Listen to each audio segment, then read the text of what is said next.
Okay, I think this is working. I'm going to just... Okay. Well, it's been a while since I've played this. Or more correctly, it's been a while since I've done any sort of streaming. So, I will see if this is working correctly. I don't exactly know... Let's see. Okay, I think all the settings are correct. So that should be fine. Anyway, now I will go ahead and make my party the lowest level people again, because that's just what I've been doing. Let's see. Machinist, monk. That's right. I should probably change one of these non-magic users to a magic user. But I think this'll should be fine.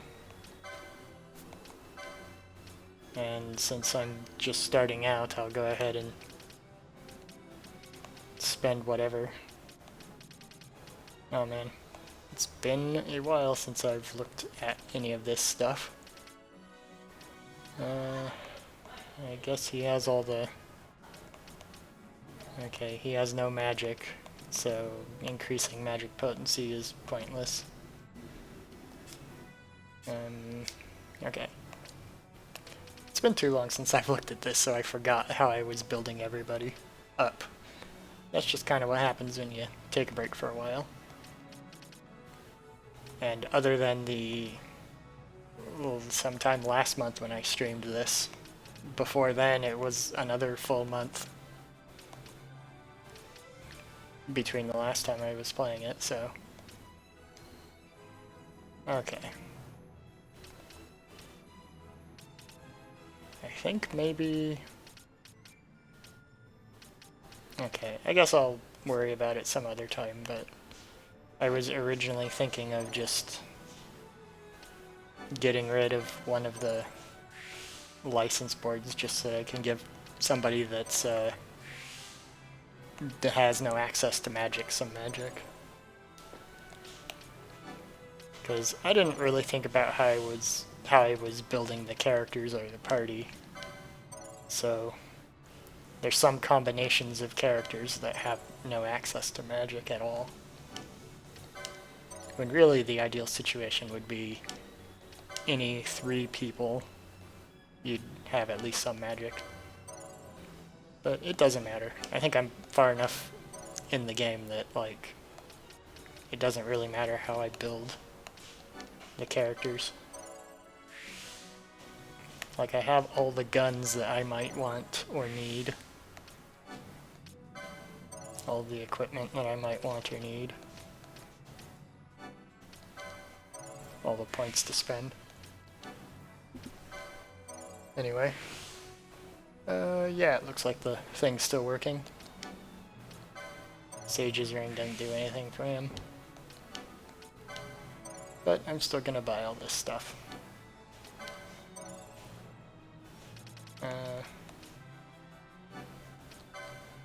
Why not? Just spend the points to spend the points.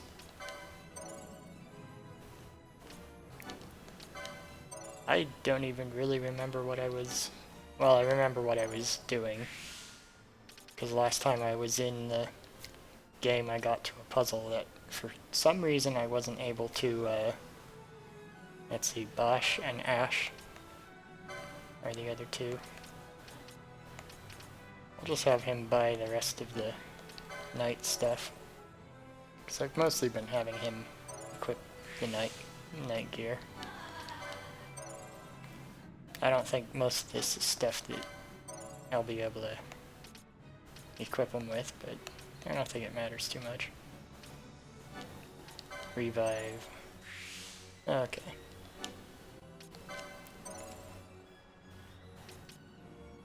What is that? Weird equipment.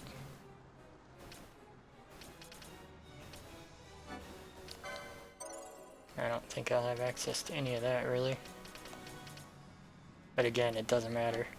Most of the gambits you only really need to tell people to use magic. Most of the gambit slots are just for magic or item use, and again, neither of these classes I think have access to magic. They're both physical only. Increase magic potency. Except this class has... Wait, this class gets magic armor, but no magic still. Okay, that's weird. I think you're just meant to give everybody a physical class and give everybody a magic class. But I didn't know that when I was just starting this. And going back to change everything would take a lot of time.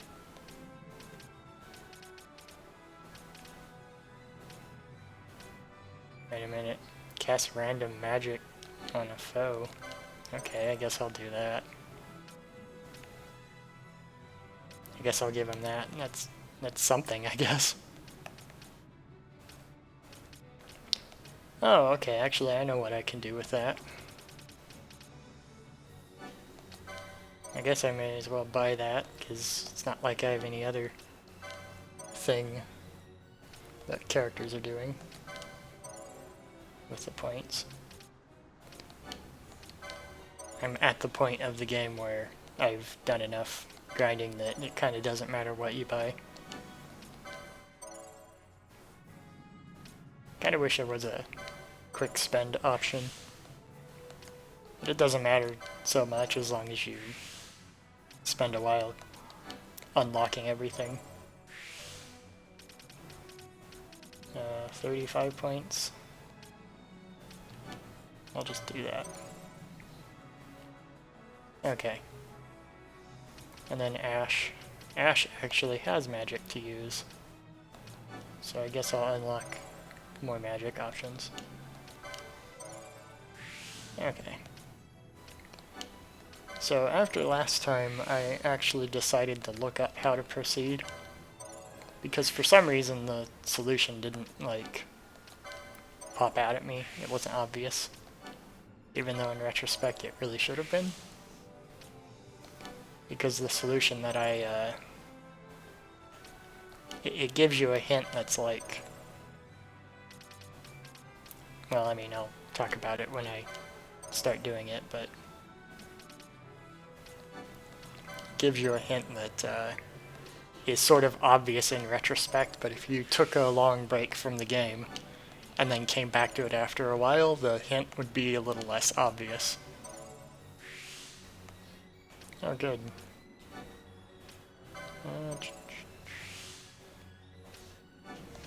Okay, so my party for today will be mostly physical attacking.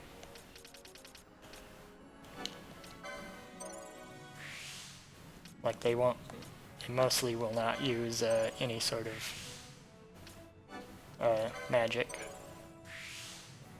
And Ash will, I think, only be using magic to heal, mostly. Because, you know, kind of have to decide whether or not you want to use the MP pool for healing or attacking. Mace. Where's an Ulan?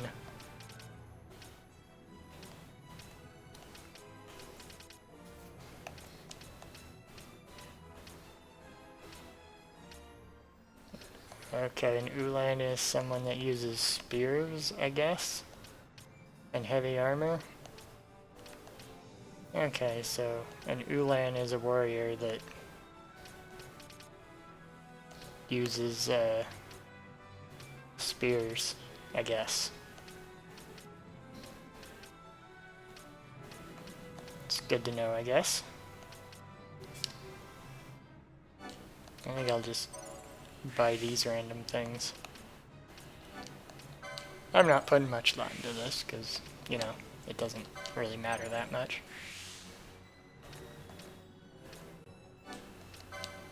Ooh, a shell shield. Guess I'll buy these, a couple of these, because since Ash is going to be a magic user, I might actually have need of having extra gambit slots. I guess I'll buy a couple of these. Why not? What's this? Zodiac? Ishguchian?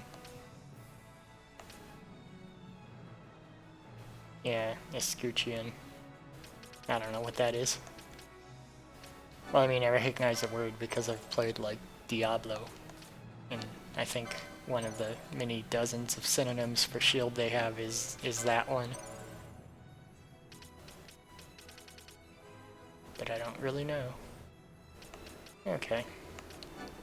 I'll just buy that, because I have points to spend. Okay. Well, now that they're all...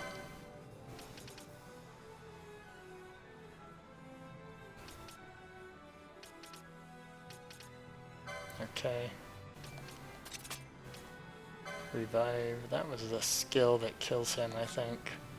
I think I originally set this up as a boss fighting strategy or something.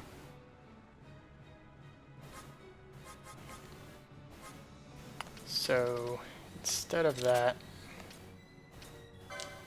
I want to just make him heal any ally. Whoops. Okay. This is just to make sure if anybody has status effects on them, they'll be healed.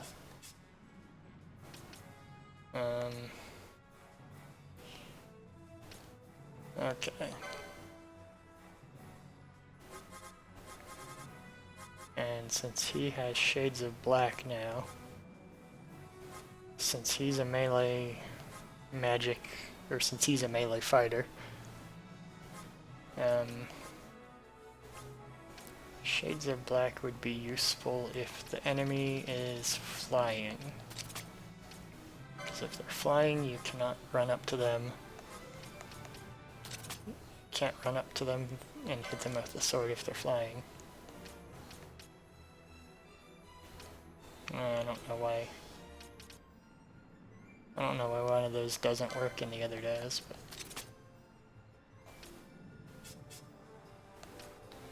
Okay. Gold Needle heals the stone status effect.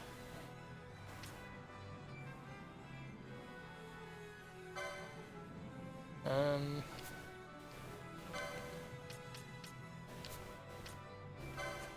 don't know if I wanna... Okay, so she has stone and blind. Guess I'll turn that off for now.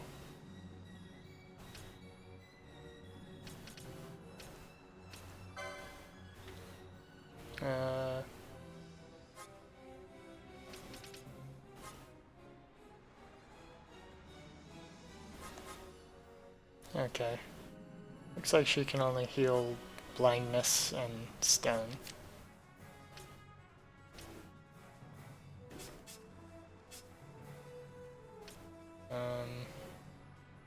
Okay. I guess I'll mostly conserve the... If an enemy is flying...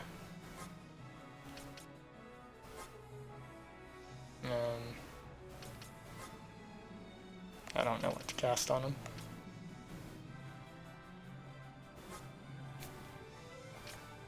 Guess I'll leave that alone.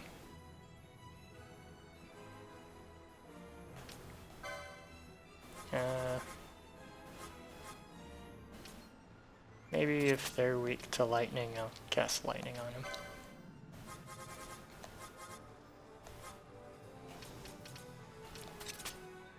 She has access to more than that, but I think maybe that's probably a good general idea to do that.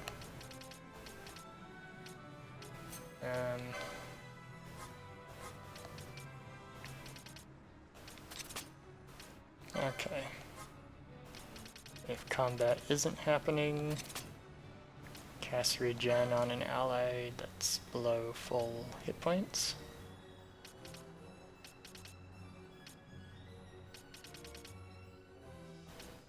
Yeah, that seems like it should be okay.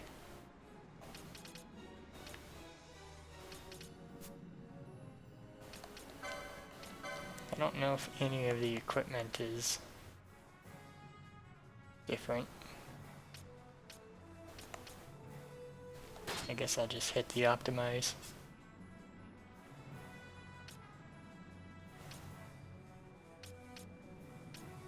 Wait a minute. Mirror mail? I don't think it'd be good to equip that. Just because well, I don't know. That could be useful, but I kind of think it's probably not the best thing to do. Oh yeah, that has shell defender. Wow, that... Okay, I guess I will use that though. May as well.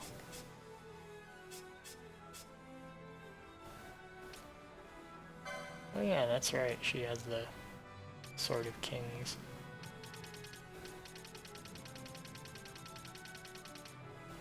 Wow, Ash does not have very good weapon options.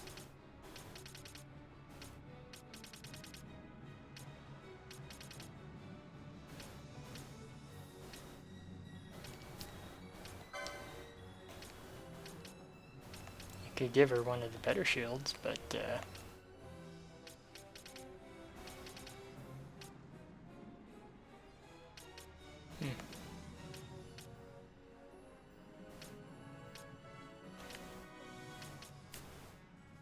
I don't know. I guess I'll leave that the way it is. What does the optimize want to do? Reduce vitality. I guess I'll do that. Battle harness. What does black belt do? Immune to disable and immobilize. Convert license points to gil. Okay.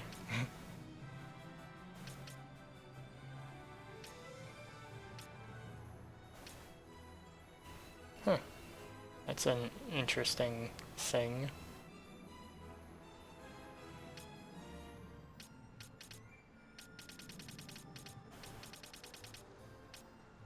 Okay. I remember the Sage's Ring. Okay. I think I'm probably okay with this layout of the party.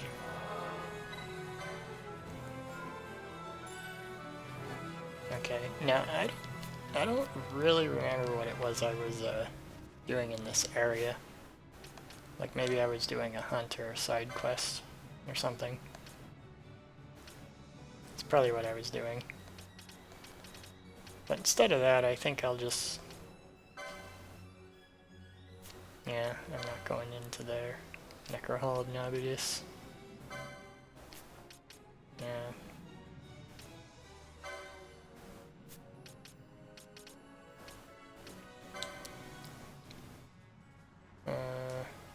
Nabudis. Nope, not going to go to Nabudis. That's an area that's... I think I could technically go there, but that's something that is a spot that I don't necessarily want to go to quite yet. So instead I'll just go back to where the progress would be. Okay. Well, now.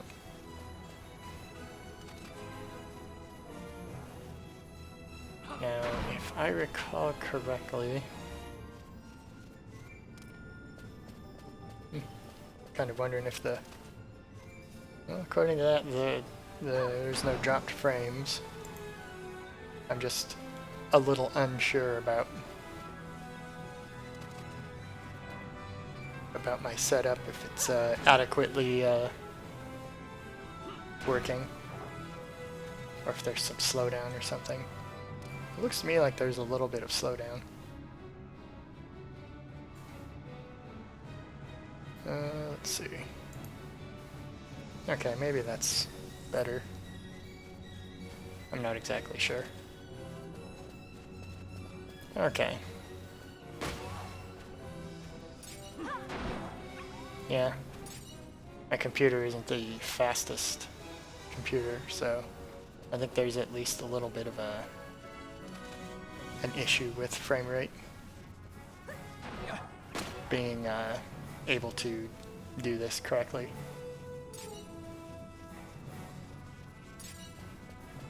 At least it kind of feels that way. I think it's mostly just it's been a while since I've done any streaming. That's probably what's going on here. Okay. I don't even really know where I'm running to. Well, I mean, I know where I'm running, but I'm just kind of running.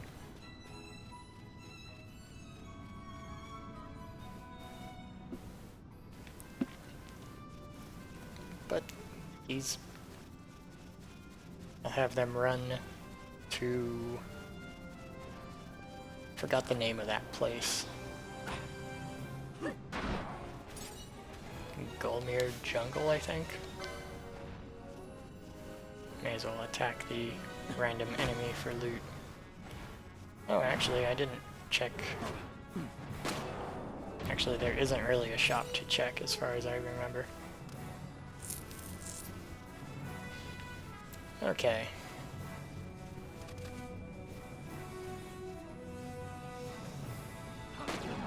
These are just random, pointless enemies to fight at this point. But I do remember that certain items only become available if you sell loot in specific quantities at one time. So who knows, maybe some of this random trash loot early on is required to get some of the items later. That's probably the case, because I think there are things like that. Like you need to sell like 10 wolf pelts combined with 10 items you get in the last dungeon in order to get a certain armor to appear. The game has a lot of stuff like that in it. Which, you know, is good for the sake of giving a sense of realism, but in terms of trying to make it most of the stuff accessible, most of it really isn't. Most of the high-end stuff, I think you would, if you played the game, you'd mostly discover on accident, if you discover it at all. Or, you know, the strategy guide thing, which I think this game was made back in the days when strategy guides were still a popular and common thing.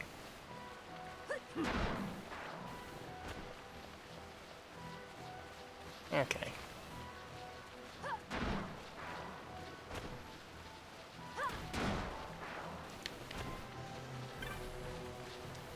Which, you know, nowadays it's, you just look it up and there's a dozen sites or whatever you can get all the info from.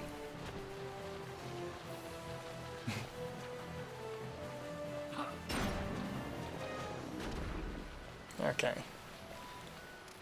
So now that I actually did look up how to proceed, that won't be a roadblock for me. Oh, there's like one person here. Oh, right. That's the ghost. Brunoa, my precious Brunoa.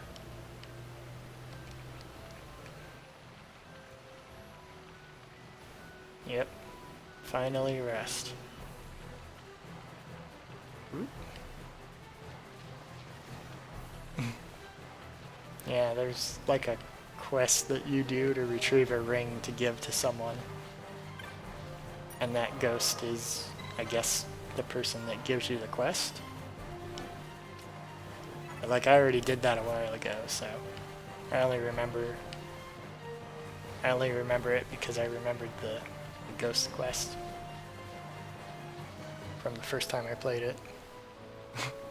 Like, if I just saw that now without really remembering it, like, I'd be like, what just happened?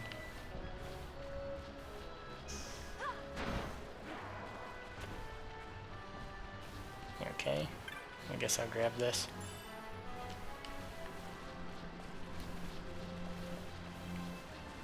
Okay. Oh, that's right, the lightning elementals are not hostile for some reason.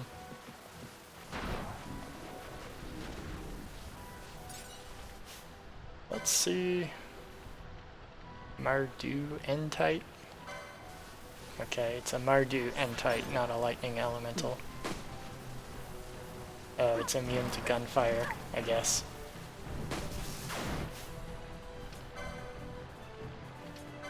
Let's see if there's something he can do. Render a foe vulnerable to an element. I guess I'll try that.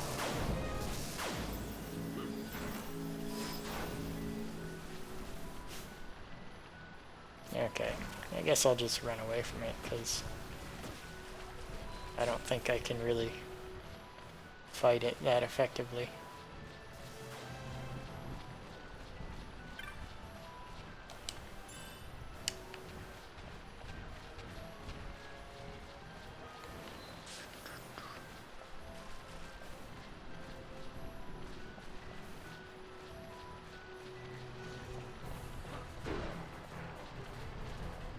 Well, maybe next time I come through I'll be able to fight the lightning thing.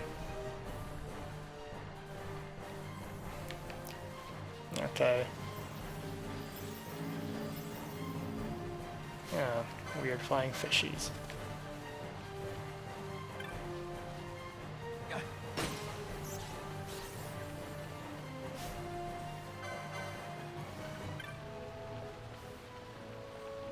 Oh, right. There's like a side quest you do with those tree stumps. I think I already did it. Because it's like a rotted tree you knock over. Okay.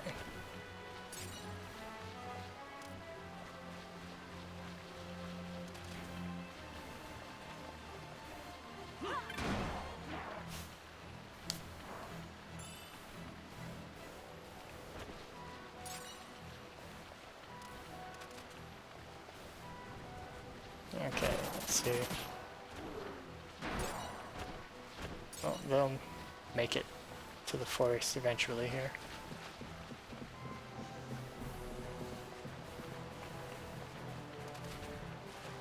Okay. For some reason this swamp area always feels like more of a maze than it is.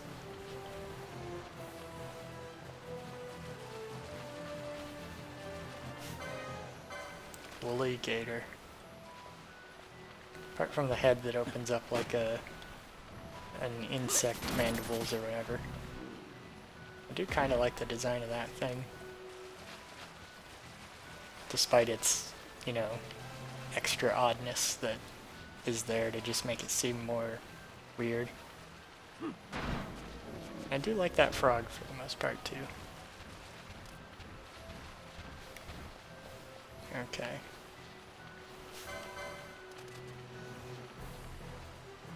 I wonder if there's like unique loot that the non-aggressive monsters drop. Let's see what it gives me. Braid wool. Yeah, I guess that's probably unique.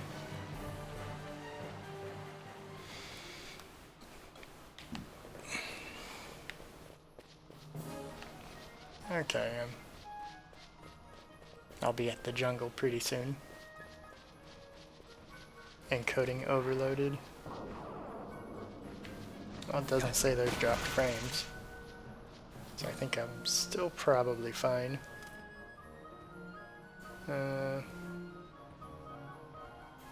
Wonder how to... Well, I won't tinker with that for now.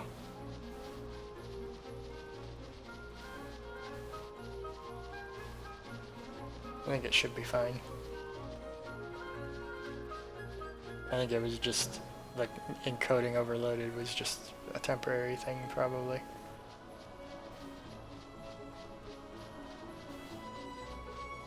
Okay. Oh yeah, the weird snake with the bifurcated neck. Why do creature designers decide to make creatures that look completely impractical and, like, creatures that would be, not be able to survive?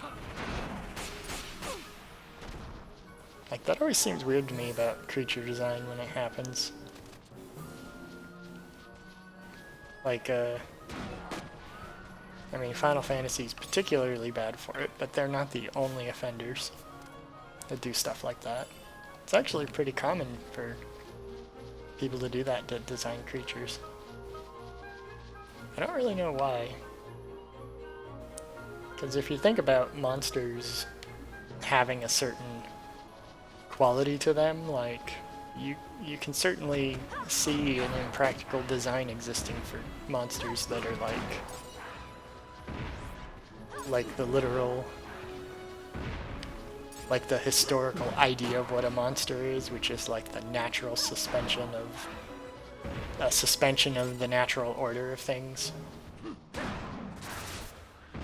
I think the, like, Latin word for monster is like a reference to the natural order being, you know, being violated and something just being completely unnatural. And, like, if a monster is like that, then, you know, it implies that it doesn't have, like, a place in an ecosystem. You know, it's like a unique thing that, like, violates the usual rules of nature in some specific way. Like, that would make sense to me, but a monster that, like,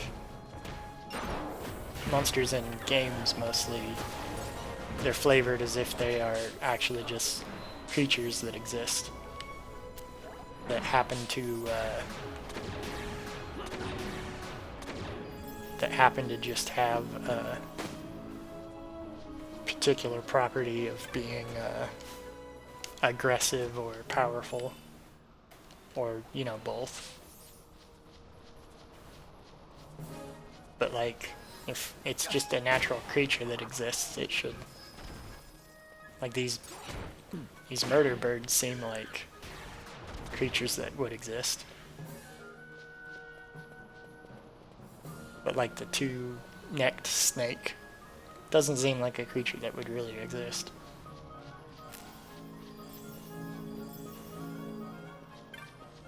Okay. Well, I've wandered my way over to the jungle.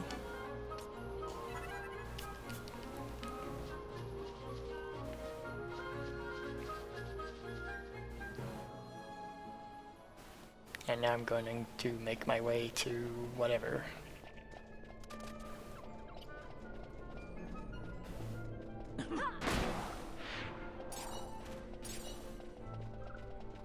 Okay. But yeah, like... These are monsters that I think look weird, but, like, they don't look like they would necessarily be unfit to live. They just look unusual. I think those ones are, like, those weird melon-headed panthers with the long tentacle whiskers. Like, those ones, are, as far as creature designs go, are weird, but, like, weird in a way that isn't bad. And this looks like it could be a hyena or something that has some magic ghost powers. I don't know what that is.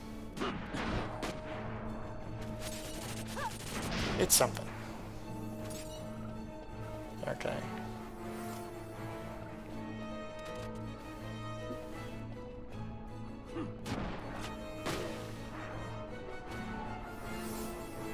Okay.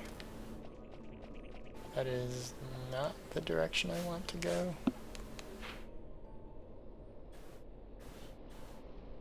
Oh, okay. Oh, hey, I haven't actually run over the whole map before.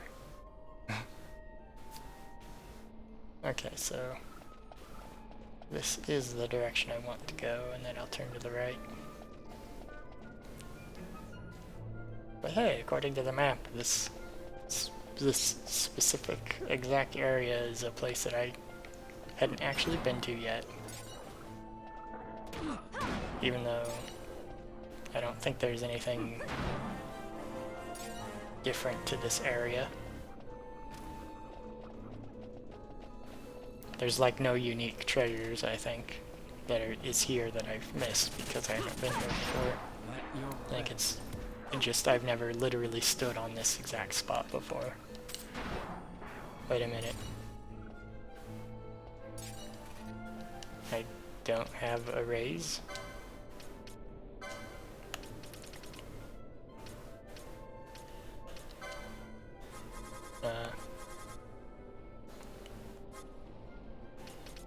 Okay.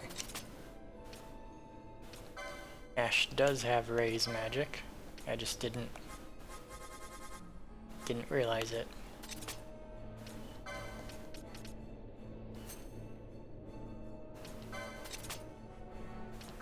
Okay, there we go.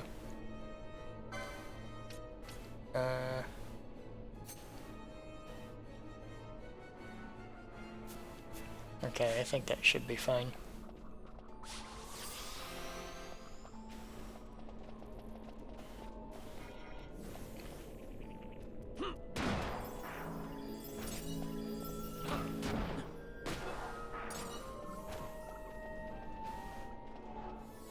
Okay. I wonder if there's a particular cost-benefit analysis to see which spells are the most useful to have.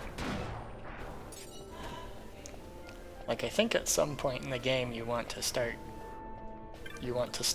having characters be using the magic point recovery items a lot, but I think that's a point where you're getting into the post-game content and you don't need to start doing that until later in the game. Okay. Keep getting warnings from OBS that it's getting frame overload or whatever, but according to the program it doesn't actually drop anything. So I don't know what's going on with it.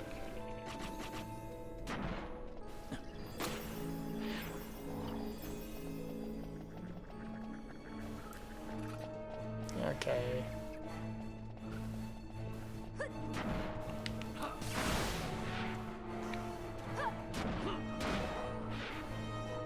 These characters are lower level than the other ones I was using when I was in this area before, so I don't know if they'll be correctly equipped to survive in the area. They'll probably be fine. I don't think I don't actually know what any of the leveling stuff does, or any of the stats or attributes.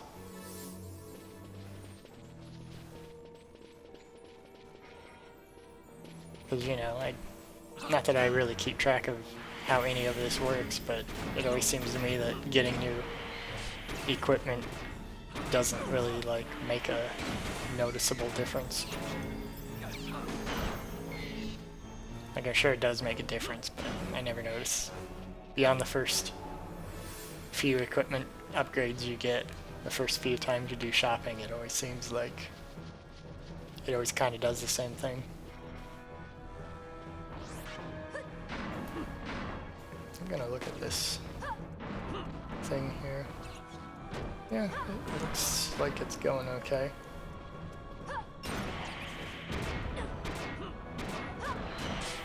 I just noticed that my streaming program keeps saying that it's experiencing encoding overload. Oh well.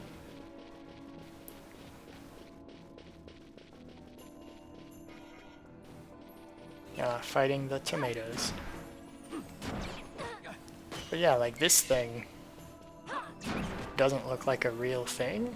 It looks like maybe it's a... I don't know, it looks more like it'd be some kind of unnatural creature.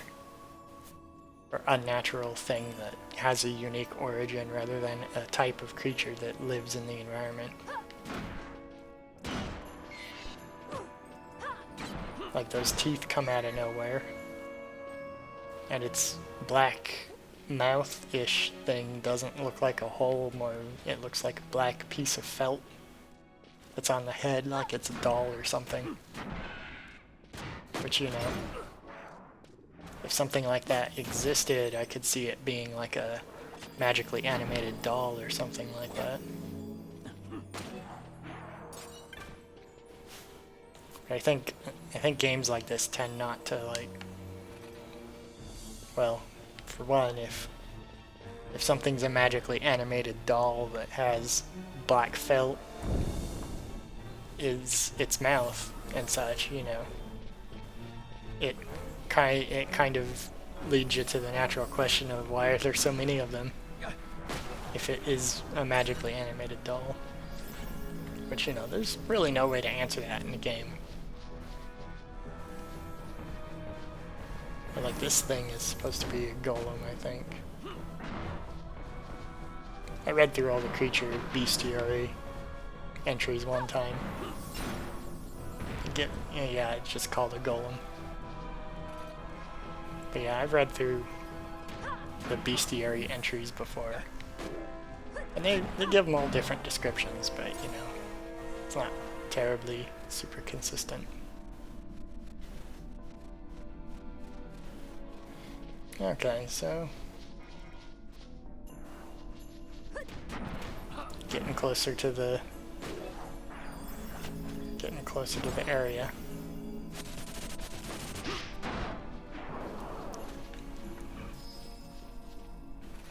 Okay.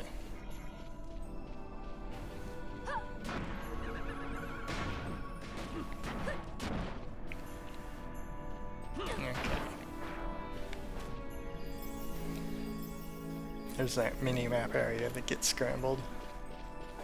Again, I commented about it before, but like, knowing what the mini-map area is like, also confusing to me, because, like, what is that? Oh. I got turned around, because I wasn't paying attention. But, like, the mini-map area, like,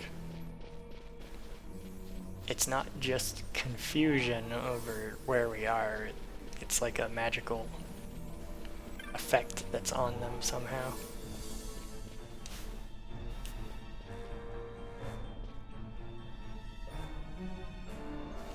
Okay. Oh. A slight amount of money behind a trap.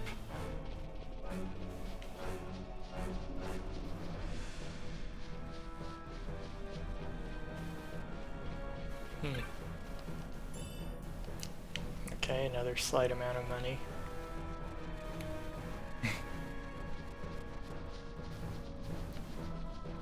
Getting towards the end of this game, if I recall correctly, I think there's like 2 more dungeons to go through. I think? I don't really remember for sure. The plot of the game is kind of like, it's memorable in some ways and forgettable in others. like, just talking about what the plot is like, you don't really have, there's really not much to say about it other than a small kingdom is under the thumb of potentially two different neighboring empires, and the characters are just trying to free their nation from the struggle between those two empires. And even saying that, it kind of like makes it sound like there's more to the plot than there kind of is. Because like the geopolitical implications of that kind of plot line are like never really brought up. And it's more just like the one empire, I think, is the only empire that has any kind of agency. The other empire is just kind of like, they passively exist. And there are characters from the second empire, but their impact on the plot is like so minor that it may as well not even, they may as well not even be in the plot.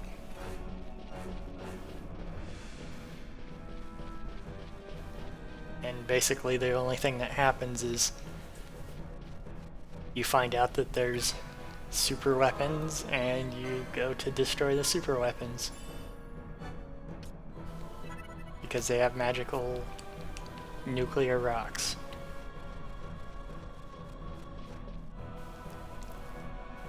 Which, you know, I mean, it's a game. The game doesn't need a plot that's more intricate than that, really, but, you know, for a game where the primary selling point is supposed to be plot and how the characters, like, how the story unfolds and the world being richly detailed, for that being the case, it's got a relatively simple plot. Nothing really against it though, because, you know, if you had a plot that was more complex, you'd have the problem of having people not understanding it. You know, like having a very detailed plot, it could be good or bad in a variety of ways. Like, there's, like, you know, if you wanted to have a plot about a small nation between two empires that, like, oppose each other for geopolitical reasons, if you wanted to give that any kind of, like, real-world nuance to it, you'd have to essentially have it complex enough that people might disagree on what the best outcome is for the story. If you have the people, like, if there's enough detail to it that people might potentially think that the protagonists are doing bad things, then, you know, you run the risk of people not liking it because they think the characters are unrelatable or something like that. Which, the way that, you know, most RPGs are written is you're never going to want to take the risk that people will respond to the story in that way, because it'll just translate to them not liking it.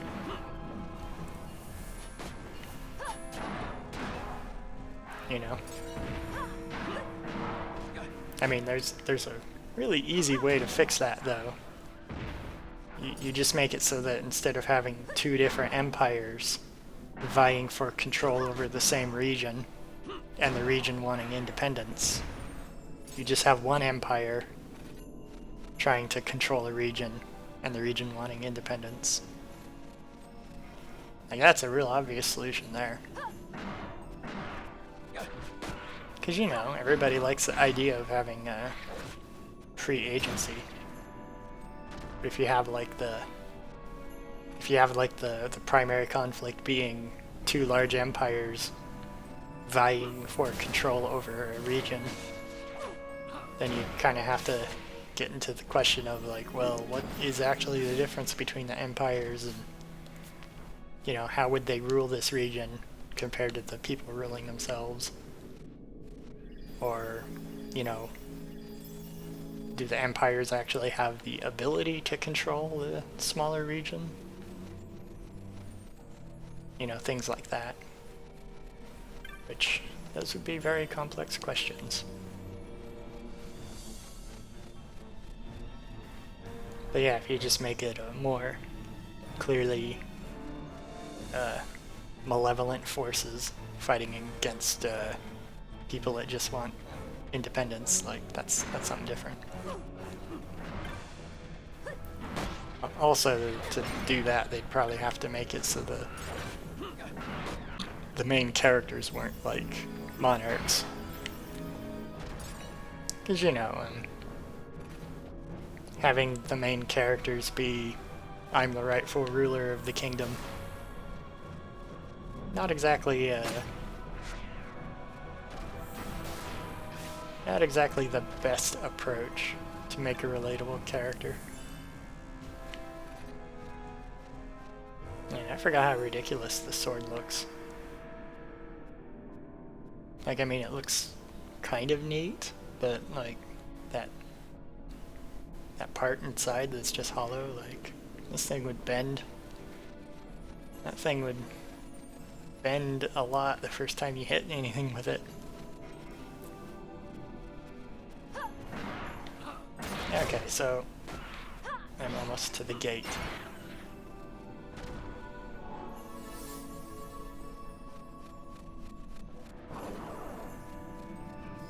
Oh hey, 2 little treasures.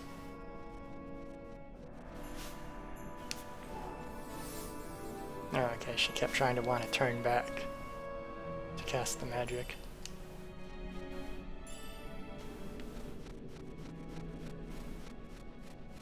Okay. I think I'm going in the right direction. Okay. You know, I would not think that giant insects would be the kind of creature that I'd fight in an icy wilderness. But apparently it is the type of creature you fight here.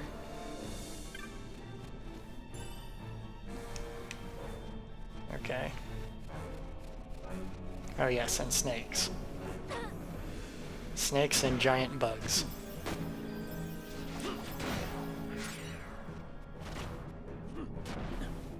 Okay.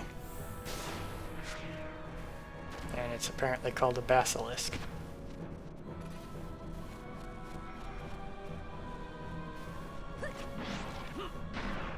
Okay. Well, apparently none of my people have carrying poison as a priority. I wonder if poison just goes away on its own.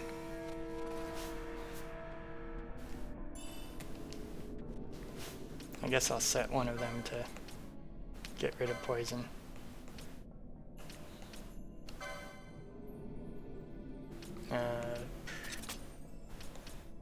Okay.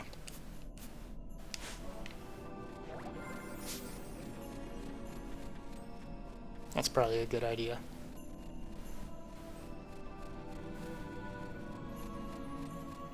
Okay, I might have gotten turned around in this area. I did the first half of this puzzle correctly the last time I played, but I just, for some reason, didn't do the second part correctly. I'll let him go fight the bugs. I do like that very weird creature design. Okay. So I go this way. Like the first half of this puzzle to progress is just following those images.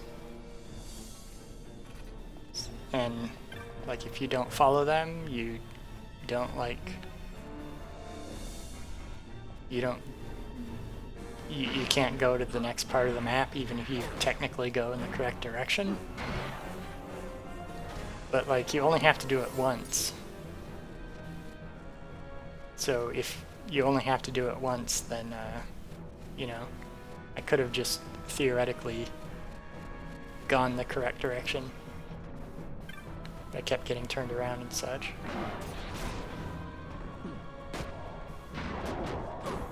Boy, those guys look very, what is that? They have, like, fins and horns and more horns, and they're just all over the place. They look a little over-designed.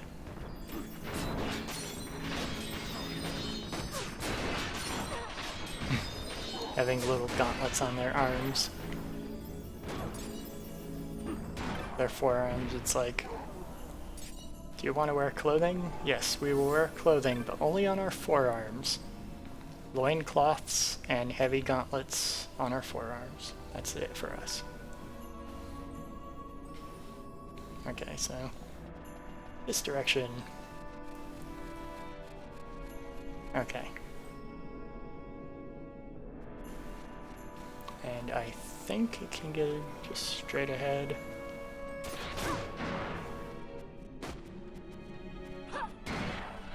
Okay.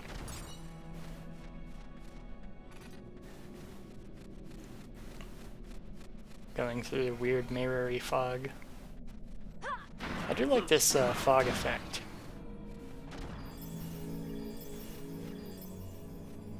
It does look pretty surreal and interesting.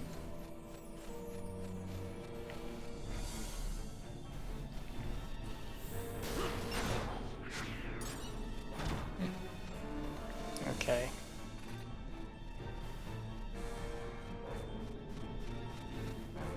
Oh.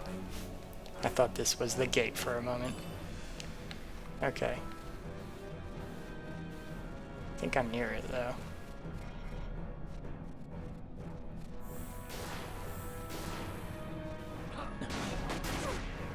Okay. Well, I did the first half of this correctly, which allows me to go up to the gate, but, okay, here's the gate. And again, I can't go around, like... Yeah, I think I pointed this out last time. I can't squeeze through here, but I have to go through this part. Which, you know, seeing as how for some reason I couldn't figure out what to do here the last time, it just makes this obvious alternate route to go more annoying to see. It's kind of like, if this were real life, would you figure out the puzzle to open that, or would you, like, just walk in the snow off to the sides? I don't know. Anyway, guess I'll do it with Ash. In order to... Actually, I'll read the thing first. Okay, you read the inscription. Yeah, Giga Summoner, Gate's power shares its claim. Beyond the one gate lies sacred Giruvegan. Over the one gate, the Gigas holds sway. Okay, so I read this the first time and I thought that Gigas was just the name for, like, summons in general. But that's actually not what it is. The Gigas is a name for a particular summon. It's the summon that you get, the first summon that you get. It's this one, Belias. This, when you fight Belias in the plot, like, it's called Belias the Gigas. But, like, it doesn't say the Gigas on this board. So, like, the first time you fight it, you have to remember that Belias is called the Gigas. And if you don't, like, remember that, there's no way to, like, look it up beforehand. So when I got here before, I was thinking, was it a summon I needed to use to open it? Yeah, I'll just have her get it. So yeah, somebody has to learn the summon, and then summon the summon.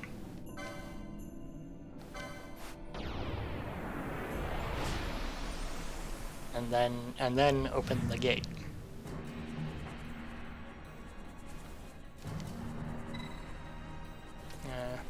Poke it. Okay, yeah, that works.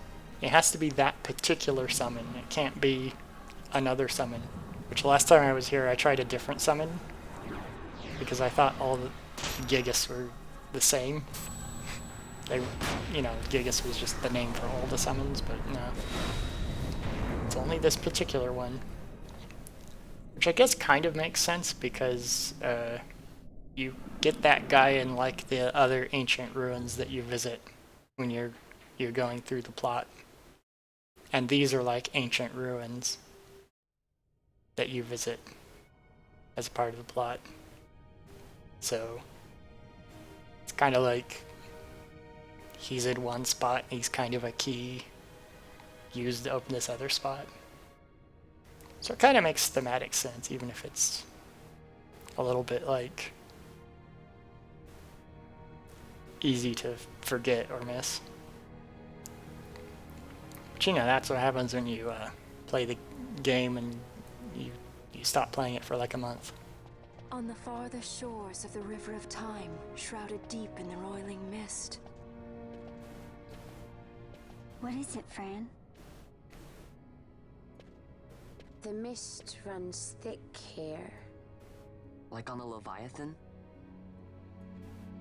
Do not worry, I will behave myself. The mist here is cooled. I sense something like the shadow here. Fenar. It appears Sid has yet to arrive. We'll lie in wait for him here. So we're not going inside? Not unless you want to end up twisted. Like the old man. Okay. Random plot stuff. Something there.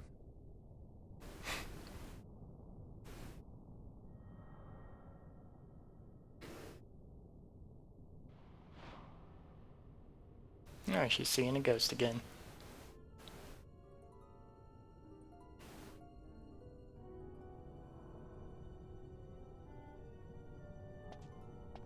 What is it?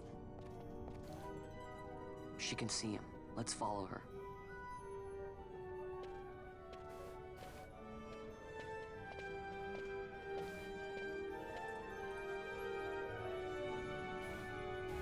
I'm just gonna... Okay, it looks like... I'm not sure what this other side is here. Maybe the gate's like a portal, so I couldn't have just walked around it, but, you know. So it doesn't look like this side connects to the other side in any way, really. It's in the middle of a lake. I guess those trees kind of make it look like a swamp or something. Doesn't seem very much like a swamp, though. Considering that, you know, it's just water all the way to whatever horizon exists.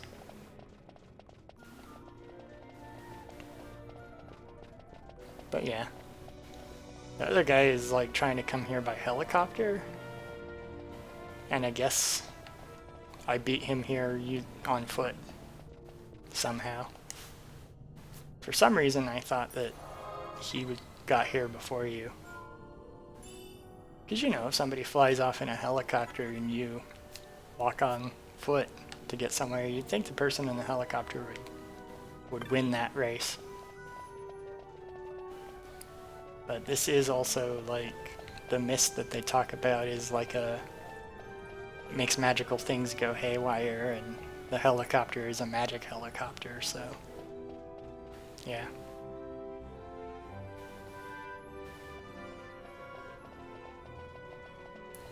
We need some really big stone structures.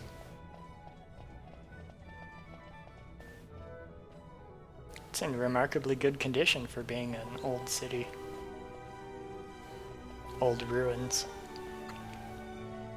I guess if this place had a roof or whatever, it's long gone. But this place didn't have a roof to begin with, so I think I'll just go to the Waystone. And now we'll be in a completely different environment. I think.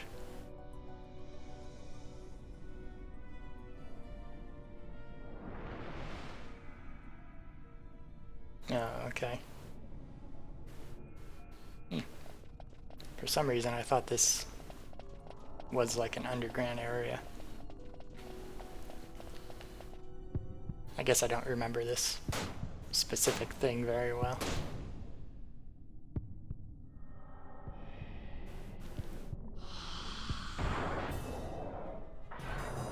And this is one of the other summons in the game.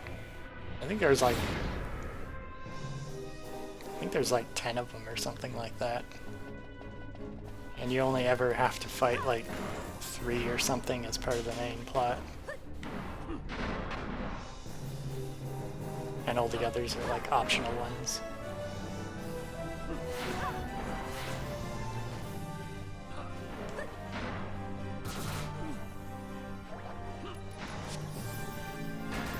Okay, well. Luckily all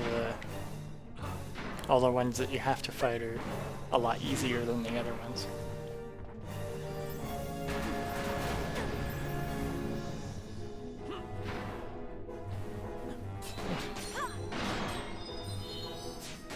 Well, at least this area kind of has a roof, at least over part of it. There's a little thing preventing me from running away.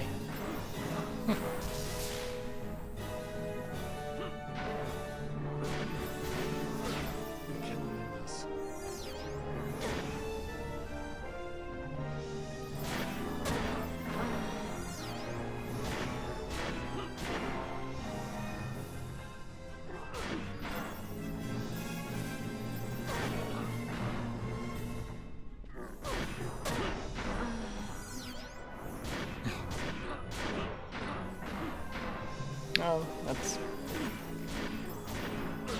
You cannot end us. Boy, that guy likes doing tons of multiple hits in a row.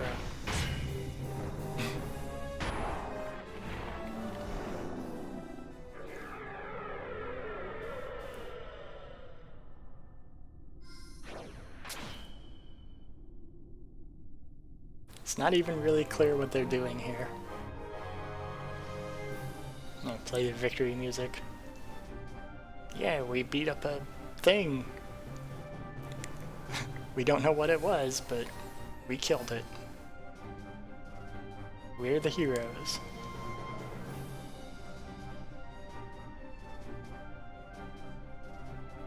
I don't even know what they're posing for. They're just kind of staring out across the water. And there's like a city or something in the distance. I think that's supposed to be like lost ancient ruins or something that nobody can get access to because it's like in this foggy, weird terrain. Just turned to stone, I guess. It's just gonna be a statue now. Okay. Okay, this thing might go to the underground area I was thinking of now.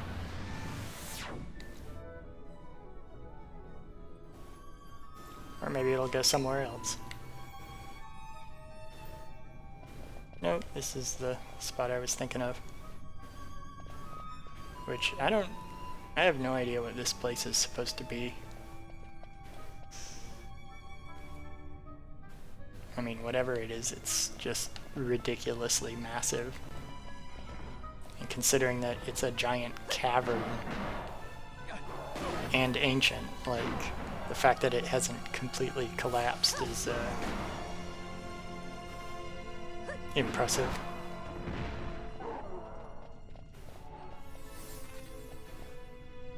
But you know, I think to some extent part of the appeal of having a fantasy ancient civilizations is having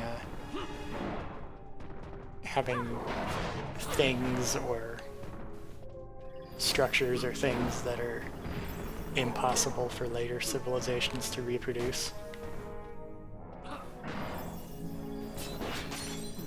Like, that would be the interesting thing. Like, what do people say if they don't know about, like, the ancient Egyptians and their pyramids? They're like, nobody understands how they could have put stone blocks on top of other stone blocks. You know? Like, that's what people like to say. Or they like to say, like, not even modern scientists could make the stone blocks on the top of other stone blocks. They always, like, talk about ancient civilizations like that. You know, in a fantasy story, that's gonna be, like, the norm about what you do. Except, you know, in a fantasy story, you could have things like, this has, like, helicopters and skyscrapers and, you know, there's, like, flying cars and stuff. There's, like, as a fantasy world, this has, like, all the things that exist in our world, but to make the ancient civilization with their crumbling ruins more impressive, they have to, like, go way over the top. Even by our standards. You have to make, like, oh, there's a place with a crater the size of a mountain, and it's completely hollow, and there's, like, stuff inside there. Like, the ancient civilization has to be even more ridiculous than just, you know, oh, the people, they stacked stone on other stone, and everyone is baffled because, you know, putting rocks on top of each other is amazing. But yeah.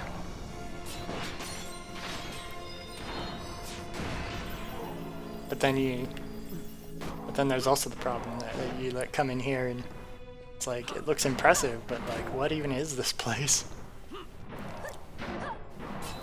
I don't even remember if they explain what this place is in the plot. Like, this looks like a science fiction area, not a fantasy area. But I mean, that's kind of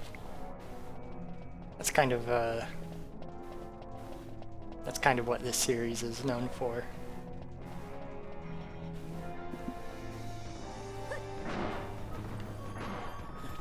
It seems like my characters are slightly, just barely powerful enough to survive here. I guess once I figure out how to progress, or once I get to the end of this, I guess that should be fine. I should check though to see if I'm out of where is it? Did I pass it? No, I didn't. I just want to make sure I don't run out of... Okay, I have 36 of them apparently. So I should probably be okay.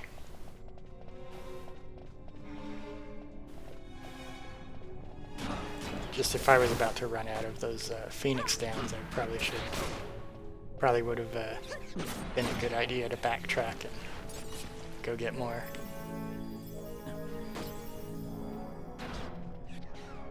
But I think for the most part, I'm probably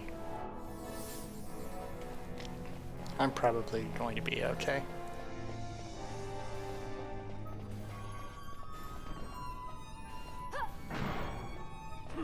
Oh, okay, that's one of the treasure chests over there. That diamond thing.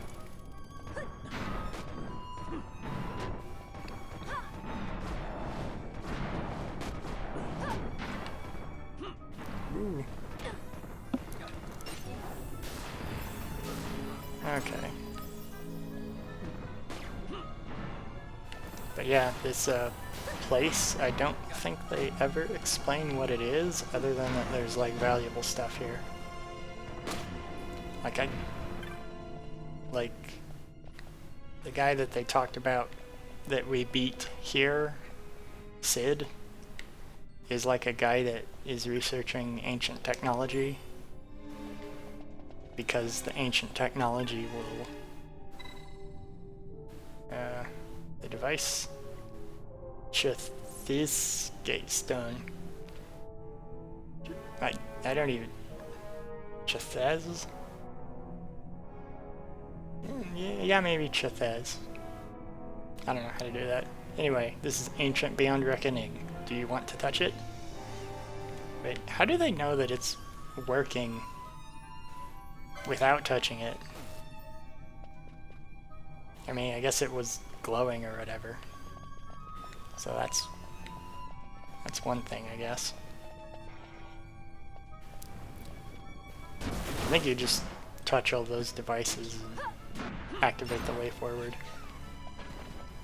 But yeah, like the guy that they mentioned, you confront him because he has a bunch of the super weapons in a lab, and your goal is to destroy the super weapons he has. And he ran off saying he was going to come here because I think he thought there was another super weapon in this area. And so you ran off after him? But like, what this area actually is, I don't think is really explained. Like, how he knows there's a super weapon here. Because, you know, the getting through the gate and then fighting that guardian monster, like, it's kind of implied that we're the first people to run in here.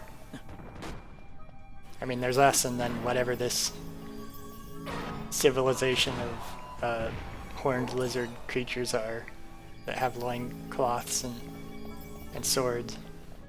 Whatever these creatures are live here, I guess, but like, no outsiders have come here besides us from whenever it was before, so like, how did that guy know that there's a super weapon here? Maybe he read like old documents that somebody wrote that visited it like 100 years ago.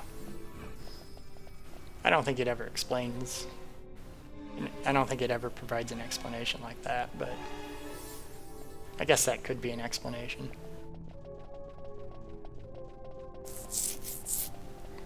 Okay, I'm just going to run around randomly for a while. Not terribly worried about trying to find the correct way forward or grab all the loot or whatever.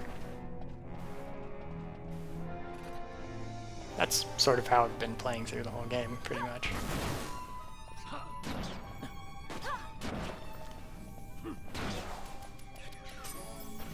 None of these characters are like stopping for a moment to contemplate what they're looking at. Like, they were interested when they first arrived, but now that they're here with the floating gems that contain treasure inside and the bottomless pit with lights ringing the edges, like, none of that stuff is interesting. But the outside area was at least interesting enough to briefly say that they don't want to. Well, originally they didn't want to progress, but Ash saw a ghost that made her want to continue exploring. I don't really know how much that makes sense, because like I mean, in the real world, if people find ancient sites or ancient locations, people will just run up to it and start picking at rocks and randomly tearing things down and taking things apart and looking at them. Like, people are kind of a little crazy when it comes to what they're willing to do with what they're willing to do when they find ancient ruins.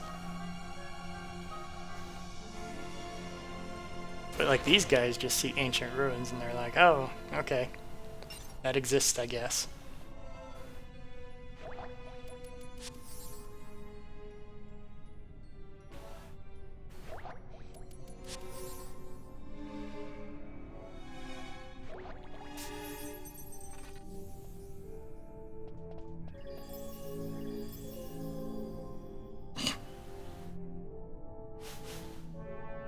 Ash turned to stone because she didn't cast the correct thing. Let's see, I want a gold needle. There we go.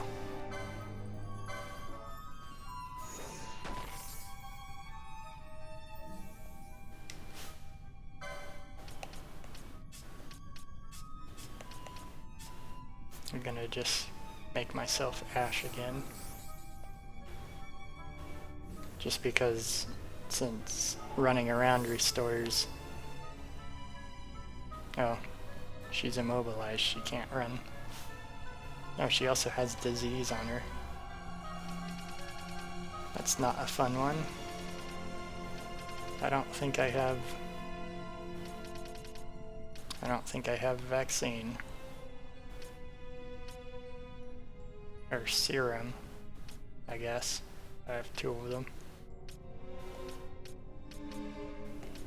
She's also immobilized, which I don't know what even cures immobilization. It might not even be something that's curable. I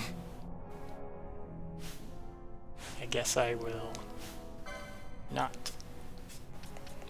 I guess I will not have her be my main.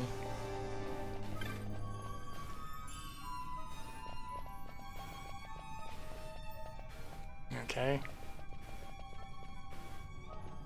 This series of platforms goes down for a while.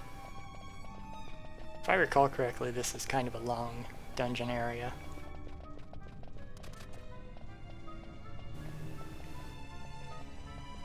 Oh, okay, Ash is mobile again.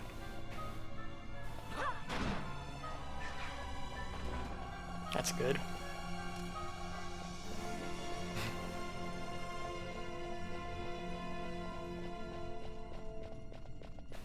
But yeah, I think this is kind of a long area. There's like 3 or 4 screens of platforms that just go down like this for a while.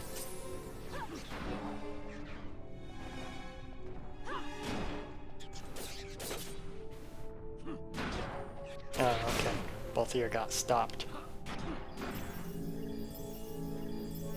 I wonder how long stop lasts for. Oops. I keep pushing the wrong button.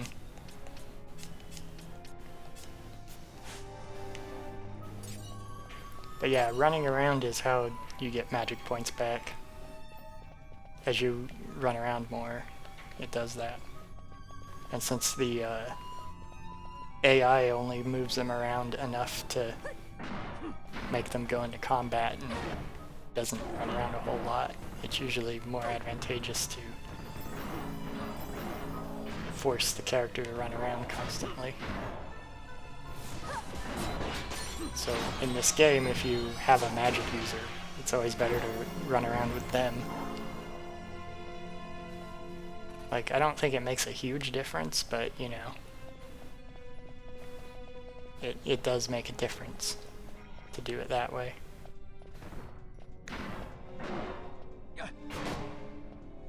Okay. I guess if somebody else gets a disease, maybe I'll think about turning around. Actually, I don't even know if you can buy serum anywhere. Like, it'd be strange if you can't buy it, considering that it's, I mean, it's a rare status effect, but it is a status effect you can get. And there's only so many ways to get rid of it. So it'd be strange if you couldn't buy it, but I can't think of a particular shop you can buy the serum at.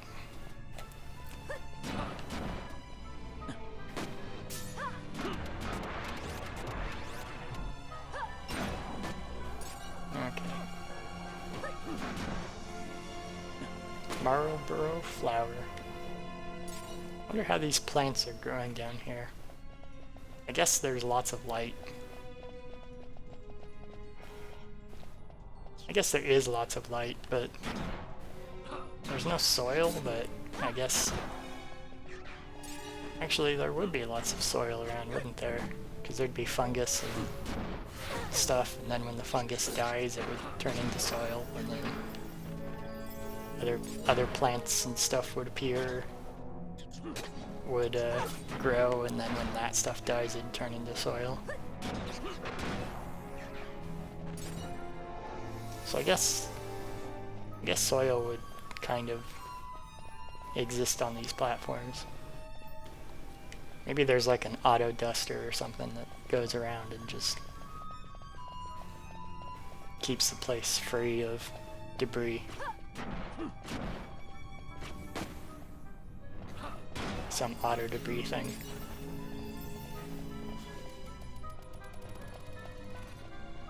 Okay. I don't know what gave me the disease before, but it may have been these guys. So hopefully that doesn't happen again.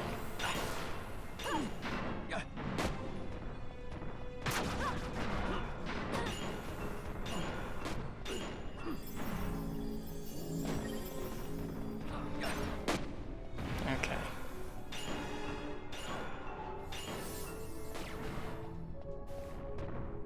Well, that's good. They did not do that to me. Okay. Well, now that I'm at this edge, a bridge that I'm not sure anyone should trust appears.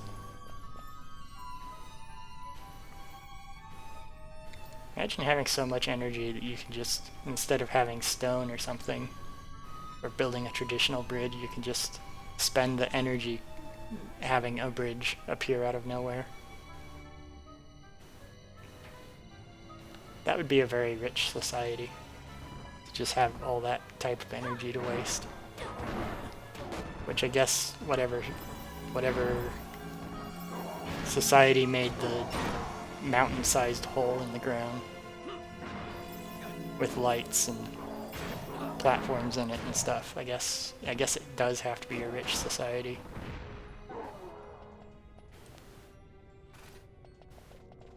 Still, you know, it seems rather wasteful. I could see something like that existing though, if it's supposed to be like something that isn't quite human made it. Which I think it's... I don't know what sort of group is supposed to have made this place, but I think it's supposed to be something that's not any of the humans or the human likes that exist in this world. I think it is supposed to be like an ancient pre-human civilization or something.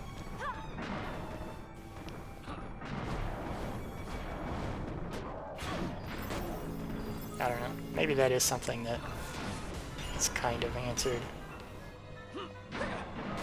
in this.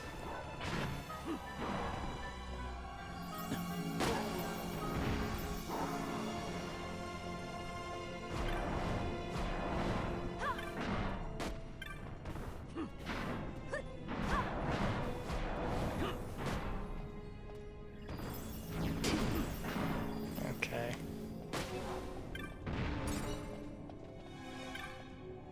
I got a set of Gaia gear, whatever that is. Oh, I poked it. Gate. Gate Perelthon? How can they tell that it's Gate Perelthon? Maybe that's what the pattern means. Whatever it is certainly a thing. But yeah. Well, there's this magic fog stuff.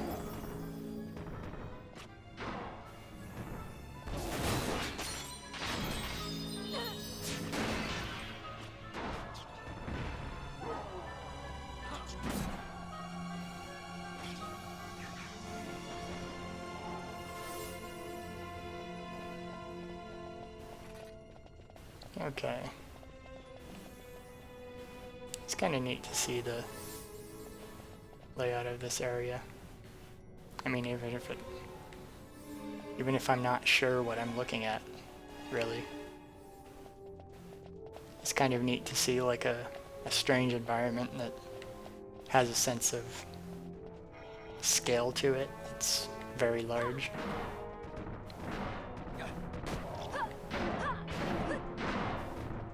I don't even know what these...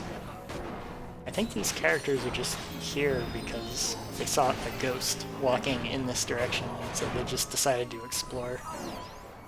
They're not even interested in the original reason they came down here. They're like, well, the guy we were trying to meet here, I don't see him. You want to just poke around? And they're all like, sure. But they're not like poking around in a way that like indicates they're actually interested in what they're doing. They're just kind of poking around because they've got nothing better to do.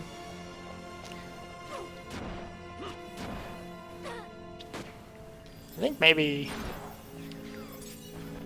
I wonder if there's technical limitations that made them want to... well, how hard would it be for them to just like express curiosity of some kind rather than just one of them sees a ghost and then the other ones go, well, they're looking at a ghost. You want to follow them because they're following the ghost? Like, that seems like a strange route to take, rather than just, hey, the guy that was gonna be here, he's not here, you want to just poke around? But I don't know.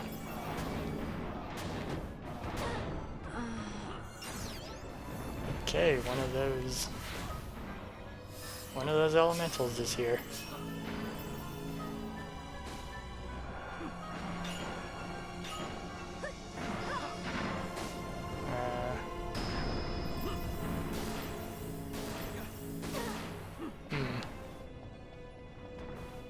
Okay.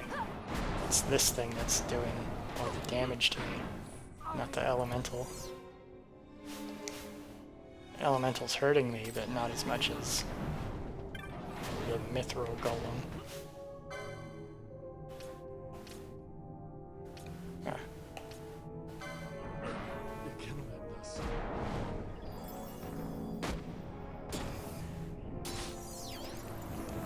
At least I think the mithril golem's doing most of the damage.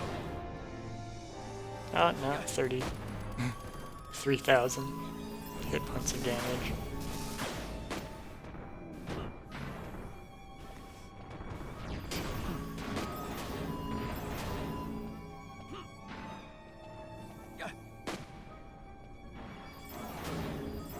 Okay.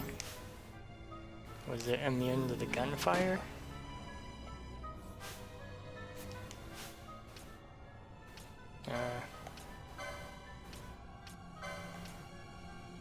Okay, it's immune to... It's probably immune to fire or something. I'll shoot with onion shot, whatever that is.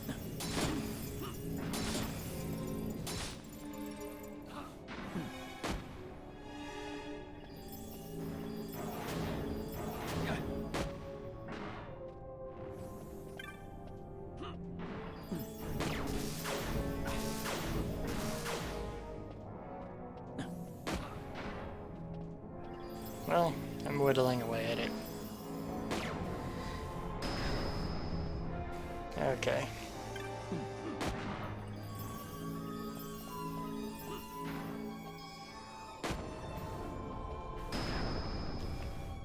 Don't even know what this...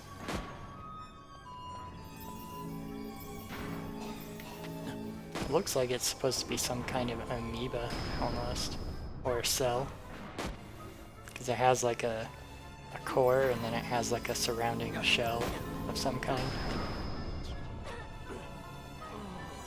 As far as elementals go, I think that's actually kind of a nice design.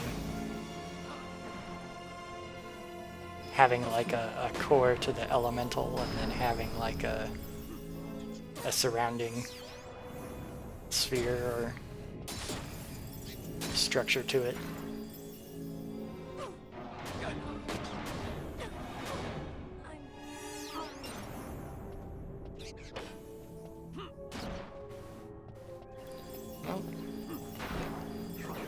Well, it took a while and it used several Phoenix Downs, but they did eventually kill the elemental.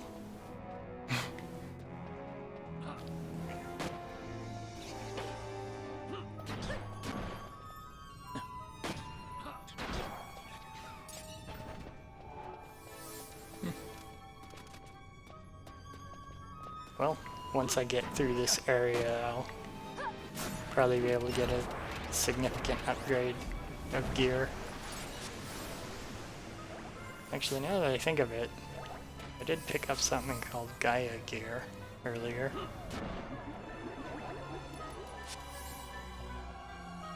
Whatever that was probably...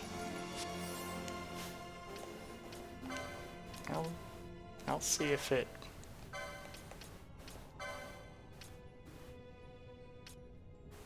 Oh, okay. It's Mystic Armor 8.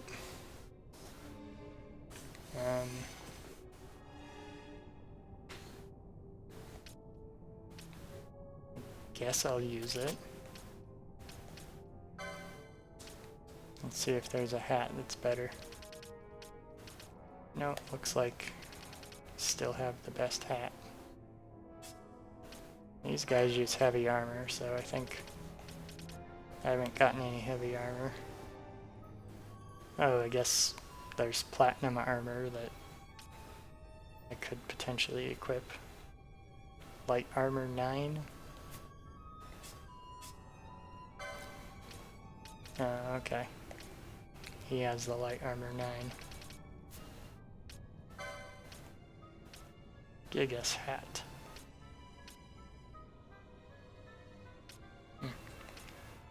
What even is Gigas hat? Because I don't think that's stuff that Gigas was wearing. I mean, what would it be if it's not that? I guess it would help if I knew what that word was or meant.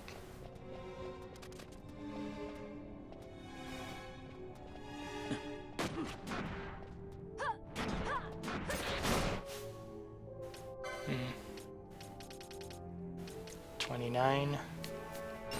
Guess if I start running low on Phoenix Downs, I might just decide to run away and leave the area.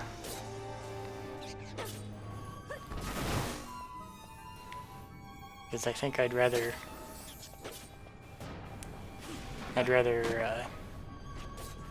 flee and with my current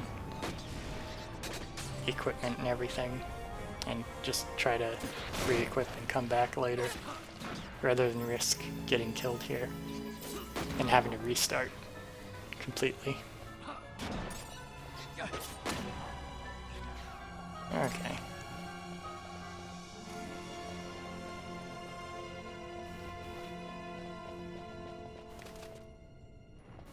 I think this is somewhere new, but I haven't been yet.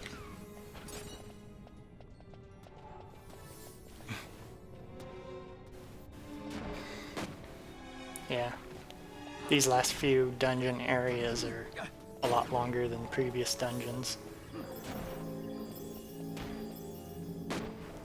But I think for the most part, once you get to a point where you can just kill a lot of these enemies quickly, like, it's not too bad compared to the other dungeons.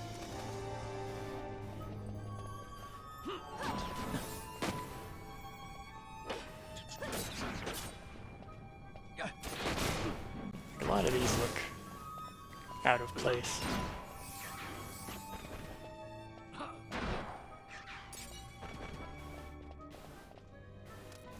Those floating stone light fixtures would look a lot more impressive if the random cities in the world didn't also have those. And there's that place is like the post-game dungeon that exists.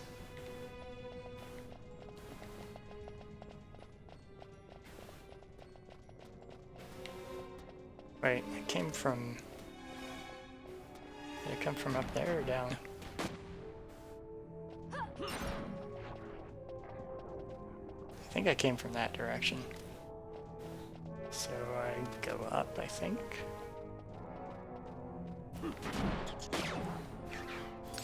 But yeah. I got a demon tail. Yeah, I think this is the way forward. Maybe?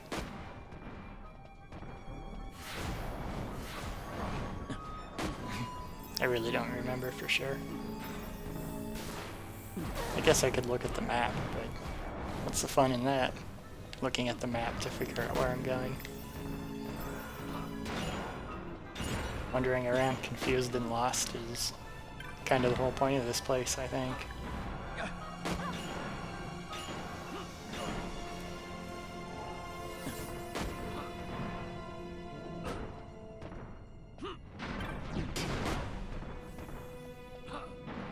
Okay, nobody's diseased yet. A nugget of iron ore. You know, I would not think that a nugget of iron ore would be loot that I'd get at this stage in the game, but maybe iron is really rare in this world. It's really uncommon to see any iron.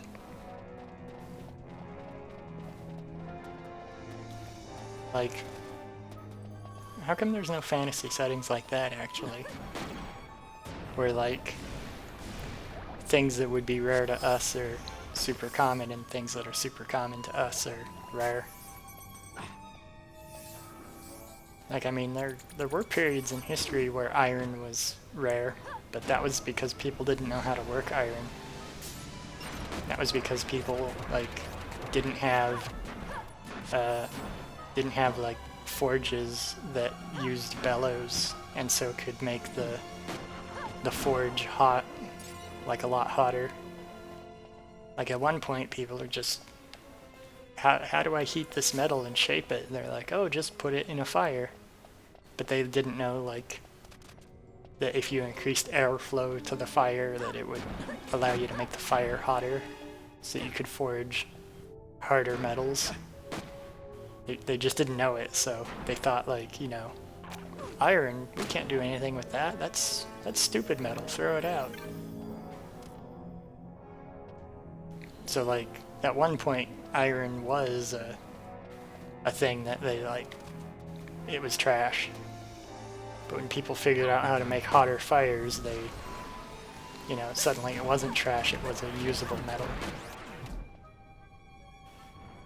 So, like, you know, you could have a fantasy setting where iron is like this metal that nobody knows what to do with, but, you know, that would be a fantasy setting where knowledge of metallurgy is really poor. Which I don't think that this franchise in particular would ever do anything close to that. Because they lean more into the fantastic fantasy rather than the alternate historical fiction kind of fantasy. where you have people that legitimately don't know most basic knowledge that ancient people would have known. Oh hey, look, Bash has a disease now.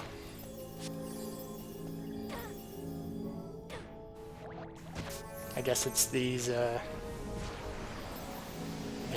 guys that made the disease happen.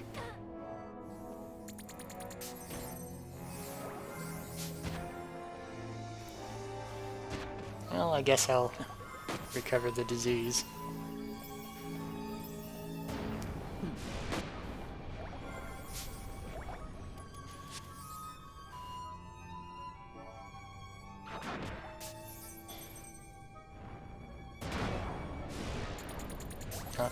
Two people have disease now. Oh, now they all have disease. Okay. Well, I think that means I'll have to run away.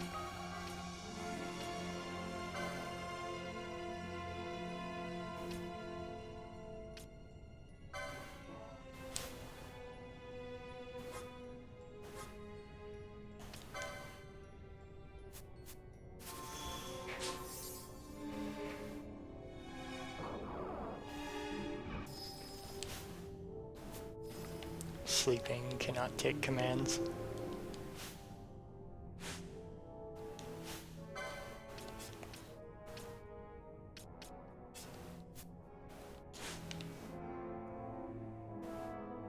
Oh, okay. They're all sleeping or immobilized or something.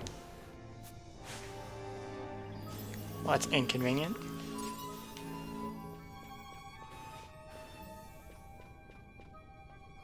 I guess I can't go up that way.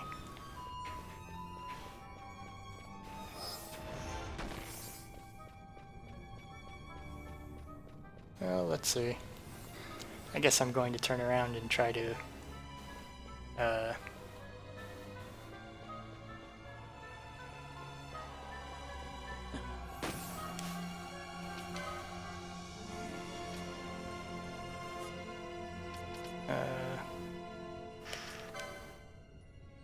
decoy drain.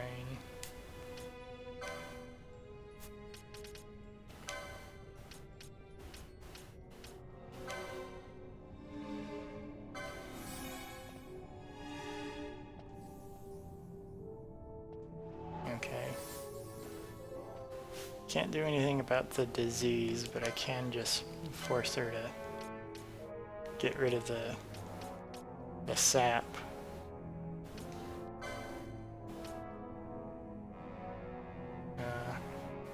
Yeah, Balthier has sap on him.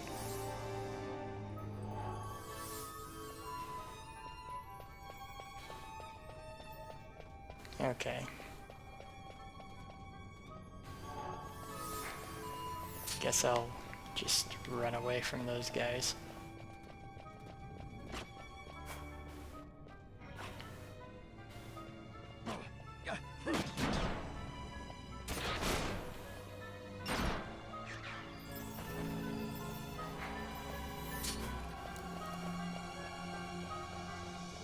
Okay.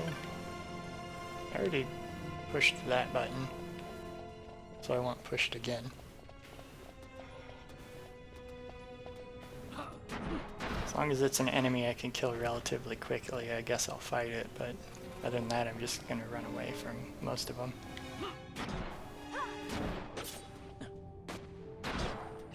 That means gonna run away from this thing.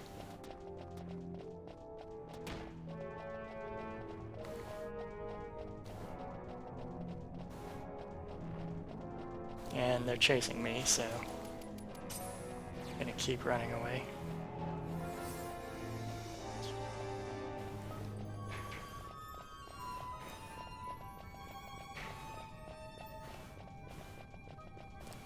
I think this is the correct way backwards.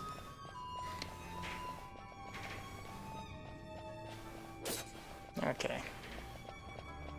But yeah, like, I think it would be potentially interesting to, like, have a world that is more well constructed by, like, a fantasy world where you get, like, a I don't know who you would want to get, like an anthropologist, a historian, somebody that would know like the history of technology, and you just like posit them like, what if they had access to a different form of technology instead of the form of technology they did have access to? Like what kind of social consequences might there be, or what kind of like physical consequences might there be? But I think that kind of creation of settings is pretty rare, because usually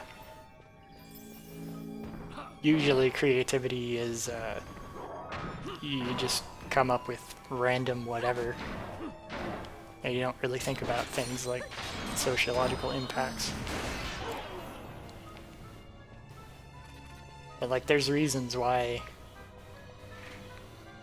you know, there's reasons why certain technologies helped in warfare and certain technologies didn't.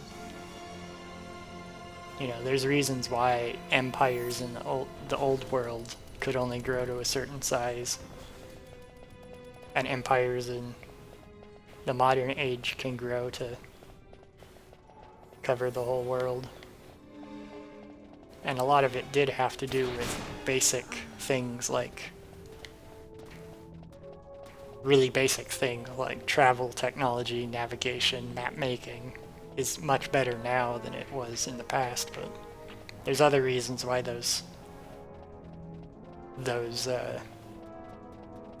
or there's other technologies that also partly explain that.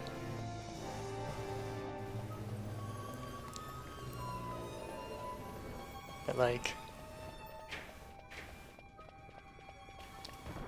I think in part making a fantasy setting where iron isn't used because people just don't have forges that burn hot enough, like, that isn't necessarily going to be too interesting to most people. You know? But I mean, you could have like a really simple thing that is a common fantasy trope is like elves have like special metallurgy, or they have special technology that others don't. And you could make elves unique not by giving them some weird fantasy metal. You could just say elves, they know metallurgy, they know how to forge iron and steel, and like nobody else knows how to do it.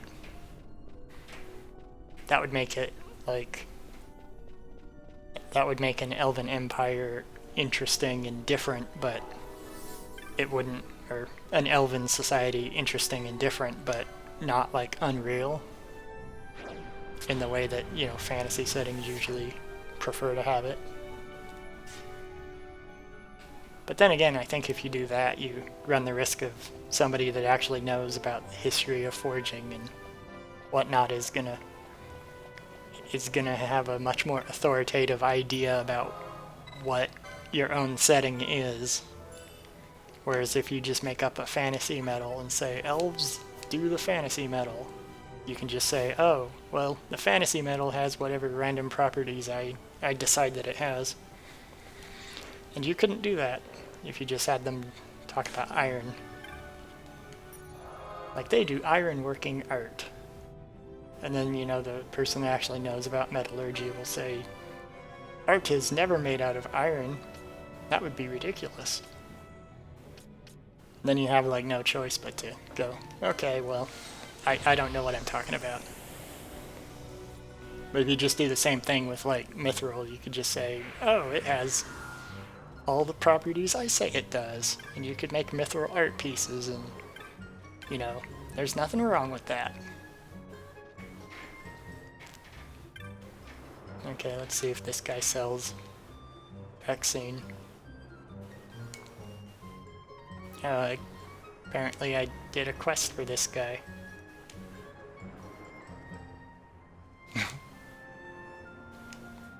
Or at least he wanted to talk to me for a while. And nope, he just sells me greens and Brains and teleport. Doesn't even sell me Phoenix Downs.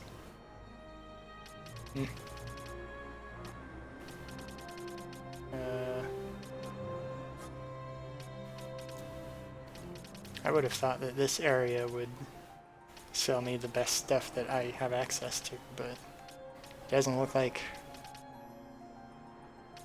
Doesn't really look like this guy sells me stuff that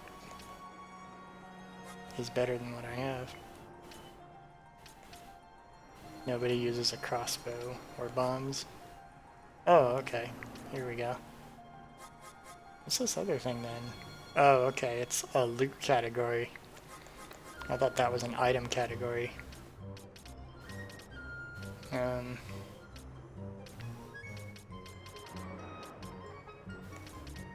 Okay.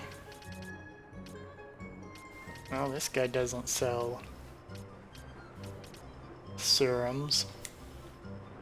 Wonder if anybody does sell serum. Maybe not. I guess I'll keep those. Mallet. I accidentally canceled out of that. Mallet. This handy tool, called a gavel by some artificers, is said to have once been used to restore order in courtrooms in ancient times. Why is a gavel that expensive? Oh well. Maybe it has magical law properties or something. I guess I'll just sell this stuff. Maybe I have to go to a different town to get better gear. Blood wool. Dark crystal. Oh, there's a lot of them. Rotten flesh.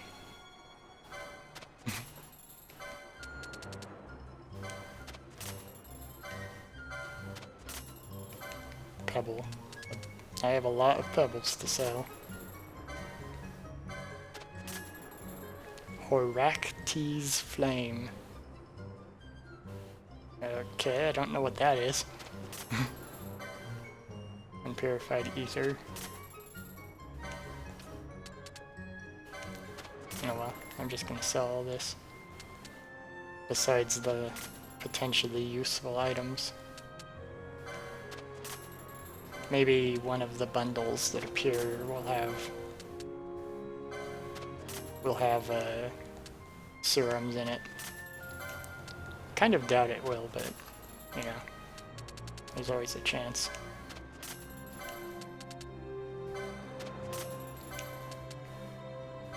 Sell all of the magic stones and rocks and stuff. Blood darkened bone. Oh, okay. Belonging to one who lived a life steeped in others' blood. Okay, so it's like not just a bone with blood on it, it's like a cursed bone or something.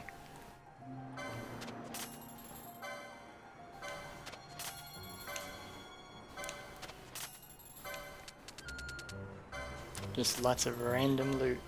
Eye of the Hawk.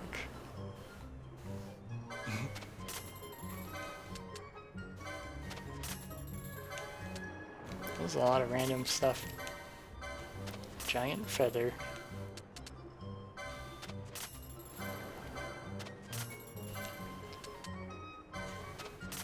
Okay. Canned giant skin. Putrid liquid is surprisingly very expensive.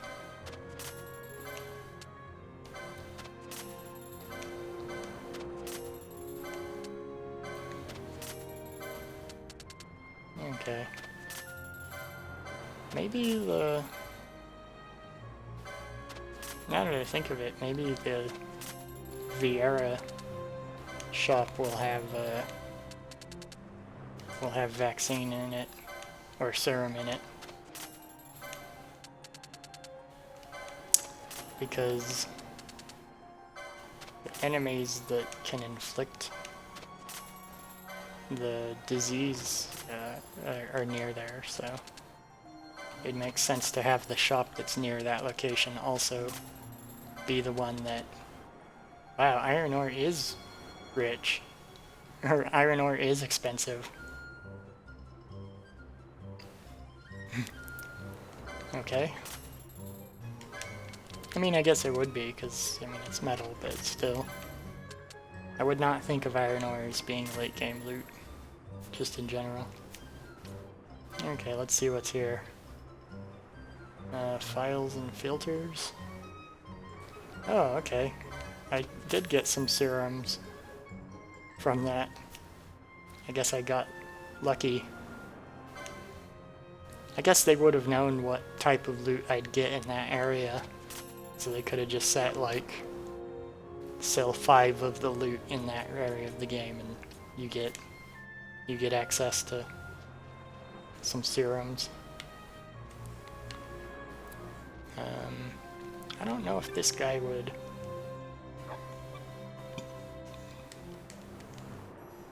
Oh, okay. He just says the whole thing anytime you talk to him. Yeah, I guess there's nothing really to buy. I could buy Phoenix Downs, but I think I could get those anywhere, really.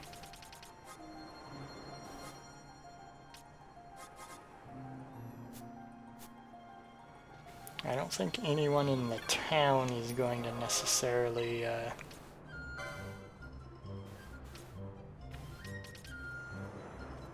don't think anyone in the town is going to necessarily have different stuff.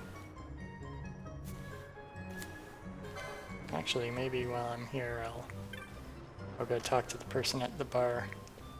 Because I think I accepted a hunt from the... Or I think I have a hunt to accept from somebody in the bar here. Okay. I'll talk to a random person.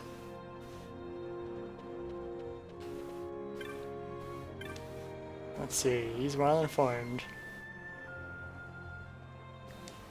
Okay. He's well informed because he knows where a couple of landmarks in the city are located.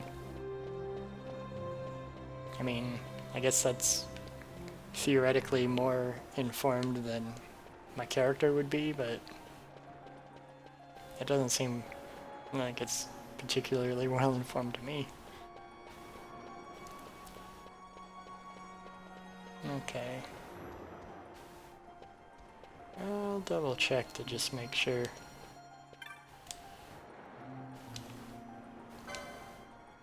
Oh, okay. The shop does have different things available. I don't think any of this magic is stuff that my characters can use, but...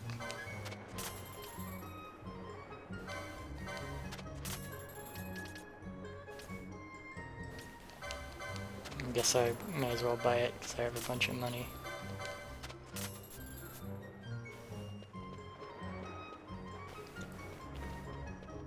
The characters that I'm using for now don't have that. Any of that. I think I already bought all these. I may as well double check. Because I think the first time shops become available, they all sell the same gambits. Like you don't unlock access to more of them as the game proceeds.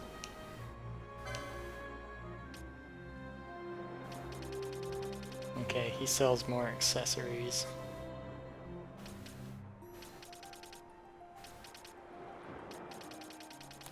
Okay, he also sells more of these items too.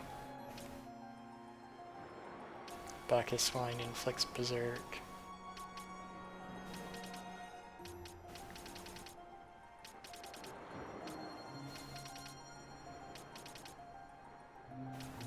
Chronos tier. Guess I'll buy some of these. Why not? Some of those.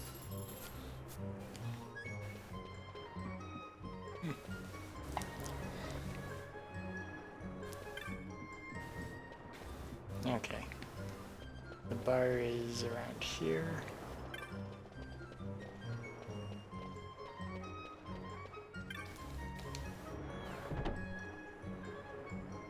Okay.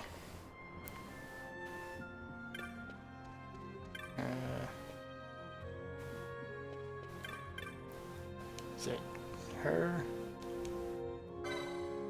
Yeah, it is her.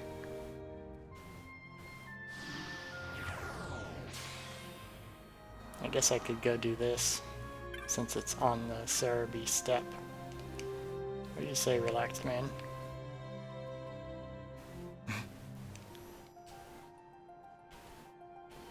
Yeah. For some reason, VR are super uncommon. Quay rat. And some random kid is just sitting in the bar, I guess. None of them want to kick him out. I guess I may as well do the side quest.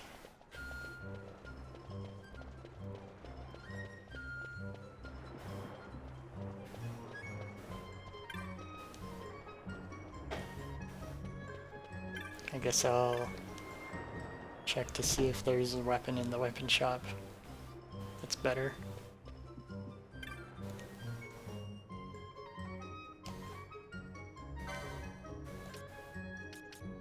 Okay, they do have better weapons here than the guy at the front gate.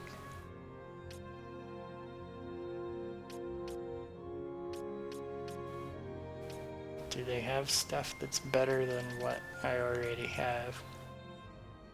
Yeah, that is a better gun. Spica cannot be equipped. And let's see.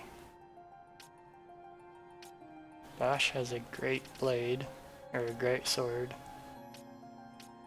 Doesn't look like they have any great swords for sale, let alone one that's better than what I've got currently. That's a one-hander that's almost as good as a great sword, though.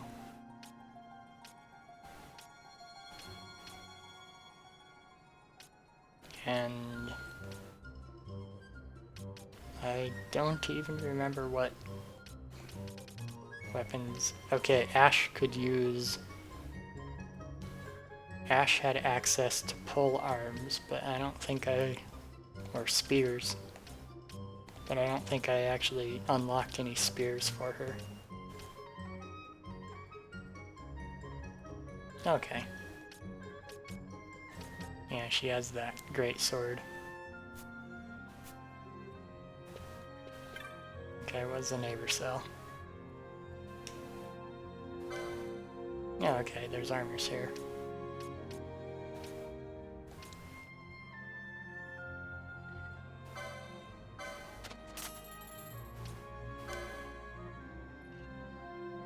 Yeah, may as well do something.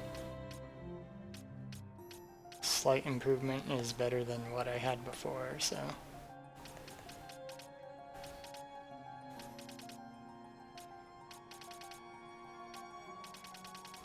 And it doesn't look like Bosch has any ability to equip any of this stuff.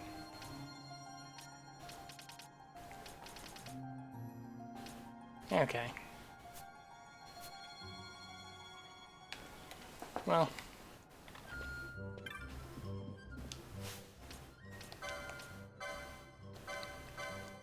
Since the shop won't let me just equip it. What even is that?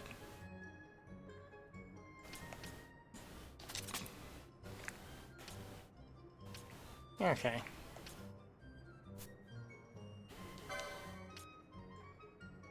Can't be disabled or immobilized.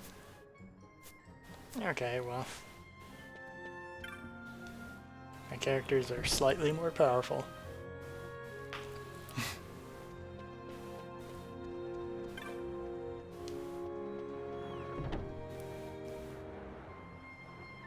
Well, I'm glad I ran in here to look around, at least. Might as well just buy them to just have them. Even if I don't really use them.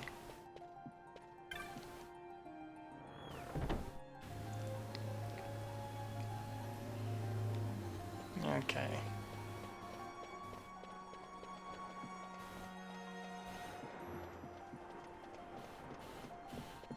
Okay, the Viera, I think, just basically said that the enemy is wandering around.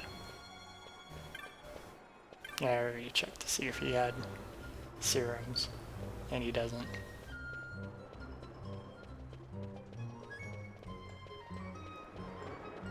But yeah. I think this is the newest city that I have access to. That's why I came here in particular. Like, I don't know if the shops throughout, like, update access to what they allow you to get, but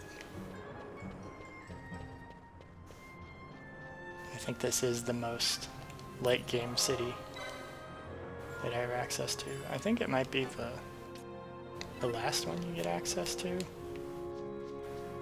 I don't really know. I guess I'll run around here for a little while and see if I can do that hunt. The VR said they'd meet me out here, so if the VR isn't on the screen, that means that it's not the correct spot for it. Oh, hey, some guy. Yeah, I have not streamed in a while. I don't know. It's been a while since I've streamed because I haven't really felt like it.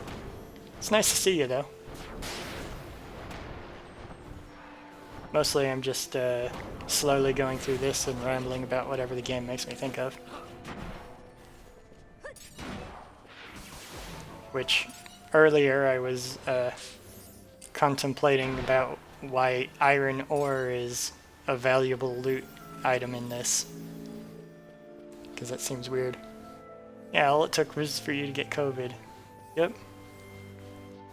Well, mostly, I haven't had a regular schedule for streaming in a while. The last time I was... I mean, back when I was trying to do regular streaming for a while and I had a schedule set, I did Monday, Wednesday, Friday, and I was doing it mostly in the mornings. So it would have been a time when you were busy anyway. Like, I don't think I really did it on the weekend at all. But yeah, for the most part, I was just... I don't know. It's fun to do, but for the most part, it's... I get in different moods, you know? I don't want to ever do streaming just because a schedule is forcing me to do it. I want to just do it when I feel like just talking randomly about whatever. Which, you know, it's something that is fun, but not really a priority for me. Because, you know, I tend to get in different moods. Like, sometimes I'll play a game for a while, and then other times I'll be like, I want to watch 8 movies today. And then I just spend the whole day watching movies constantly. Well, I don't really get the mood of, I'm going to watch 8 movies. Usually it's I want to watch a movie. And then I just want to watch another one at the end of it. And then another one at the end of the next one, and so on. I just sort of get in that mood. Speaking from experience with the schedule, you end up looking forward to stream. Kind of like a kid looking forward to when your show would come on. Yeah, I understand that. That is certainly a thing. When I actually set a schedule, I would have like a few visitors that would come and drop by and say hi that I'd talk to, but for the most part, like, I don't really want to feel like it's a job kind of thing. So that's why I haven't been doing anything. Or that's why I've mostly been a little lax on participating in streaming. I don't even really know what I'm doing right now. There is a I guess I'll look at the primer. Let's see.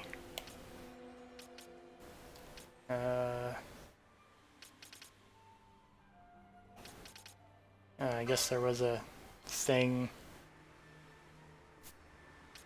I was in that area earlier. Get my stuff back. Found on the Cerebi step. Okay, so it doesn't say the region of the Cerebi step, it just says the Cerebi step. Which, I guess, I haven't really explored this area very much. I basically just went... to the next spot when I was here before. You finished Stormblood on Final Fantasy XIV earlier today? Well, that's good. I mean, if you liked it, it's good. I don't really know anything about Final Fantasy XIV, and I watched you play some of it, but, like, seeing what the story is, like, doesn't help you much in that. I think that's pretty common for Final Fantasy XIV, or Final Fantasy just in general, as a franchise. The ending storyline was really good. Yeah, I've heard that people like it, but that's all I know. Whenever I see... I should say probably like modern Final Fantasy, I usually get the impression that it's a very strange sort of environment you kind of have to get used to. I don't really know how to describe it, but like this game, you see a creature like this running around and you're like, I don't know what this thing is. Like, is that a living thing or is it artificial? Why does it have a plate around its head? Like, it looks like it's supposed to be a dragon, but like, this ring? What's that about? So you're like, is this a domesticated creature that escaped? Is it natural in some way?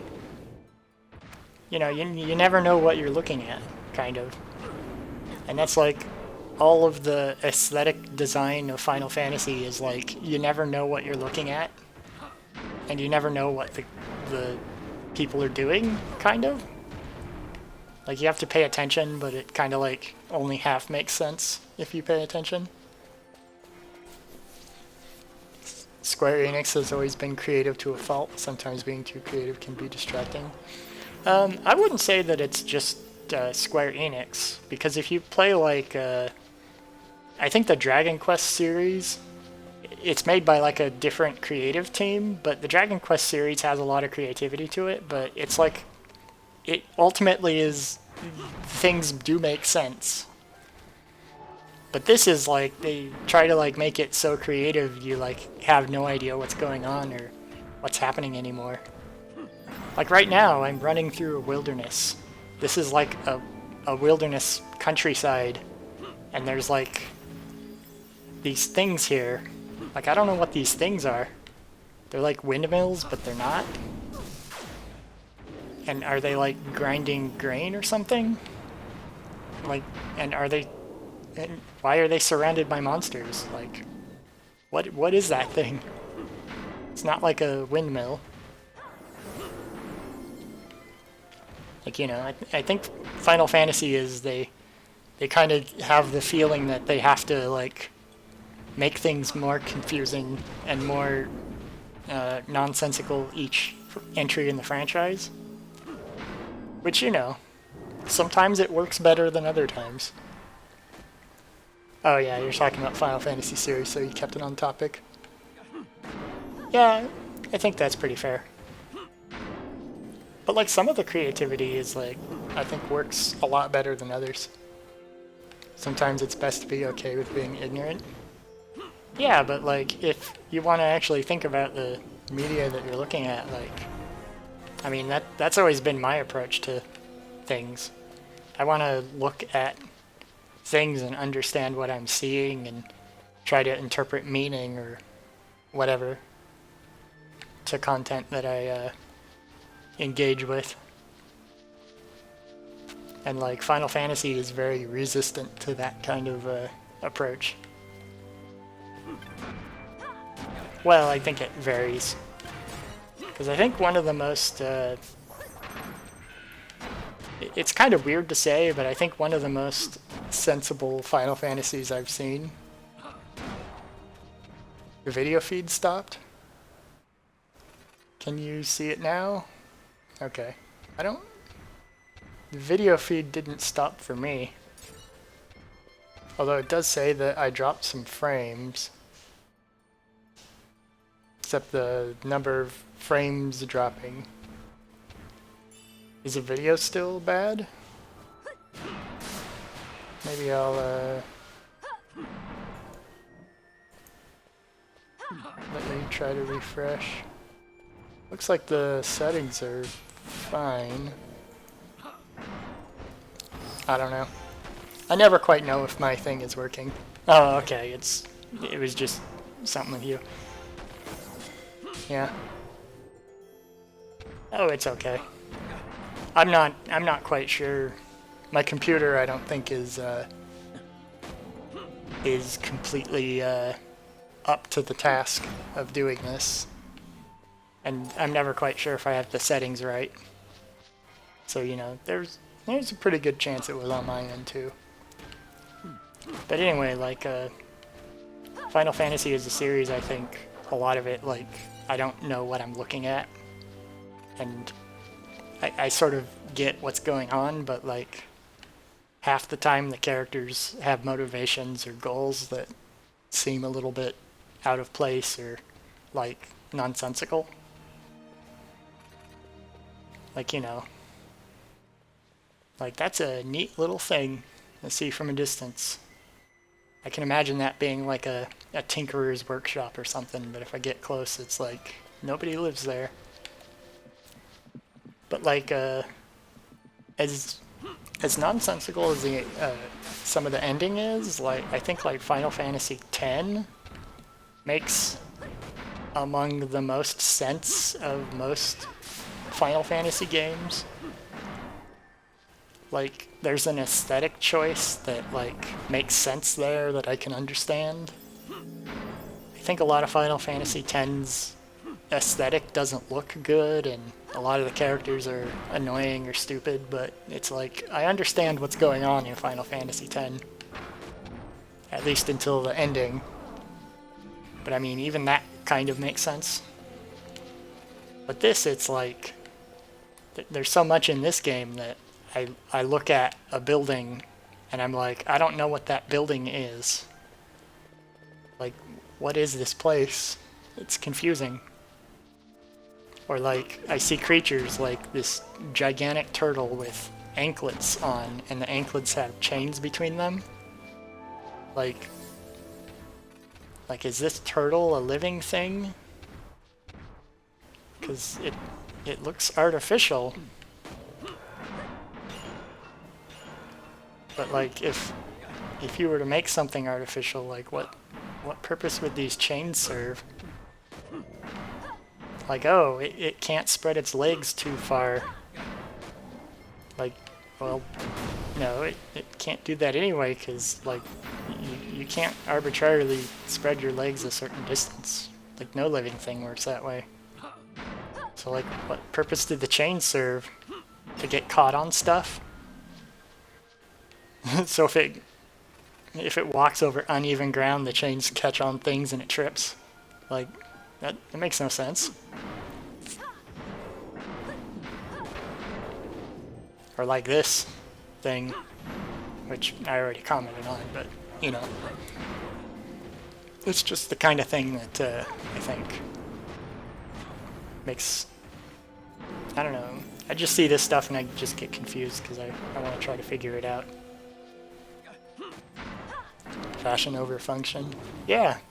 Well, I mean, fashion is like that, but, like, you know, if this was fashion, that would imply that this creature is intelligent in some way. But, like, it'd be like if you saw a creature that lives in the wild, and it like had a sense of fashion, but the only thing it did is wore a top hat. Like there's a wolf or something, and the only thing the wolf wears is like a top hat. But other than that, it's just like a normal wolf. Which, you know, if you saw that, that would just confuse you, right? Because you'd be like, who put a top hat on that wolf? And if you answer that like, oh, that wolf, that top hat is like the wolf's sense of fashion, it's like, why is the only thing that it wears a top hat?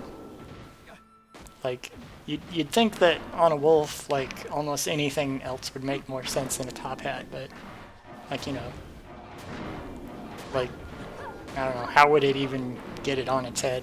But then again, you know, a wolf, it couldn't really wear anything. But oh well, it's, not important. Okay, I'm gonna look at the map. I don't know. I guess I'll check these two areas up here and then turn around and go to that other region. There's like a side quest up here somewhere. Let's see. Okay, the side quest goal isn't on this screen. Wherever it is, it's somebody's going to talk to me on the screen that I have.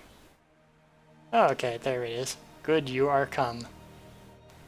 The viral that attacked me is a great creature with massive wings. It will not be far. Come.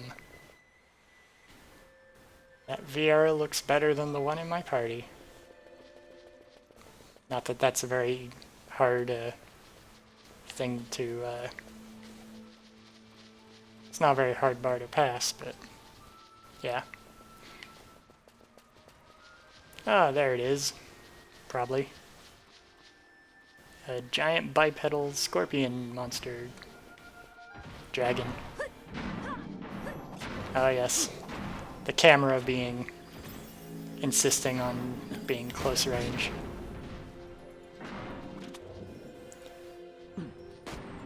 What is that? Yeah, that's another thing about this thing. It has like either horns or mandibles or something on its forehead. I can't tell what that is.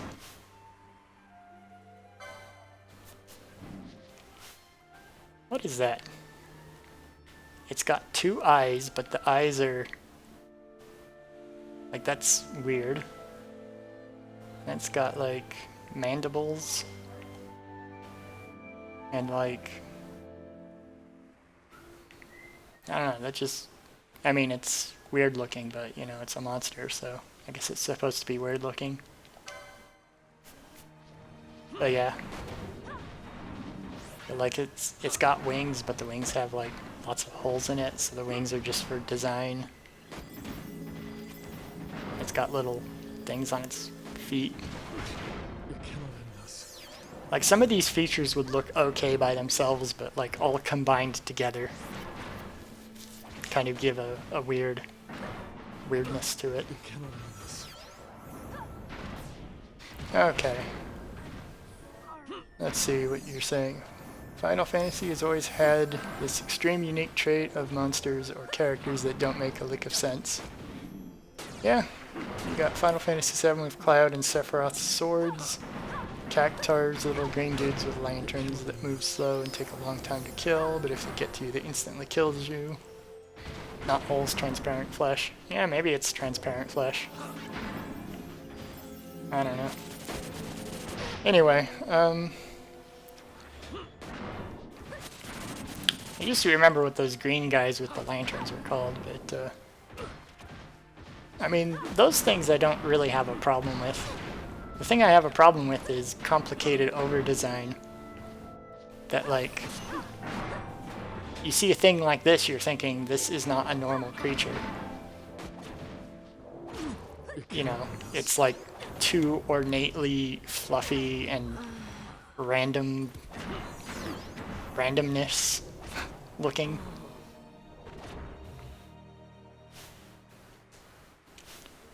But yeah. Oh yeah, you're just being difficult. I mean, to some extent I'm just being difficult too. Oh yeah, tonberries were the little green guys with the knives. Yeah, I got a Viera rucksack. What? The Viera is like around here with me somewhere, isn't she? No, maybe not. She might have gotten KO'd or something.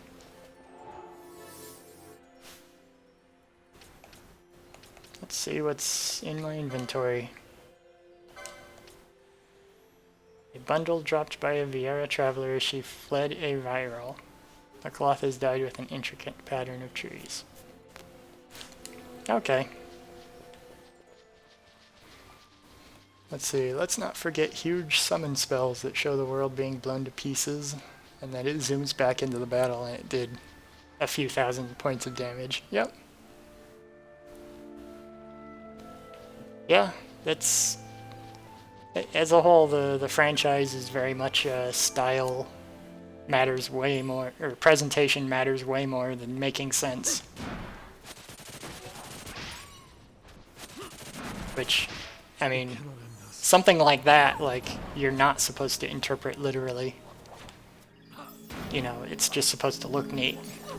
But, like, I think most of the things I try to comment on, I try to comment in terms of,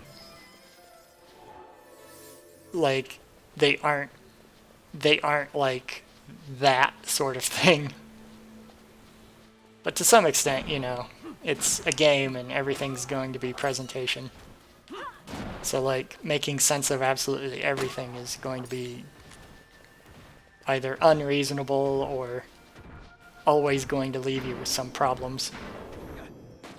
On another note, you love a remaster of Final Fantasy Tactics. You never finished the game, but you loved it. Yeah, that's a good game. I know that they've done re-releases. There's like a translation called War of the Lions that was on one of the portable PlayStation consoles. They made two different ones. One of them bombed worse than the other, but the remaster or whatever was for one of those. I think they had a re-release of it for PlayStation 2, maybe? I can't remember. But that would be a good one to have a remake or remaster of. I really like that game, but one of the problems that it has is that once you know the mechanics really well, it's kind of trivial to break it. Which, you know, is kind of a consequence of it being a complicated, you know, strategy game. Like most complicated or detailed strategy games have the problem that they're usually easy to break at a certain point. Yeah, they did the War of the Lions, which saw a resolution increase, added a couple cutscenes, and mobile only. Yeah, I think it was mobile only. Maybe.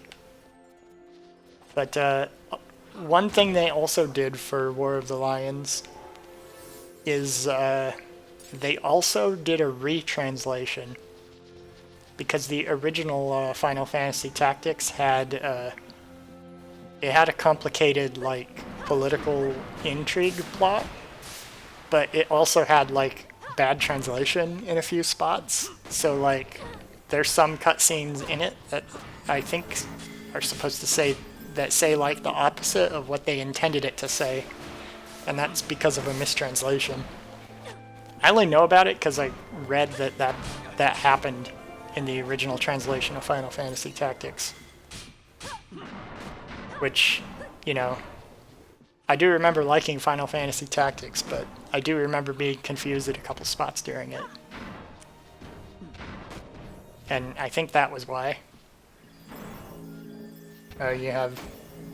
Yeah, the text is better on Android. But you hate mobile gaming. Yeah, I can understand that. I don't really like doing it for the most part either.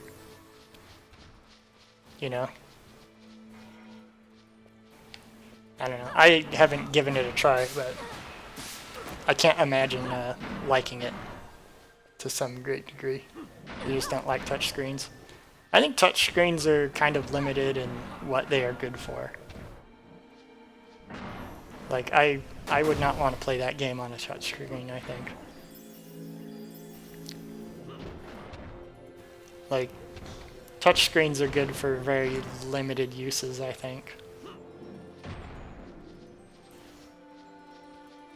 Or rather, they are suboptimal for a lot of things. You need the tactile feedback of a controller and keyboard or mouse. Yeah, I can certainly get that. There's only a few times I've played like a game on a touchscreen that I thought like, this actually works very well. And one of the times is, what was it that I did? One of the things that I thought worked surprisingly well was on... Well, it's kind of not just a touchscreen. It was like I forget if it was the DS or the 3DS, but there was a Metroid game that was on it. That was like a first-person shooter. And that actually worked pretty well with a touchscreen. It was basically just the touchscreen was a stand-in for like a mouse type input. And you kind of had to hold your hands up in kind of like an awkward way where one hand was, you know, curled around the controller and the other was holding the stylus and poking the screen to control your aiming. But that actually worked fairly well. You know, it's not a control scheme, you know, it's a control scheme that is unique to that one game. Like, I'm not sure if there are any other 3D shooter games that quite use the same thing, but like, there were a few DS or 3DS games that kind of used the touchscreen in that sort of way, and it kind of works,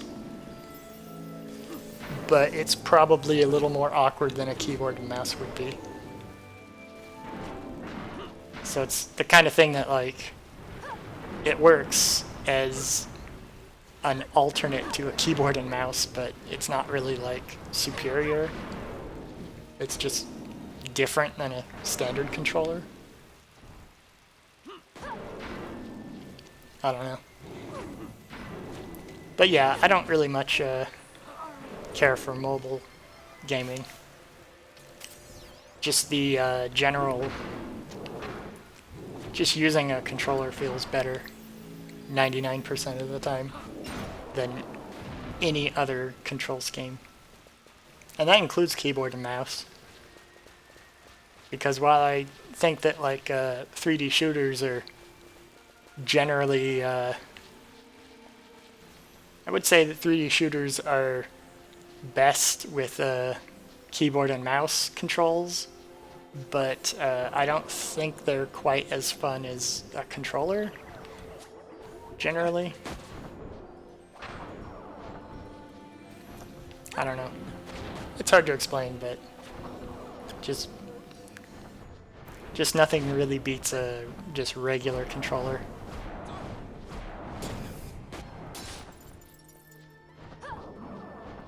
Ash is trying to hit the thing flying around with her sword. It doesn't work.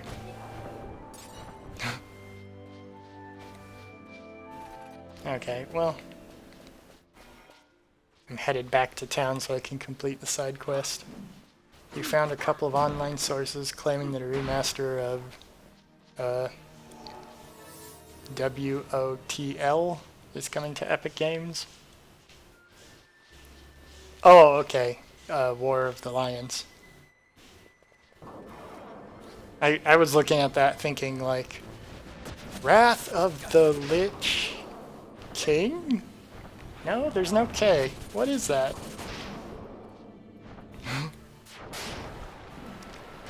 Yeah. Yeah, War of the Lions. Yeah, you're talking about the thing that we were just talking about. I thought you were just saying some other random game, and the only thing that came to mind was I think Wrath of the Lich King is one of the World of Warcraft expansions. So that's like the only thing that was on my mind for some reason.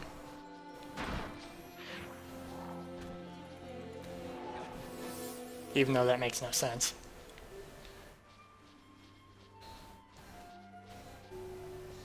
But, okay. Yeah, completing the side quest.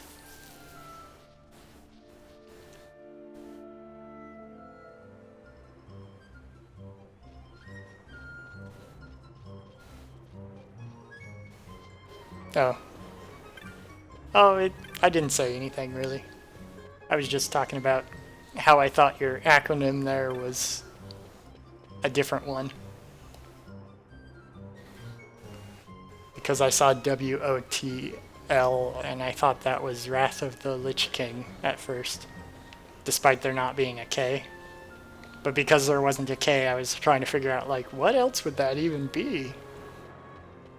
Because, you know, I don't think I've ever seen somebody refer to War of the Lions before, but people talk about World of Warcraft a lot. So I had the World of Warcraft acronym in my head, even though it's missing something. My other guess would have been, what is it, Wings of Liberty? Which wouldn't have had the T, so, you know. But, like, nobody talks about Final Fantasy Tactics for some reason. I think it's just, you know, the Blizzard games are very popular. And, you know, a random spin-off game from 20 years ago in the Final Fantasy franchise, like, doesn't have the internet fandom that, like, all Blizzard stuff has. And the Viera is happy. I got a spear and a shield and money. The world is a wonderful place filled with ideas as diverse as its people. Such individuality was not to be found in my home. Yeah, the Viera kind of suck as a society. Now if you return my belongings... Oh, there's something in the bottom of my backpack. So you can have it, because I don't know what it is. Is that a key item or a... Yeah, it's a key item.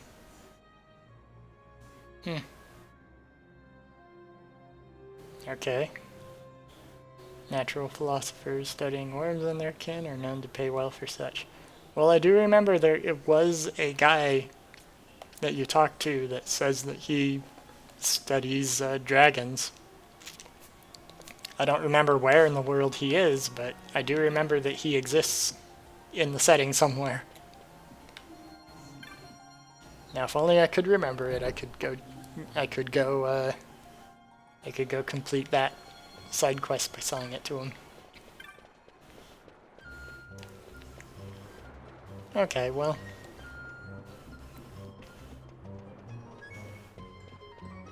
I think that's it for the side quests for now. I'm gonna go try to find some... what is it? Serum. Hope that somebody sells serum somewhere. You changed your appearance in Final Fantasy XIV from Viera and you already miss it. Pervy reasons aside, you actually just love the facial expressions more on the Viera, but you hated the lack of headgear that could be shown. Plus the ears were annoying, really. Yeah, I can see that. I don't really know what the facial expressions are like in that game. But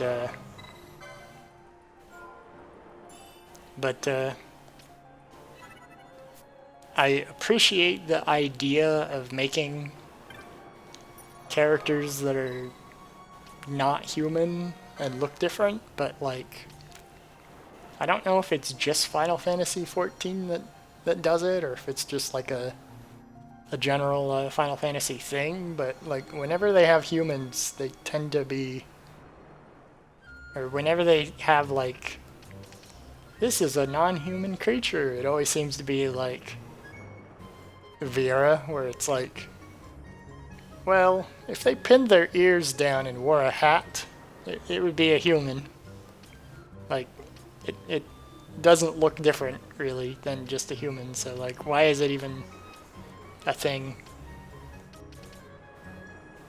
Like, I never really understood that, but...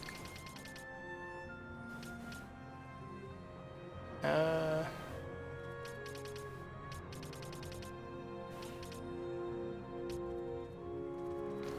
trying to think if Aroot Village is the name of the Viera city. I think it is.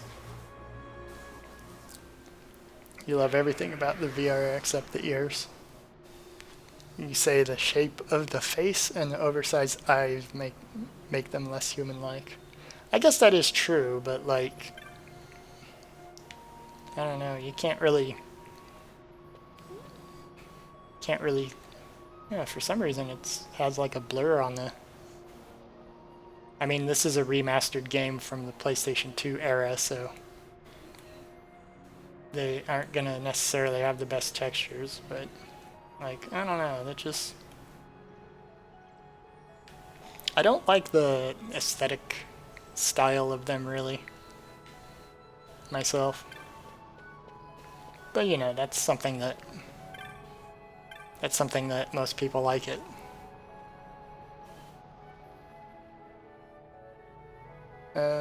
I actually don't know if the chat blocks links. And you found a very interesting link about Final Fantasy Tactics. And yeah, the Viera's like whole society, their whole style is centered around being a stripper for some reason. I don't really know why that is. That's just their society is organized around that style. Oh, okay. It looks like okay, it looks like it doesn't block the thing. Yeah. I haven't changed any of the chat settings at all. I'll probably look at that later though. That particular link later, because I'm not sure if opening a link might cause my computer to chug or have problems. I mean, it probably would be okay, but I don't want to risk it, really. Well, I mean, I guess I should risk it, just so that I'll know if it's something my computer can handle. I guess it probably should be able to handle it. Okay, you sent it to me on Discord too. Oh, okay. And there it's opening for me. Okay, it looks like my computer is handling it okay. Rumor from a few months ago. Yeah.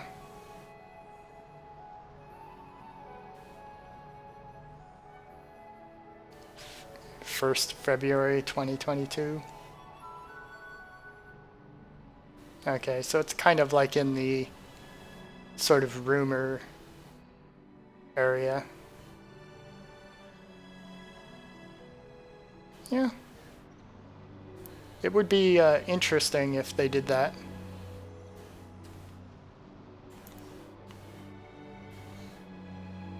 But yeah, that would be that would definitely be interesting if they did do that. I mean, it'd give people you doubt it will come out in like 2 days. What, you think like they're gonna release it with no advertising and no like trying to hype up people for it at all? Yeah. Well, for Final Fantasy 7 remake being released like that, that kind of makes sense. Like, for all we know, they could have had a deal with, would it have been Sony? Like, maybe they haven't had a deal that, like, they could only release a PC port with minimal fanfare, like, a year later. Something like that. Because a company might, you know, make a deal like that. I could see that potentially happening. Well, it looks like whatever the serum is, I can't just go to a store and buy it. So I'll just have to hope not to need much serum to get through the area that I was in. Which was a thing that I was doing before you came in, so you're not likely to know that. Or anything about that. But yeah, there could have been like a thing where they just wanted to not like do a big ad campaign or something for it. Like I guess making a deal to not advertise it would be a little strange, but still. Like if they release a game on PC, what would it have been, like 1 or 2 years after its original release? I can see why they wouldn't necessarily advertise that a whole bunch. You know? I mean, it's not like Skyrim is being re-released for the 70th time, and the company wants to make sure you know that it's being re-released for the 70th time. Like, I don't know why they do it, but I don't think that most companies would try to hype up an old product like that. Like, some would for sure, but, you know, they're probably not going to do that in general.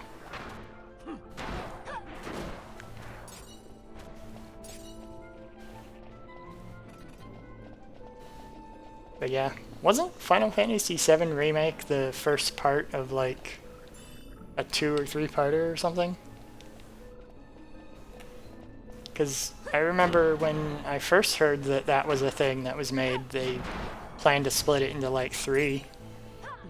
But is that still a thing that they're doing? It's a 3-part series? Yeah. Okay, so it is still a thing that they're doing. That's interesting to know. I guess it was successful enough that it warrants continuing to go to produce it. Because I know there was some mixed reception for that particular game. I don't know much about it other than that it wasn't just flat out direct remake. They'd like change some things.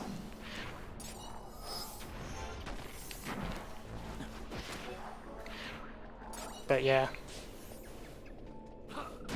What you currently have is the entire Midgard story, or Midgard. I'm gonna assume that was a typo because I think it's Midgard. Anyway. The entire Midgard story, which on the PlayStation 1 was about 10 to 20 hours of gameplay, expanded to between 30 and 40 hours. Yeah.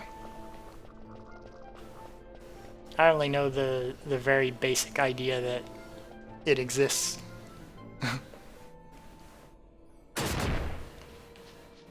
But yeah. That Final Fantasy VII always felt like, to me, it always felt like the setting was mostly about Midgard. Like the main focus and the main appeal was all the big city, and then once you got out of that one big city, the rest of the world was almost kind of empty. Like, it wasn't really empty, but it seems like most of the focus of what they thought was interesting about the setting was the big mega city. And then leaving the mega city, it's like, oh, and then everywhere else is like straightforward. You visit once and there's like nothing to it. You go to the town, you go to the dungeon outside the town. So it's probably a good idea that they, yeah, Midgard was only a quarter of the game. Well, yeah, but that's what I'm saying. Like, there was a lot of things that happened in Midgard. But once you left it, like, the rest of the world was like, there's one thing to do in the rest of the world. Kind of thing. It's not really a criticism against it, it's just, I think when they were making the first part of the game, they were like really ambitious with what they wanted to do and had all this detail and intricate like design stuff. And then once the design team got through with that part of the game, the rest of the people went like, oh shit, we don't have time to put that level of attention into everything else. And so the rest of the world ended up being a lot more empty feeling in comparison. I mean, it wouldn't have been bad if like Midgard was more comparable to everywhere else, but you know, it's kind of like they focused most of their design attention to just that one place, and then the rest of the world kind of was almost an afterthought. So that's probably a good idea to, you know, do the redesign or the recreation. You know, just do a remake and then do something different with it. Which, that's the only thing I know about Final Fantasy VII Remake. Is that they're doing something else with it. But you know, like, one part of this game that always confuses me is like this massive tree. I'd like to be able to look up and see above it, but like you can't really look up in the game. So whenever you see these giant structures, you kind of always have to observe them from a distance. But you know, that's just a problem with the camera being restricted the way it is. You know, cameras are probably pretty hard to design overall anyway. Because all cameras kind of have the problem that you need to make people be able to move it around to see where they're going, but if you make it too movable, then you wind up with it being difficult to use it. But yeah. Anyway, I'm heading towards the current dungeon of where I am. Are you familiar at all with this game? Or I think I actually asked you it before and you said you weren't really. But yeah. This game has these like really ancient ruins that the characters kind of they kind of visit them and with just like an afterthought. Like they're not concerned about where they are, or they have no interest in where they actually are. They just kind of go there and, oh look, this is a place we're standing now. Yeah, you've never played it. Yeah, I can see that. Right, I think I took a wrong turn. Maybe. Oh no, I thought I was heading to the hen mines, but nope. This is the correct spot. Okay. You're gonna lurk. Need to shower and attempt to wash the COVID away. Yeah, good luck on that. I was lucky enough to have not caught it so far, but if it's anything like the vaccine side effects I experience, but prolonged over a week or two, then I don't want to ever catch it. But yeah, it's nice talking to you at least. It's always nice to have somebody to talk to. Yeah, I will definitely try to avoid it. And I will be slowly going through the dungeon. Hopefully I'll get to the end of this next dungeon. Miss you, Bay? Okay. Well, enjoy your shower, and I'll probably still be here when you're out. I don't know how long I'll be going for, but probably another hour at least. Getting treasures and slowly progressing through the game. Okay. High potion. Killing the birds with inexplicable armor. And spiky helmets. I wonder if those spikes are supposed to be a part of its armor or like part of its body.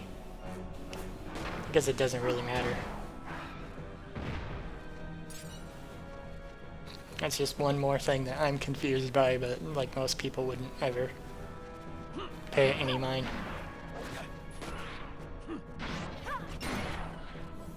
And one of the good designs, even though it probably is a little more complicated than it needs to be, it's like, it's an insect, and insects kind of look overcomplicated and designed anyway. Because insects are, you know, microscopic, so having a lot of extra legs or antennae that stick out or mandibles or whatever are kind of normal. Bugs just look weird. I mean, you know, a bug wouldn't have a little whip tail like that. Like, can't really see it very well, but that little whip cord tail that it has, like, that's not a thing that a bug would have, but like the rest of it looks fine. And that bug is a small enough detail that it doesn't really detract from the overall design, I think.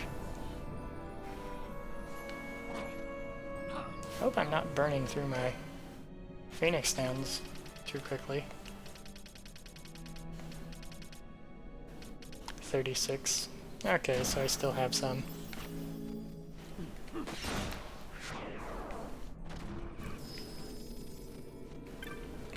Well, they've each gained a level or two, so. And I have some slightly better gear, so maybe I'll luck out and not need more serums.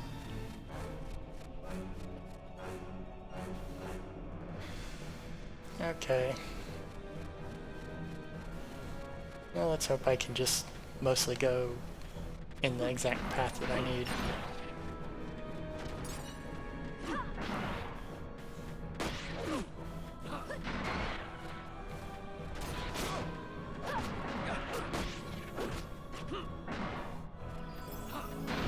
Okay.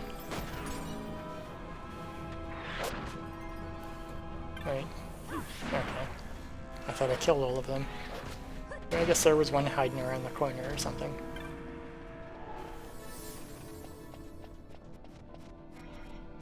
Okay.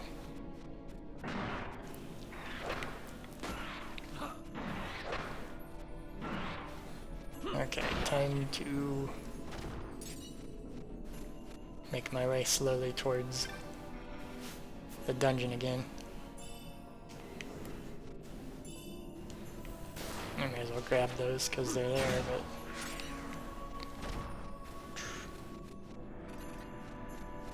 but... Okay.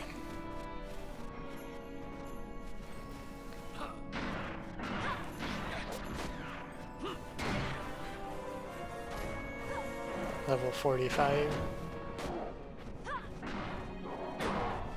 I don't even know what level. 45, 46, 52. Okay, so they're pretty comparable to what my other party members were at. So they've gained like 6 or 7 levels since I started today. It just kind of happens if I run around being lost and doing random side quest stuff too, so it's not too different from normal. Especially since I'm mostly not like running past any enemies at all.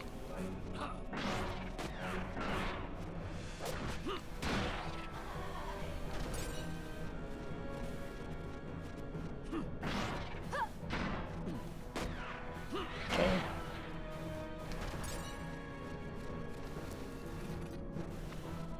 I do like this fog design. Okay.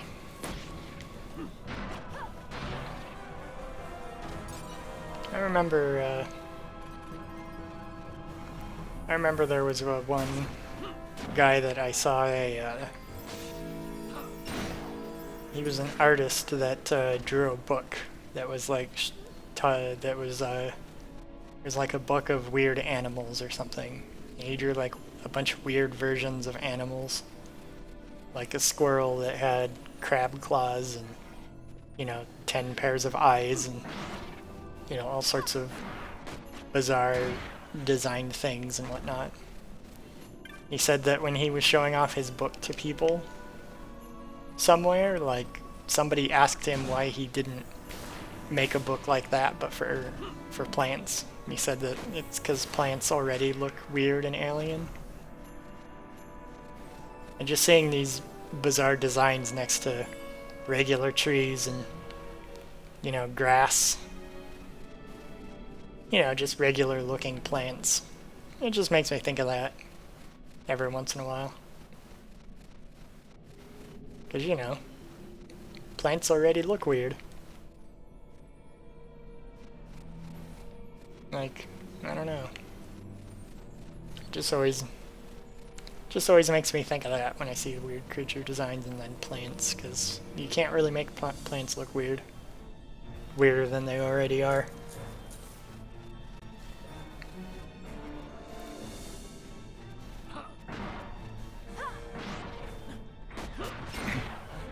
And I do like that creature design a lot.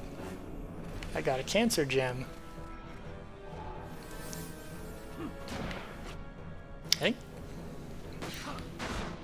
I think the description of the cancer gem says that it's a gemstone that's carved with the symbol of the astrological symbol of Cancer.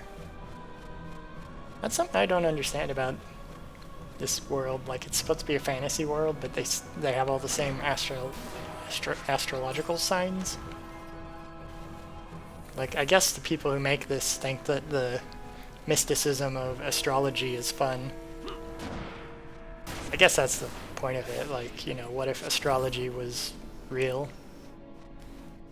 Like, I guess that's kind of an interesting fantasy thing, but I don't think astrology being real, like, has any effect on the plot. It's just a flavor thing.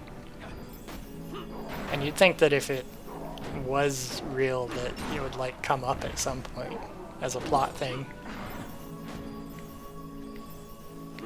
Like, oh, this bodyguard is Sagittarius because they are loyal or something. Like, people would talk about it like, you know, I only want to hire a Pisces for this job because they are good at the thing that this job is.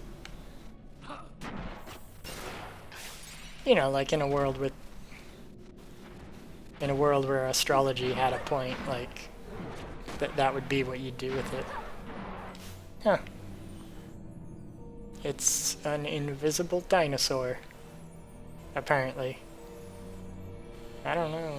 Yeah, I think it's supposed to be invisible. It's just, like, blurry. It's got, like, a blur effect.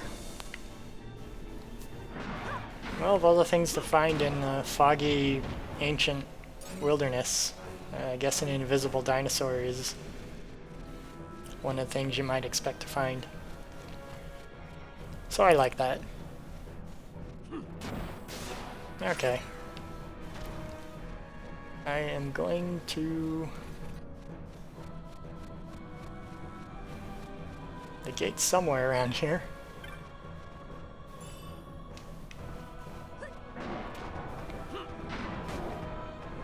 I should be better equipped now to get through this dungeon, hopefully.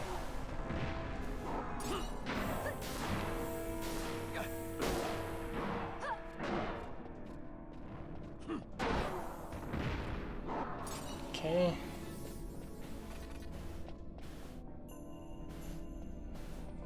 This will tell me the place to go, maybe. Okay, this direction, I guess. Oh, okay, I was right next to it. I did not expect to be right next to it when I stopped there. I thought I was lost.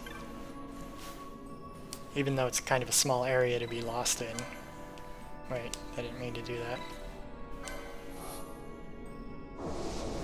I've already been through this door, so I don't need to do it again. Also, that's a very impractical door to open. It's impractical to a degree I don't understand.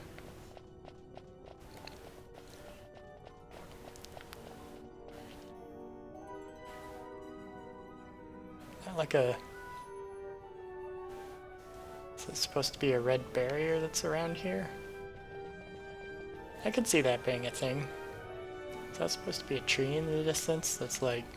Okay, I think that's just a cloud. Kind of looked almost like a tree. Like a treetop that was as big as a mountain or something. That was in the distance.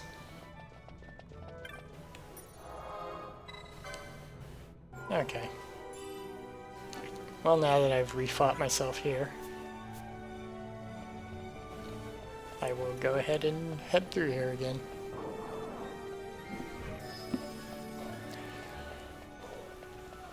Okay.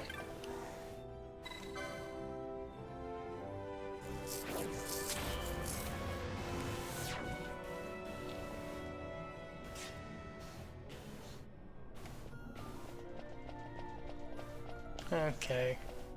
Well, there's the statue of the guy that I fought earlier. And the gate to somewhere else again. Imagine like having so much magic that you can just put teleporters everywhere. Like that would be a really rich society. If you could just have your primary, or I don't know if it'd be primary, but one of your forms of travel to get in and out of buildings would just be a teleporter.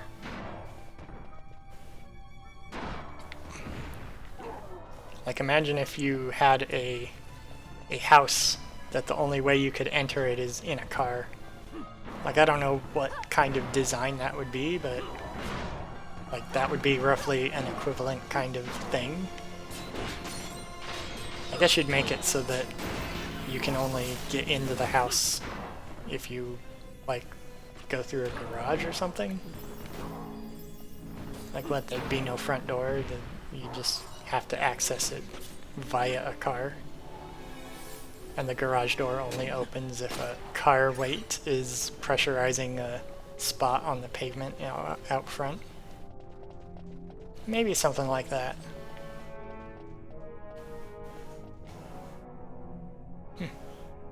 Wonder what that green thing is supposed to be. I think I already pushed this button before.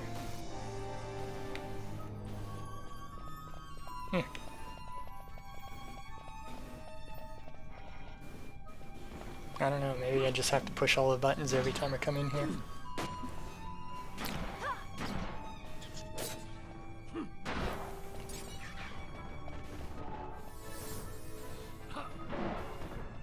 Okay. Well, I should be able to get further this time. Because last time I only had 2 of the serums. And now I have 8, I think. So it should be better.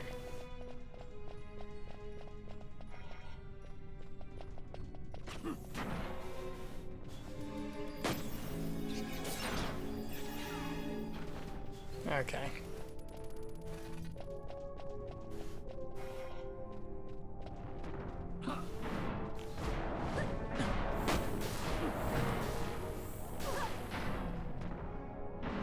That's a very weird looking thing.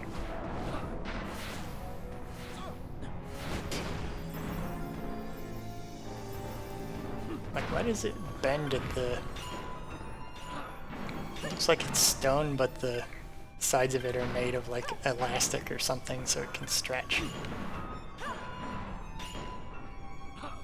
Maybe they were kind of limited on what the 3D modelers could do with the look of it. This one's already off. The Cathes Gate Stone.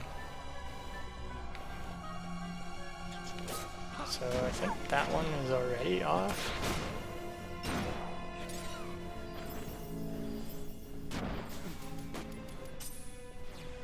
I think it should probably be okay.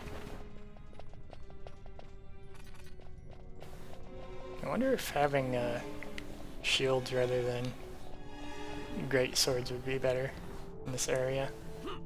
Probably, because it'd make the stop it or the immobilization magic that the enemies use here less effective, maybe.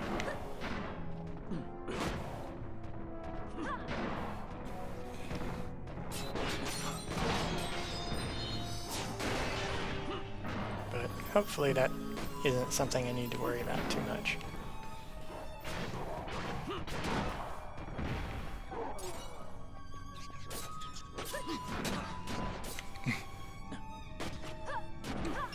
Actually, probably the best thing that I could have done is use different types of weapons.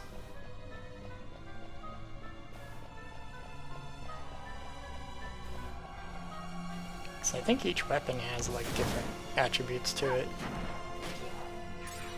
Like I remember reading it once and it's like maces deal more damage if you have a high magic attack.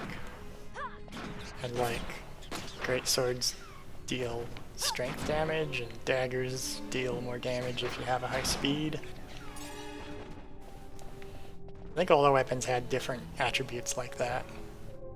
I think one of them even like bypasses enemies' physical resistance and they deal damage based on the enemy's magic defense.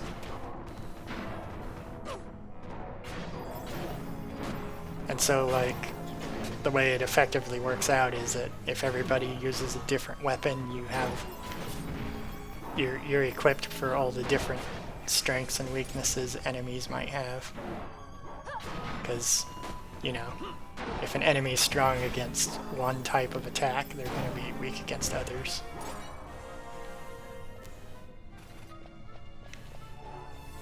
But I mostly don't want to bother reading through all that and deciding what my strategy is going to be. Because, you know, I'm here to just kind of run through the game. And fishing through menus and figuring out details like that are something that I'm not necessarily opposed to, but that isn't going to be my priority.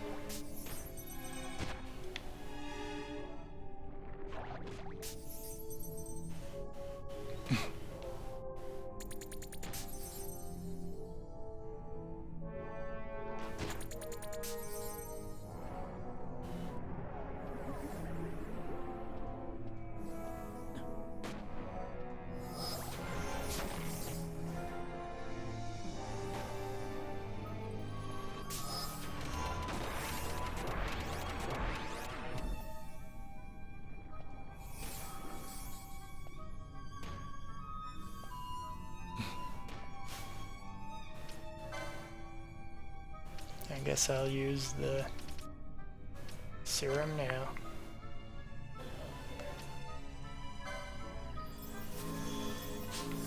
against this one enemy.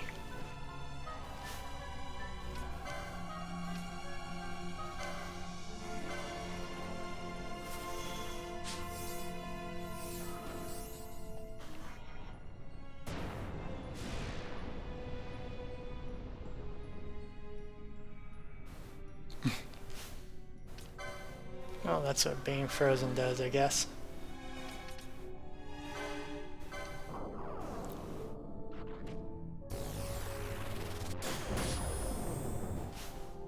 Oh wow, that was really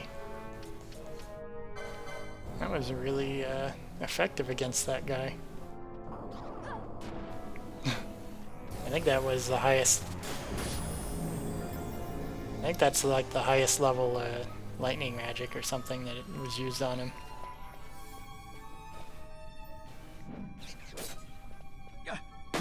That was a lot more effective than I would have thought it would be. Oh well. Let's see.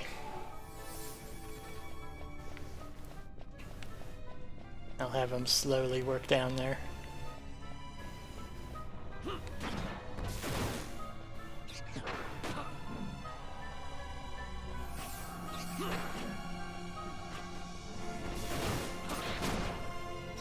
Yeah.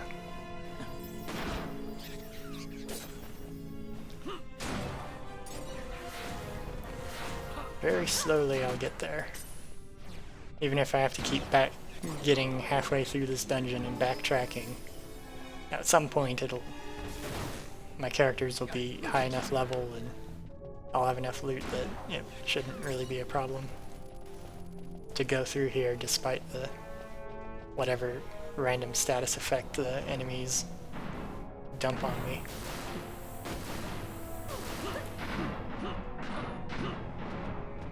I wonder if the remedies can heal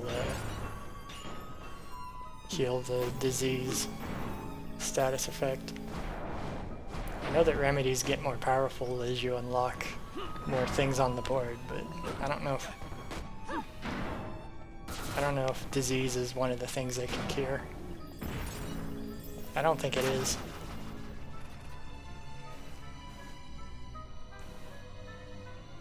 But that doesn't matter, I just need to make it through this dungeon area one time, and then once I'm through to the other side, I should be good enough to go all the way.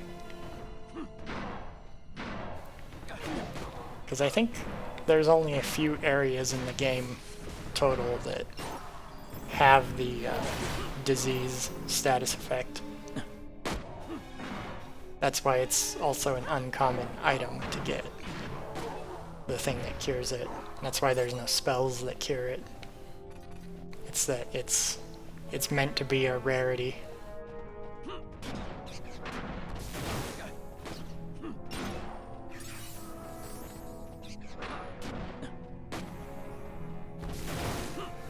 Which, you know, luckily is not something I have to worry about once I'm through this area of the game. At least I don't think it's a thing that you have to worry about for the rest of the game. There's probably some of the post-game content that's where you do have to worry about it. But if there is, I don't think I've seen it before. Not that I got very far in the post-game content, but still. I'll get to the ending and the regular ending of the game at some point pretty soon. Well, I don't know about pretty soon because it's not like I'm going to be there in the next hour or so, but you know, relatively soon considering that how much of the game I've already been through up to this point. Okay. It'd be very helpful if these people had like a rope. Like a rope ladder. They just turn around and go get some rope to come back in here. Just sort of like set it up somewhere and climb down. Although I guess if they did that, these various monsters would just cut the rope, but still.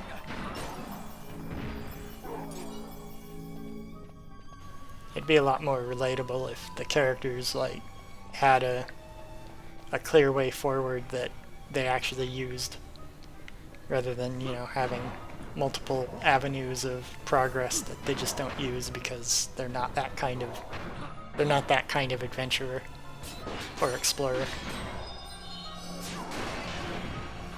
Which, you know, I think to some extent though, having that kind of approach to the presentation would,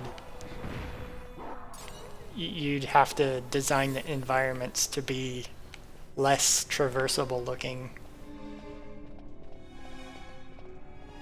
you know. Which, I guess, these characters, there's always a way to just walk forward rather than climb anything. So, you know, they don't really need that rope, but,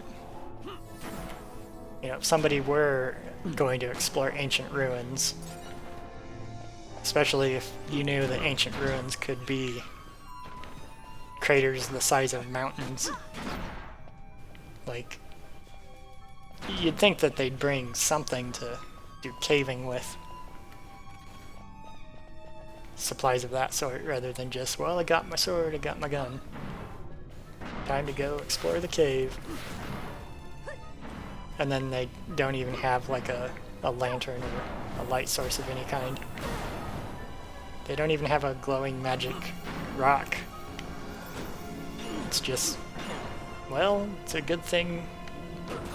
It's a good thing somebody came through and lit all these places up with magic stones before anyone ever showed up. But you know, that's kind of a weak criticism to make, because if you didn't have a light source, like, you couldn't see, you wouldn't be able to come here to begin with, but like, seems kind of like a simple failure of design. I guess there's creatures that live down here, so there's, you know, always lights, but like, none of these characters think of going, I'm gonna go to the ancient tombs. Then the ancient tombs are like, they have plenty of lights in them. There's like skylights in them even. So you could have just, you know, climbed down through the skylights, but they didn't think to do that. I don't think you can climb down through this light though, because I think this is implied to be under the lake that you see at the top. I don't know what lake you see at the top, but I think it's implied to be underneath it, so I mean, it's not directly, it's not immediately obvious that this is anywhere in particular, but up there is blue and the lake was blue, so I think it has to be that.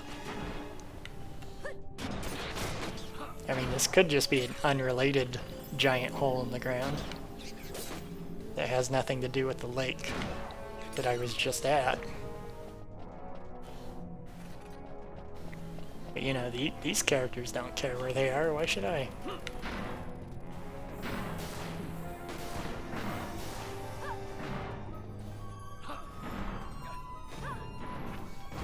But yeah, also if they had any concern for realism, you know, there wouldn't be all these random creatures to kill down here.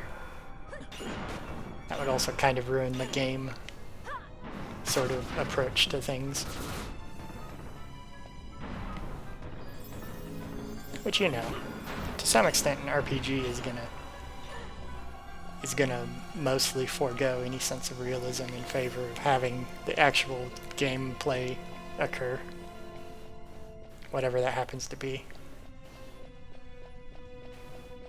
Which in this case is running around stabbing things and not worrying about a torch. Okay. I guess I go up here.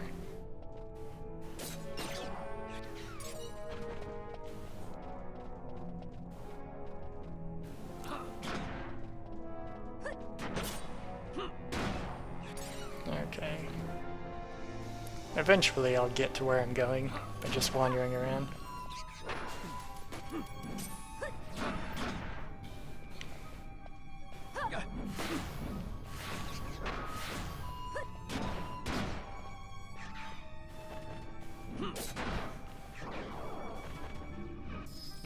imagine if I was racing somebody to beat him to this location first, and then they just decided they wanted to sit around at the opening to this region and just wait for him to show up. But they decided they may as well just wander randomly inside for a bit. But once they decided to like start doing that, like,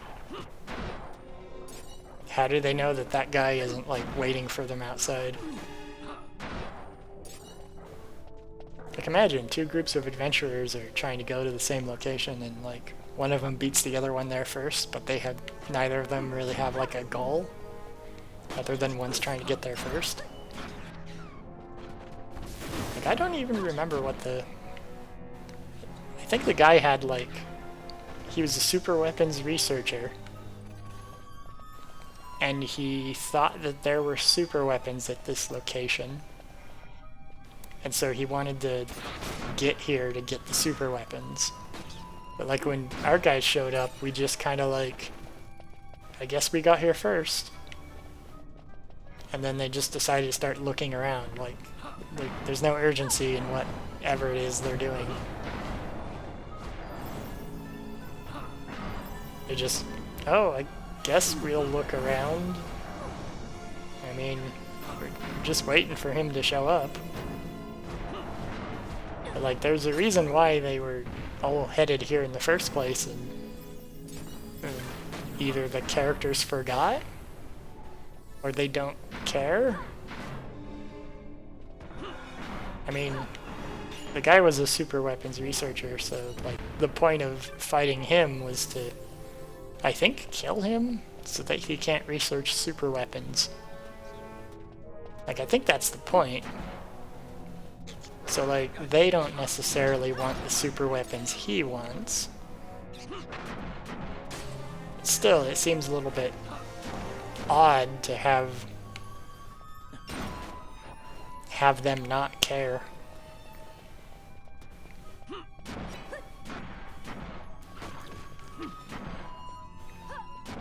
I don't know. I think probably stuff like that is not really meant to be... It's not really meant to be thought about all that much, I think. In this, whatever the plot line is. But it's still kind of weird to me to have that be a thing. Boy, these things are really common.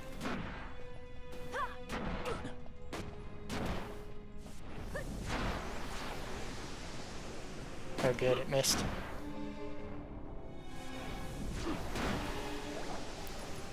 Poison and slow. Well, as long as it doesn't hit me with the bad thing, then I think I'm fine.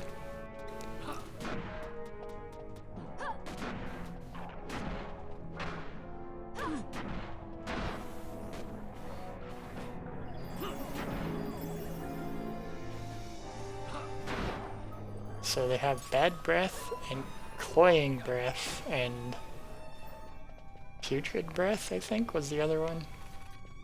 They have a lot of different breath moves. Seems like they would only really need one. Oh. Gate Peralthon? Oh, well, that's the one from the other side, I guess. That's the one from the beginning of the area. Okay.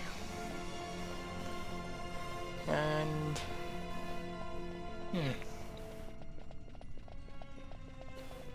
Well, time to wander around randomly some and see if I can find the switch. Okay. Maybe it's that? I don't know if... Yeah, I already deactivated this one. Yeah, that's Tai Chi. Yeah, if I hit it, it turns it back on. I think that's the state I want them to be in. I don't really know though.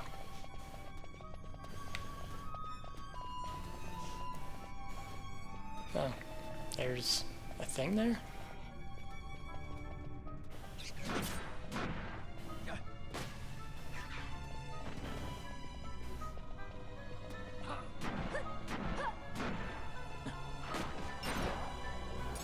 Okay.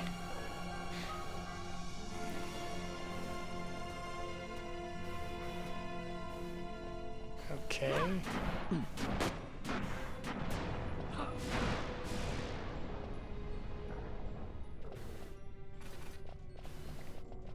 This would be very helpful for me to have a ladder or something. Or a rope. You just have to go the long way around instead. He still wants to target the guy on the floor below that I can't reach.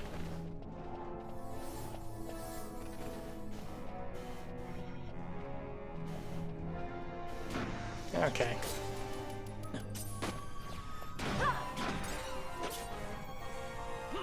Well, I don't know why I didn't find the way forward earlier, but I think this is it.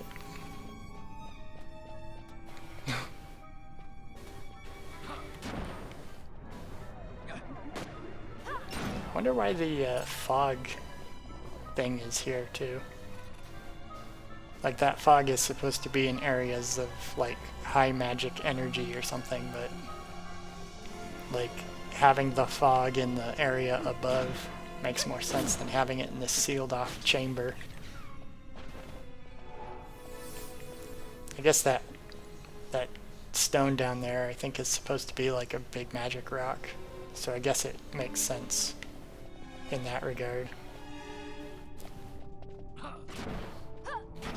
That big magic rock,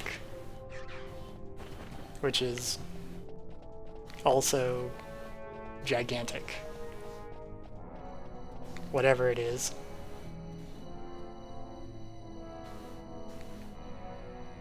Don't know how it got down here, but it did. Okay. Oh hey, a story thing.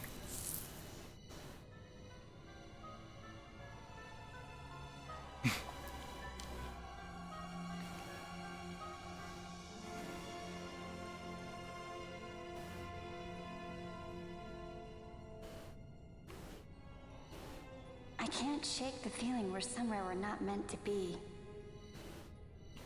Yeah, it's exciting. Exciting? You are not troubled by the unknown? Who can say what lies ahead? We may encounter the very creators of Nethersite. Yeah, I don't know what we'll find. I like it better that way. You're Okay. sounding more the Sky Pirate every day. Okay. So now that they've come all the way down here and seen this thing, whatever it is, now they're like, oh, that's weird. They like don't really know what it is, and they don't really care. They just looked at it for a moment and said, that's weird.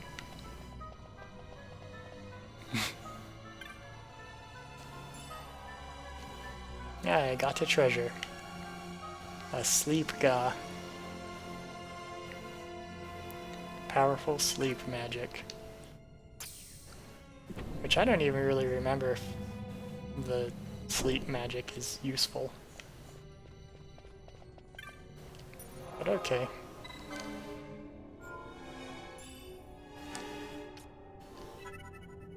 The Halmika Water Steps. Strange that these people know what the name of this place is. Although I think there's a map you find at some point. So I guess the map is just labeled.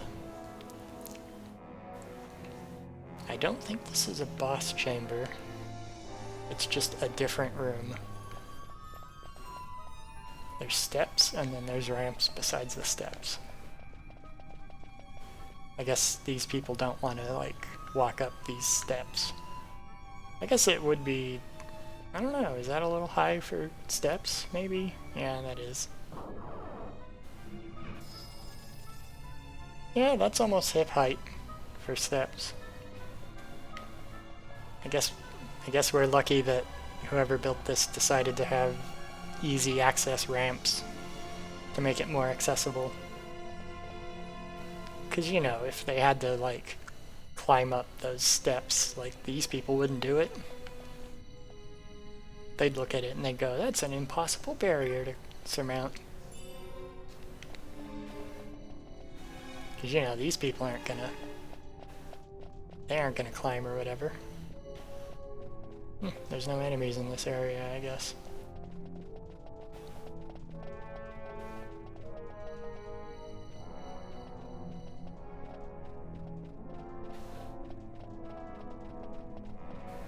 Okay.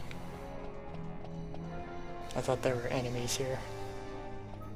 Maybe they show up after a screen or two.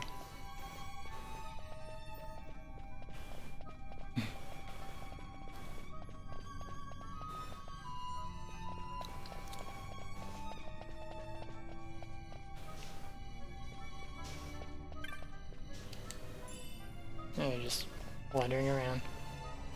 Amber amulet. I don't even know what that's. That's.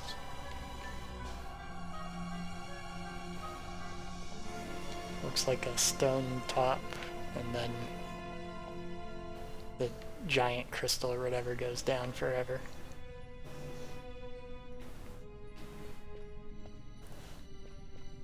Nobody knows what that is, and nobody cares. It's just kind of there.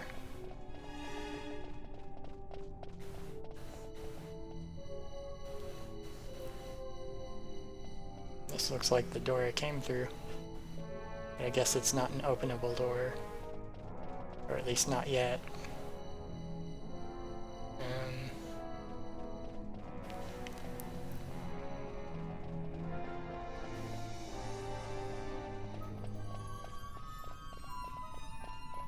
Okay. I guess I could probably look at the map to figure out where I'm supposed to go.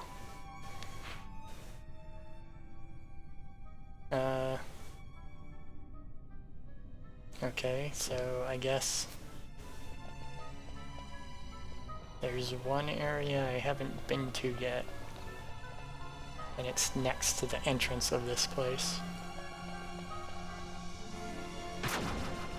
Okay, yeah.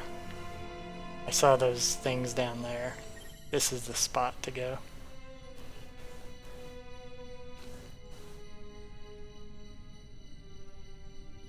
Okay. A light bridge that goes to this thing. These people are awfully trusting of these light bridges.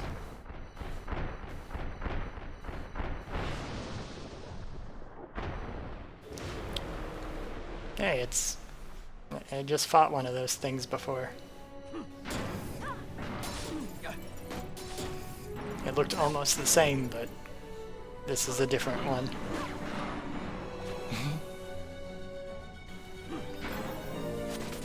Characters cannot use techniques.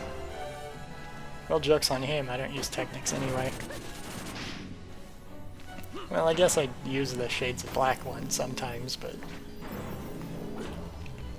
techniques aren't a thing that I generally use. I've never really tested out what all the different skills do, or if any of the skills are useful really. But I always kind of got the impression that techniques were very minimally useful.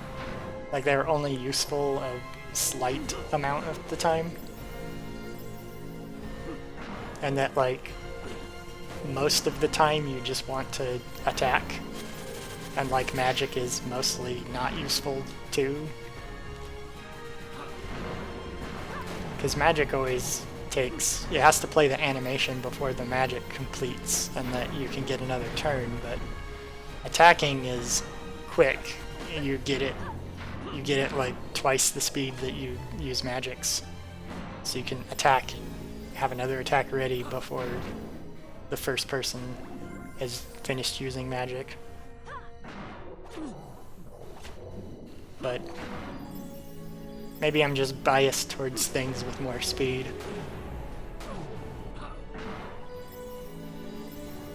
Like, I don't know the mechanics of how anything works.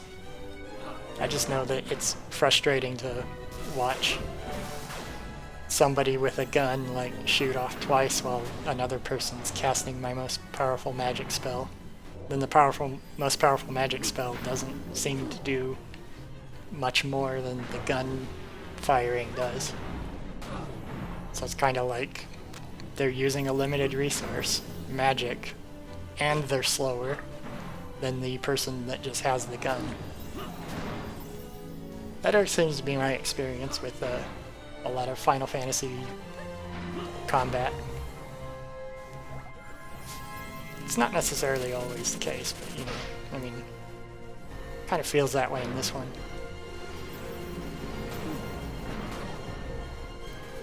But probably a lot of it is conditional. Like if you know what the enemy is weak against, like magic is probably really useful, but if you don't, like, probably it's not useful at all. It's probably a situation like that,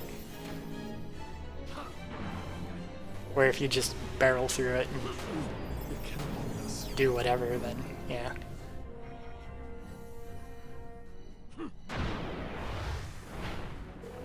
But yeah, I bet that's what it is.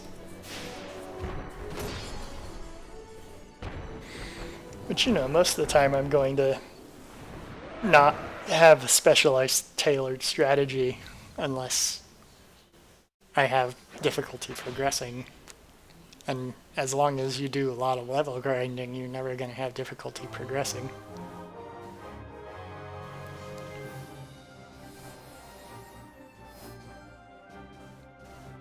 Well, they beat whatever that thing was, and now they're happy.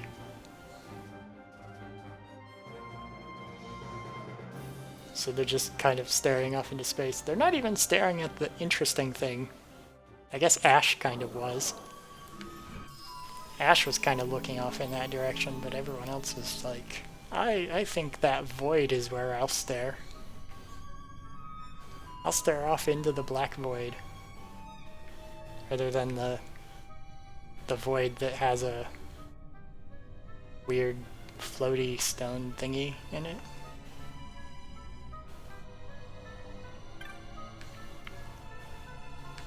Well, it's time for them to go poke a weird thing?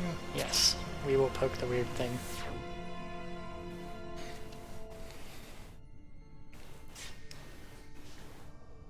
And now we're in the gigantic floating stone.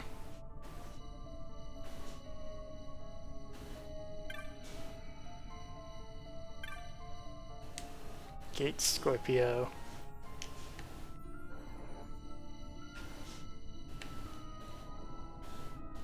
There's two different directions to go, I guess. Now, if I remember correctly, this was the area of the game that had, like... This was one of the post-game dungeon areas you could go to. And if I remember correctly, it was, like, really huge and confusing, like a big maze. I remember being annoyed at it because every place looks the same. I think the colors of the crystals on the walls change. But like, for the most part, all the places look the same. You just have exits and entrances going up and down. And it was like this huge maze. Which I do not anticipate wanting to complete that on stream. Because I think in order to beat it, I would have to like take notes and try to map. Like, I probably wouldn't be able to beat it by just running around randomly. Which is my preferred strategy for doing anything on on stream, I think. Random running around. Like now. I think there's only one place to go, like, this place is straightforward first time you go through it, but then there's like an extra area that you go to. Waystone 7. Yeah, and I think the Waystones all have different names too, that you meet through, that you find throughout this area. But yeah, like there's 3 different ways to go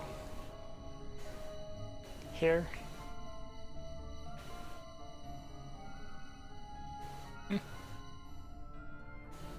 I do kind of like part of the look of this.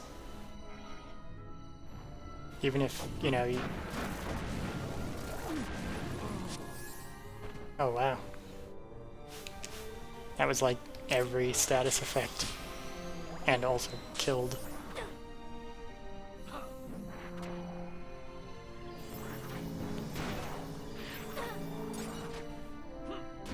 Okay. Guess this is not a spot that I can go to right now.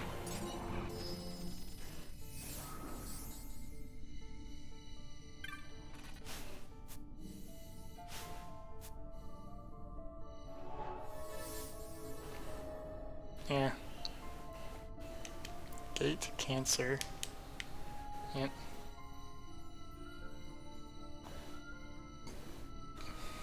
Okay. Well, it is time to wander around here randomly. Should be simple enough to navigate through here. But yeah, it's like really easy to get turned around in this dungeon. Like sometimes you'll see different gates and then you can wind up going the reverse way of when you do. That's why you'd need to take notes in order to get through this area. But luckily you only have to get a certain distance into this dungeon this time.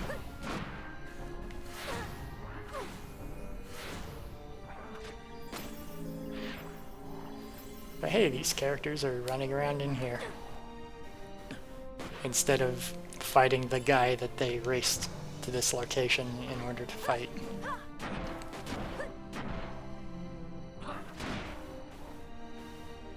What does the map look like even?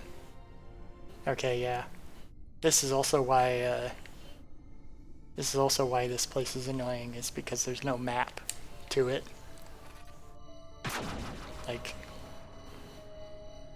that's why you would also have to take notes. Just because you'd have to recognize what gate numbers you've been to already and what, like, things to activate.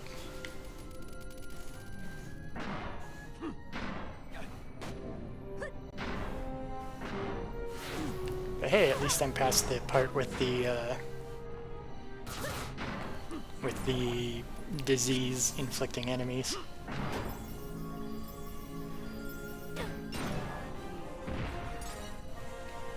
And now I can either assuredly run past all of them or just avoid them entirely.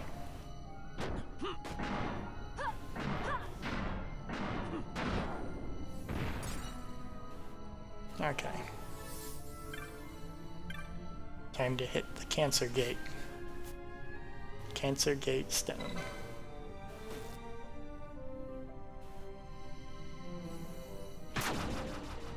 And this might go up.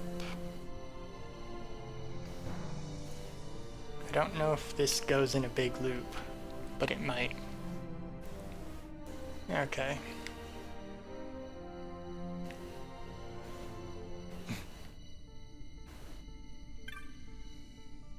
Waystone 6.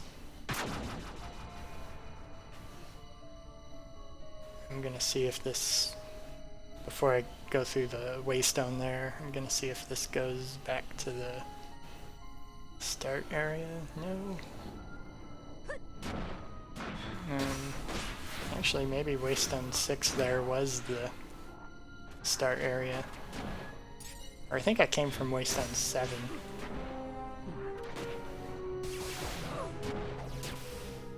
But I think this is the... I think that was the starting room. Because there was a treasure behind the Cancer Gate and a bunch of those enemies.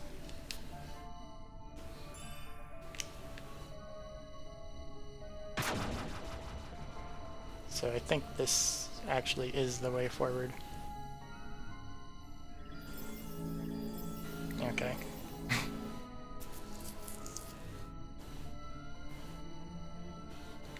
And this is a dead end with a teleporter.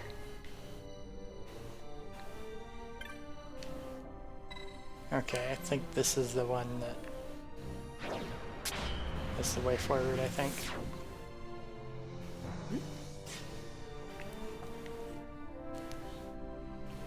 Okay. Okay, this is called Waystone 4. And I just came through Waystone 5. Okay, so Waystone 4 is the one I don't want to use. Probably 3 will be the next. I don't remember this particular dungeon being very long. Like, I mean, it's long, but... or it's mostly just confusing, I think.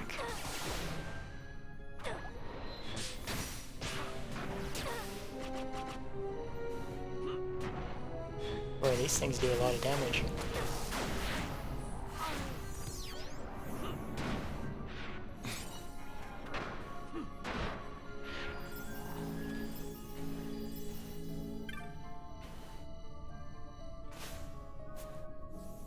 Okay.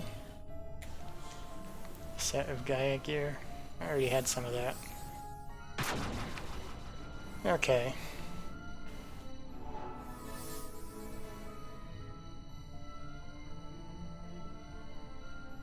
Okay.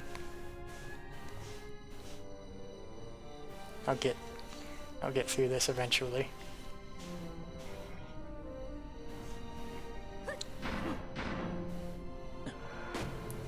But for some reason, the random ghost that Ash sees wanted Ash to go in this direction. And that's the only reason why I'm here, is that a ghost walked in this general direction. And because a ghost walked in this general direction that Ash saw, we wound up in these ancient ruins that are somehow connected to this gigantic crystal. And the characters are just fine wandering around this place for some reason.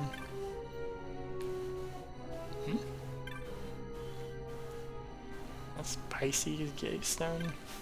And this is not Pisces, I guess. It's Aries. Okay, so I have to backtrack and activate Pisces. Or activate Aries. Okay. Well, I'll get through here eventually. Luckily there's not like a whole ton of split-ups. I think the later areas in this, the post-game dungeon area of this, has a lot of split-ups that you go through.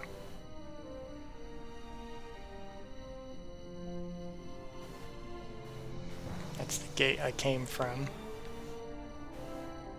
And I guess this one. One of those directions was sealed off when I first entered here. I don't know which one, unfortunately. That's the thing about, like, not paying attention to what I'm doing.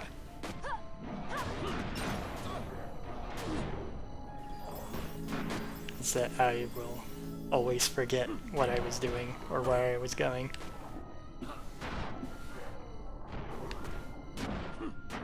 Okay.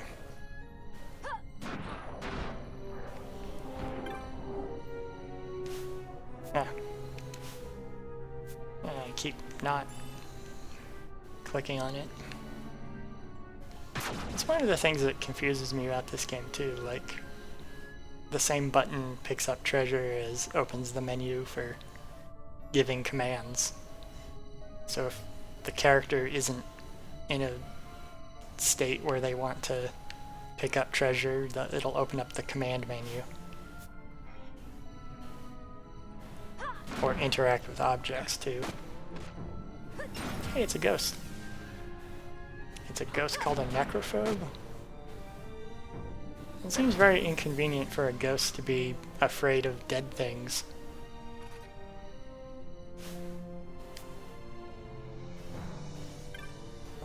Which, yeah. Well, I don't know if that's all that weird. I mean, if you were afraid of ghosts and you died, like, you still would be afraid of ghosts. Otherwise you wouldn't be you, right? But still, this is like a late game enemy. That's the ghost type that's afraid of ghosts.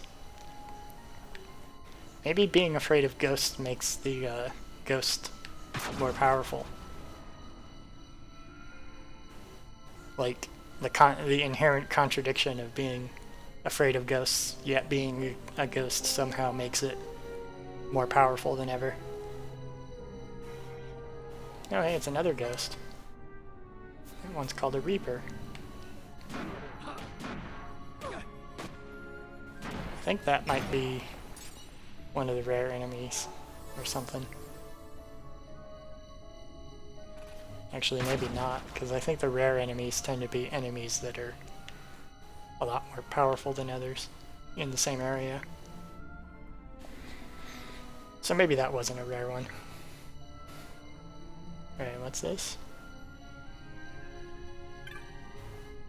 Waystone 3.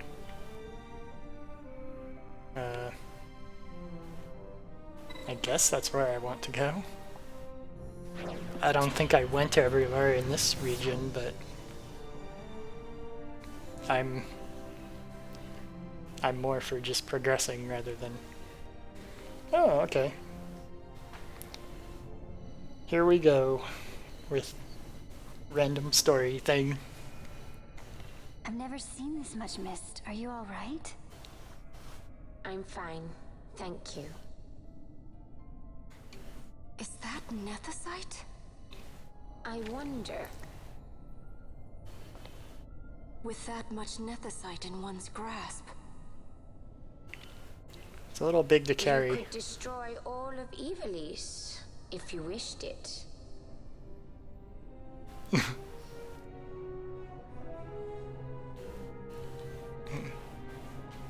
Why are they looking at her like that? It's not like she wants to destroy it. I think they're looking at that thing up there. You'd need like an airship to take all that out. Or a giant crane or something.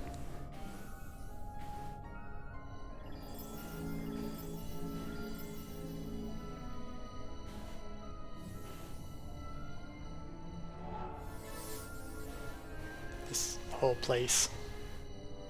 Okay. Characters are looking at them. Oh, okay. Let's see, what is this place called?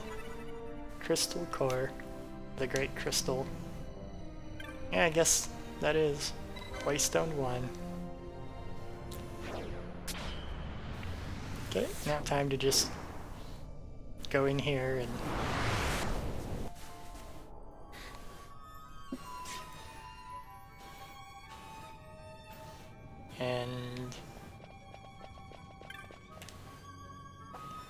I don't even really remember where this place is supposed to be. Like, I think they're supposed to not be in the crystal right now. They're back in the ruins.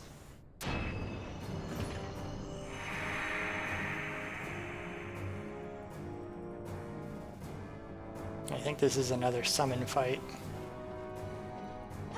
Shem Hazai. Shemhazai casts silence. What even is that? Looks like a really wiry... has wiry appendages and a gigantic backpack with... what is that? It's got like a anti-gravity engine or something on the back. I cannot tell what that thing is.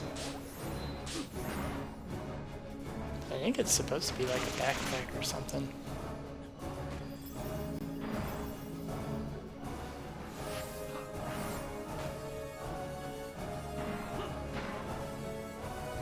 Like whatever it is, it has a bell floating on the end of it. But the thing that the bell's hanging from is not connected to the rest of it. It's sort of like hovering below it. I mean, it's like magical gear or something. It's like armor that you wear on your shoulders and it like extends 10 feet out behind you, but it doesn't actually help you in any way. It's just style.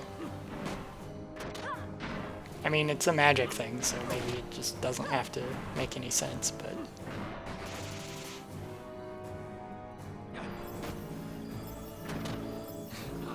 doesn't help that it's glowing red, making it harder to examine. I do like the weird Persian rug tapestry, like, on its sides. I don't even know if that's like a Persian rug design. It's just the thing that it makes me think of.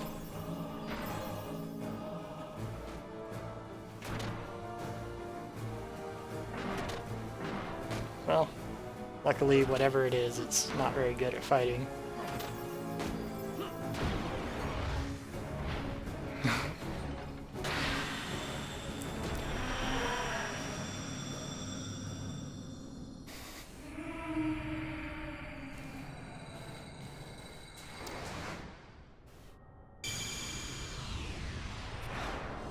And it turned into a crystal that broke. And that's another one of the summons.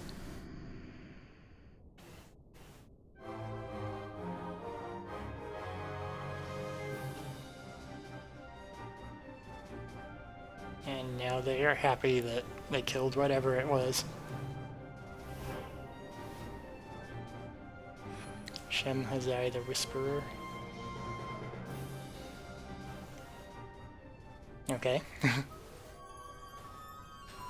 How do they know what the thing is? I guess all the summons have a particular... they die and they turn into a weird floaty symbol thing.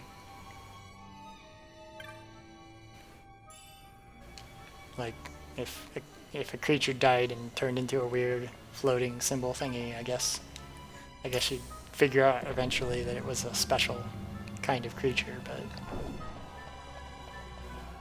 I don't know why they know it was the Whisperer. Maybe they just named it that because it was whispering at them during the fight. So they just gave it the most obvious name they could think of. I mean, it's called Shemhazai, and if you target something for attack, the attack mechanism tells you what the things are named, so... whatever their targeting mechanisms are, tells them what things are named already. Oh yes, oh, there's something to read on this one, I guess. I don't know where it is written, because the whole thing's like spinning, so... I guess it's around the rim or something, and it's spinning as they read it. By this path and no other, reach ye the round of the undying, walk of the chosen. Wait, what? By this path and no other, reach ye the round of the undying, walk of the chosen. Okay, it seems like nonsense, but I guess we'll go for it.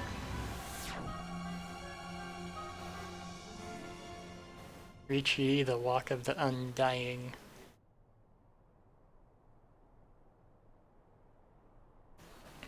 And now we are in the sky somewhere.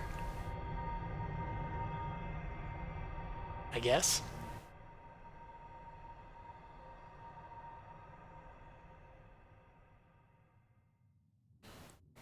These characters have access to Where is airships. everyone? Yeah. Fear not, Princess of Dalmasca. We, Ocuria, have chosen you, and you alone.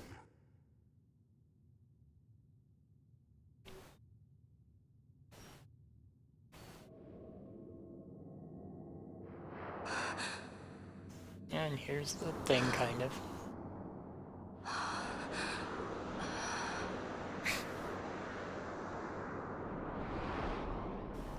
Okay. Ashalia Benarg and Dalmasca, we see your heart desires power, and power most holy shall we grant. Seek you the Suncrist, slumbering star. In tower on distant shore, it dreams. The mother of all Nephesite, the source of its unending power. The Dynast King, his fallow shards, coarse trinkets cut from Suncrist's light. Such power exists? In times that are long passed away, we thought to save this Evilise, and chose Wraithwall, the Dynast King. He took the sword and cut the Christ. Three Yeah, shards this is he the took plot from his stuff. great grasp, and so became the Dynast King. His words and deeds run through your veins. That's why I was given it. The Sword of Kings. The treaty held with kings of old is but a memory, cold and still. With you, we now shall treat anew, to cut a run for history's flow. Now take this sword, this treaty blade, Ocurian seal, mark of your worth. Cut deep the Christ, and seize your shards. Wield Dynast King's power. Destroy Vanar. But Vanar... Vanar's an Acurian. A being like you. Vanar is a heretic.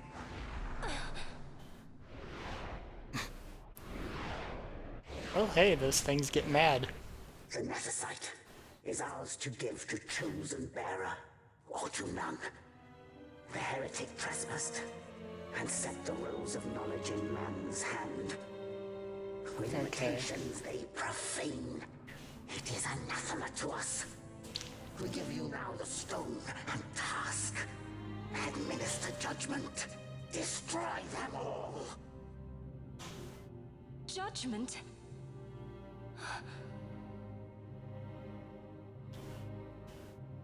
Destroy them all?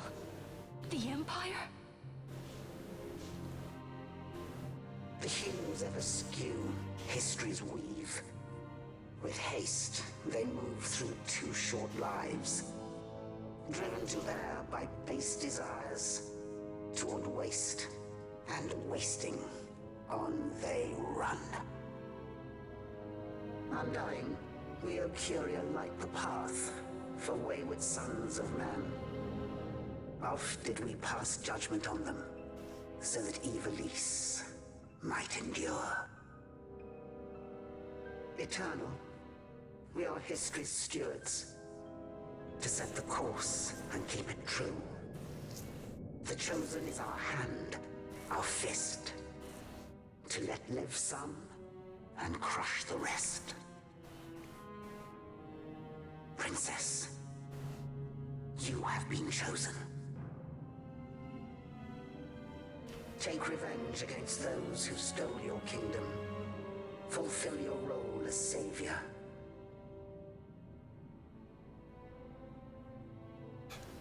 Here's how you grab this. Attain to your birthright.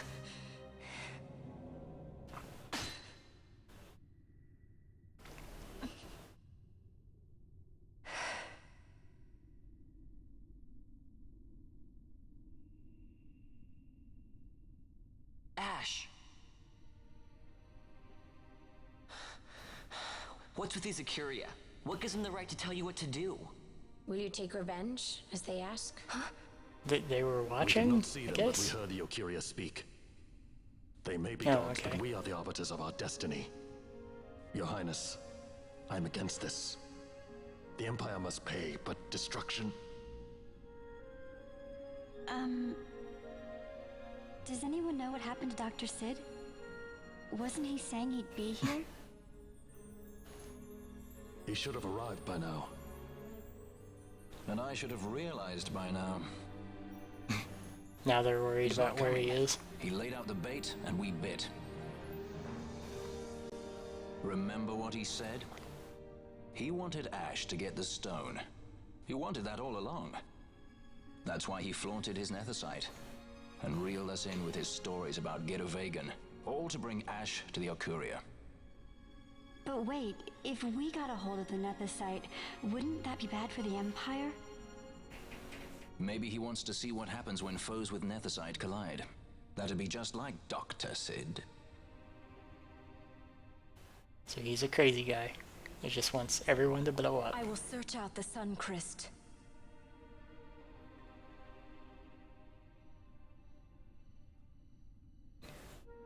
History is built by our hands. That's his favorite line. Line. He'd never stand by and watch the Okuria's stones shape things. So, he was talking to Vanar all along. He wasn't mad at all then, was he? Okay. Except if he's talking to Vanar, and Vanar is somebody that those other ones don't like, then, like, why did he tell us to go talk to these ones?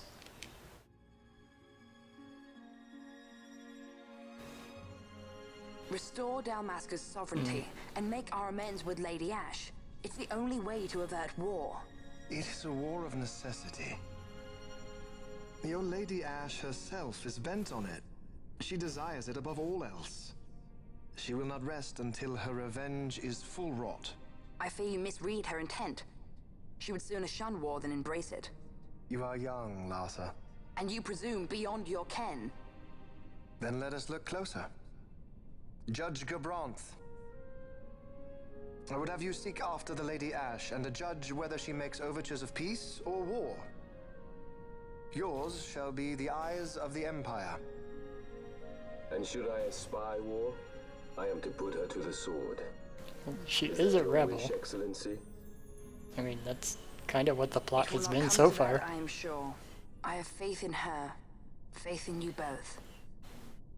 On you, Gabranth, shall I wager all our fortunes. As you Okay. will. So, the very last thing she did is break into their high-tech, like, research facility. Child could be your brother is hard to believe. Larsa is as he should be. What's that, Vanar? Ah, taken the bait already, have they? Splendid. The Okuria have given the princess her treaty blade. The gods have chosen their scribe to write history as they deem fit. Yes, and she with fresh nethicite to aid her. Bah, to hell with the Okuria and their stones. What good? A power that cannot be harnessed. Baubles best suited for study, no more.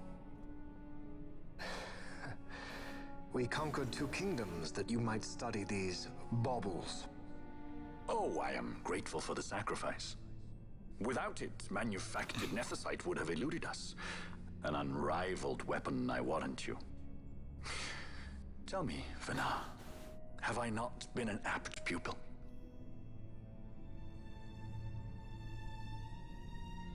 My counsel did but guide your able hand. Through power of man, the stones did you perfect. Yes. So much accomplished in 6 fleeting years. Man's fervor o'er all obstacles prevailing. Our lives are much too short. You undying might waste long centuries away, but we, I fear, cannot. Just so. Had we more time, we might have availed ourselves of more prudent measures. Okay. Your greatest work still lies before you. This is where all the plot of the game is explained. The reins of history from their grasp back into the hands of men. Indeed. What claim does Garen have on history's reins? Seated on throne immortal, rent from time. For your ascendant's vein I offer prayer. May you attain all that which is your due. Attain it I shall. For too long have my deeds gone unrewarded. Okay. Well, one thing that doesn't make sense is, maybe there's more talking. On distant shore dreams the sun crest. It's a very vague clue. Didn't Redis say he was going to follow some other course? Maybe he found out something that can help. I'd rather stay out of that Sky Pirate's debt, thank you. What's wrong with Redis? I mean, if you can't trust your own kind, who can you trust? You're an expert on It's pirating kind of now, in are the you? name. I mean, he's a pirate that's not on your team directly. I wouldn't think that's somebody you can trust. But okay, so these creatures gave an ancient power to some human to forge an empire because they wanted a certain empire to be forged. 1,000 years passed, the empire crumbled, or, however long passed. And now they're trying to get this person to destroy one empire for their sake. To rebuild their old empire? Something like that. I don't really know what it's supposed to be, but something along those lines.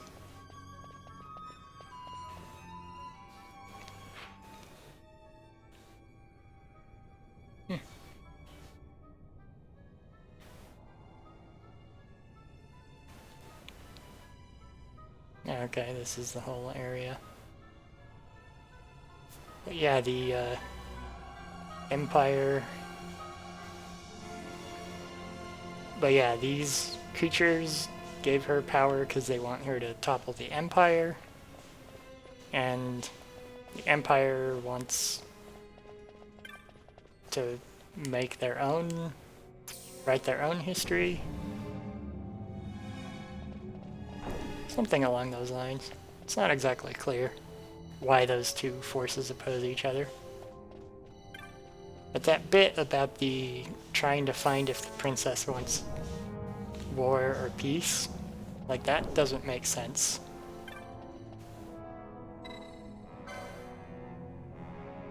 Let's poke it again and see if we can just go back and talk to them some more.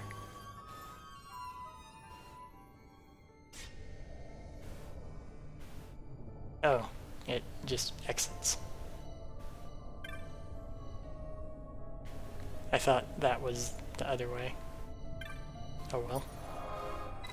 But anyway, they sent somebody to go follow her to find out if she wants to commit war to the Empire. But like, she's a rebel?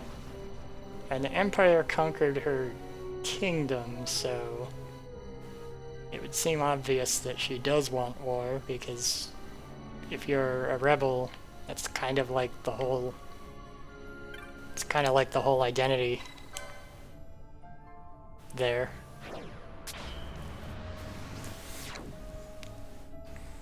But yeah, for the most part, the plot it makes sense.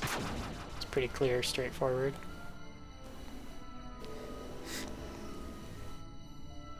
But I think it makes sense as a plot line. It's not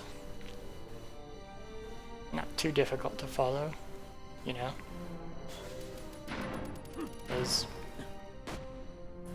not exactly clear what power those creatures have, but they want this person to do something, and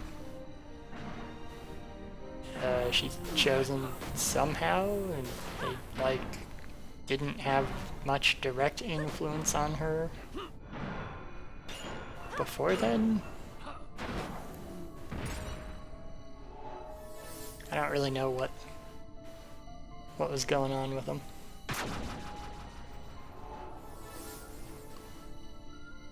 I don't know. It is a little bit confusing about what exactly is going on in the plot.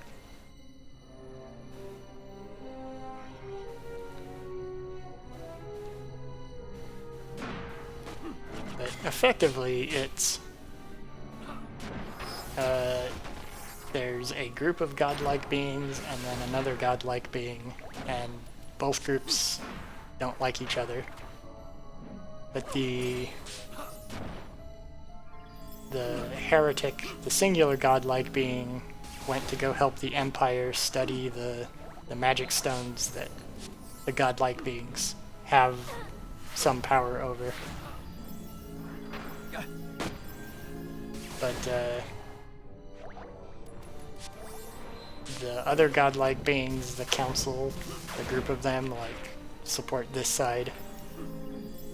And the only reason the Empire is attacking is so that they can understand these stones, I guess.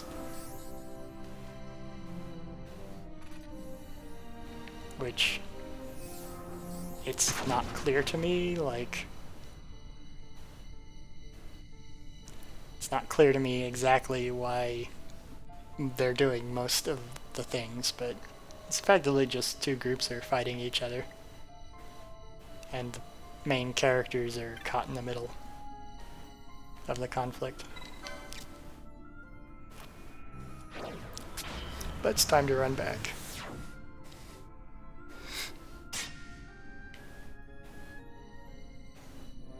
Okay. Actually, they gave me a different sword. I'm gonna see if that sword is equipable. Yeah, it is. Treaty Blade. Well, it is better than the other blade. I don't understand what the Treaty Blade is supposed to be.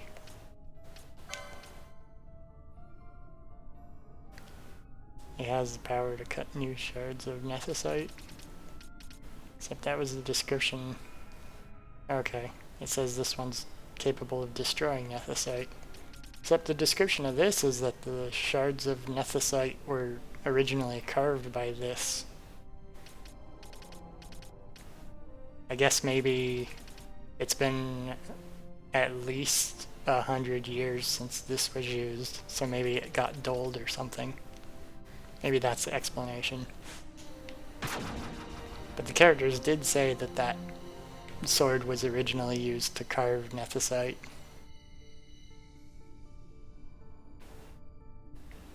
I think this sword does look better though too. Because I mean it looks... I don't know if there's bits of it that are open like the other sword does. Yeah, it kind of does have that sort of... Yeah, it kind of looks slightly off, I guess. But it's not like the other one was, where there's a big hole in the middle of it that looks like it could bend easily if you hit something with it. This looks at least a little more solid.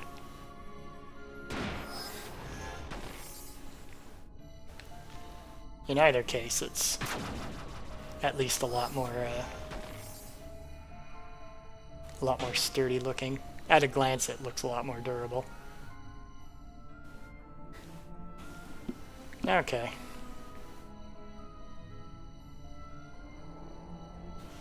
Time to run back out.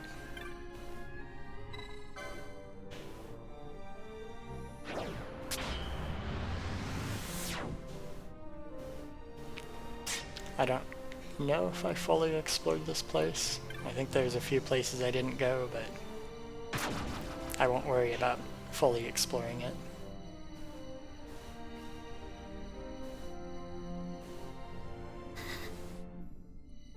Okay. So, let's see.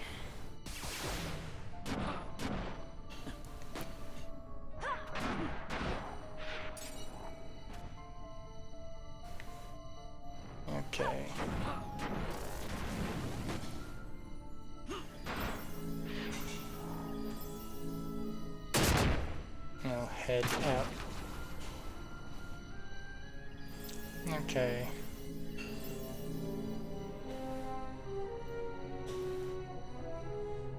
Let's see. Eventually I'll find my way out of here. But yeah, the I don't know how this...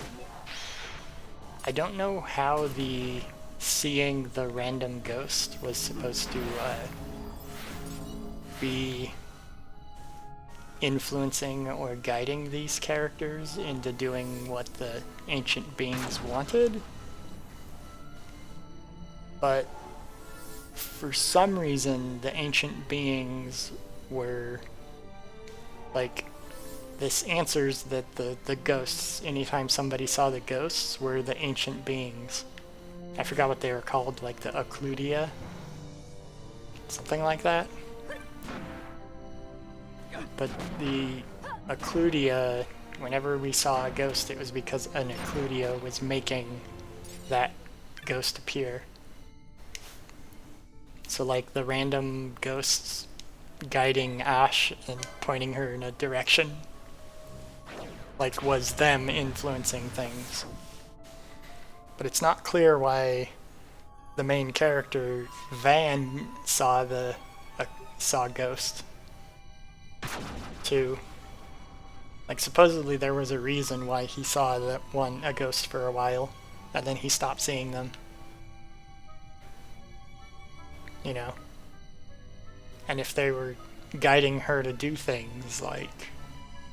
You'd think they would guide her just to do the thing that they want right away, rather than leading her around in circles and randomly doing a lot of other things. You'd think they'd, like, guide her more directly to do the immediate thing they want done. But maybe it makes sense. Maybe it makes sense in some roundabout way, like their agenda changes over time or something. It's not exactly clear. But you know, the whole plot between the Empire and the Small Kingdom being, like, manipulating forces from godlike beings. Like, that makes sense enough as a plot. Even if all the minor details don't necessarily make a whole lot of sense. It's something at least.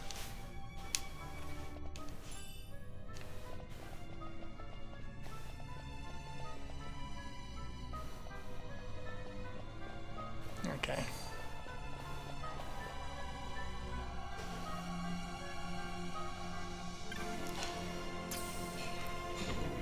Okay. But yeah, this is essentially... I think the plot is more or less mostly done now. Because, like, that cutscene, or that group of cutscenes, was essentially just revealing all of the... well, this is what's happening kind of stuff. So now it's just a matter of the characters deciding, oh, do we want to free our kingdom? I mean, I wanted to until those weird beings told me that they wanted me to free my kingdom. And now I'm not sure, for some reason. Because, you know, presumably if an empire conquers your territory, you kind of have to fight the empire to free your territory. Like, I don't know how else you would do it. You know, in the context of these characters being, like, rebels. Kind of still trying to fight a war that was lost years ago. It's kind of like only one way you can really do that. But now they're, like, second-guessing it just because they met somebody that's able to... Somebody that says, I'm on your side and I will give you some help. now they're not sure about it. I guess it kind of makes sense, like, if you were, like, what would that be even? I can't even think of what, like, an appropriate conflict would be. Because effectively what just happened was, let's say it's like 150 years ago and the Civil War happened and one side lost and the other side won. But then, like, people that are really upset about the one side winning are suddenly, like, they encounter an alien that gives them a ray gun and the alien says, "I'm on your team." Like, you wouldn't, like, second guess yourself just because the alien showed up and gave you a ray gun. You wouldn't be like, I don't know if I want to really go through with this because of that. I mean, there'd be good reasons to not want to go through fighting the Civil War again, but, you know, like, the thing that makes you change your mind isn't going to be some ultra powerful being just shows up out of nowhere and gives you help. Like, that wouldn't make you reevaluate your priorities. I mean, I guess it might, but it doesn't strike me as being a likely outcome to that kind of event transpiring. Maybe that's just me, though. Because, you know, it's... I mean, you might be a little weirded out that a random alien creature was watching you and decided to help you, but, like, if you dedicate your life to a cause, like, you're not gonna be changing your mind just because some random outsider, like, came to you and said, "I agree with you." Like, even if you're not understanding it. Like, I don't believe that, you know, that doesn't make sense. But, you know, these characters are supposed to be good guys, so, you know. Random alien being shows up and says, "We want war." I guess they wouldn't be the good guys if they're like, "Yes, we agree, war is good. We want war in all circumstances." So there's that aspect to it. But, you know, for meeting those creatures, they sure took it in stride. Do these creatures know what the Occludia are? Or whatever those things were called? Did they already know that those creatures exist? They seemed not to, because they said they didn't know who built this place. Or at least the minimap goal thing said, "Who built this place?" Yeah, that wants me to go back to Belfenheim.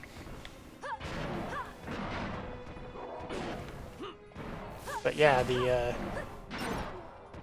thing seemed to imply that they didn't know who those creatures were until they met them. Which, I think the idea is that maybe those creatures have a mention in, like, a history book somewhere. So it'd be if you, like, met the ancient Aztec or something. Not even that, because, you know, the ancient Aztec have descendants, but is there, like, an ethnic group that has no modern descendants?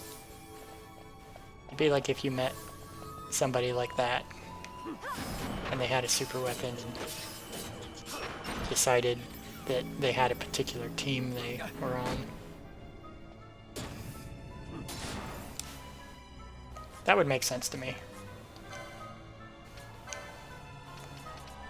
I'm gonna have him use Shades of Black on that thing, because it seemed to work really... Actually, I don't know if it was Shades of Black that I used.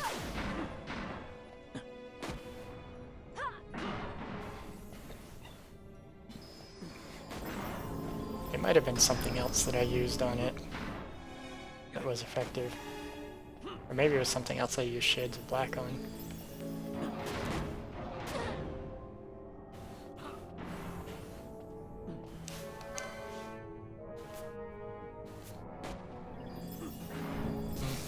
I think those creatures are only susceptible to one type of element.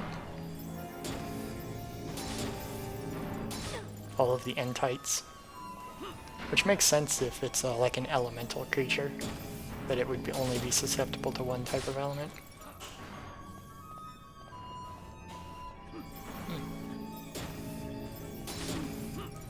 Well, let's see. Probably... Let's see. Probably get the rest of the way out of this dungeon and then stop streaming, because it's I've been going for a while now and I am pretty close to the end of the game now,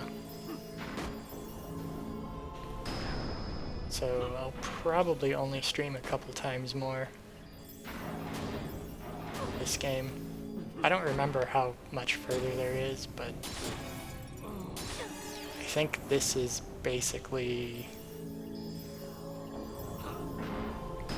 Like, I only really remember one more dungeon. It's the tower they mention. Well, one more dungeon and then, like, the final area. I do remember the tower being very long and confusing, like a maze, but I don't know how correct that impression is.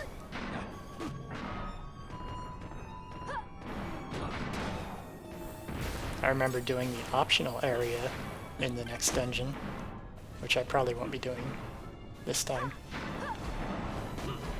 But I think I am very close to the end. Even though I still have a little ways to go, you know. But yeah, in terms of what the story actually is, she finally has the means to blow up the Empire and fight it. Although I still don't know how they're supposed to be able to use the Nethicite, because none of the characters, I think, really know how to use it. It just kind of like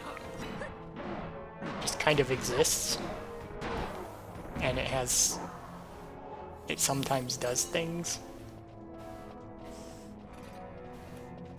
which I guess is the idea, or which I guess the idea of the Nethicite is that it is a great, immense power that these characters can't use, but the godlike beings can use it. Maybe that's what it's supposed to be. Which, you know, that would make sense if that's what the initial conflict is. Like, that's why the Empire is trying to research it, because they want to figure out how to use it. That way the magic stones aren't just like a tool that only those immortal ghost creatures can use. Which I kind of like that if that's what the actual plot is, because, you know, that makes sense. That would be a conflict that would be easy to understand. But if that is the case, that that is supposed to be what it is, it's like, it would help a lot if they actually stated directly that that's what the Nethicite is, or how it works. Because I don't think they ever say that it works. They just largely don't know how to actually use Nethicite, but they all recognize that it's powerful. You know? Which, you know, it's been a couple months since I've seen most of the plot of the game.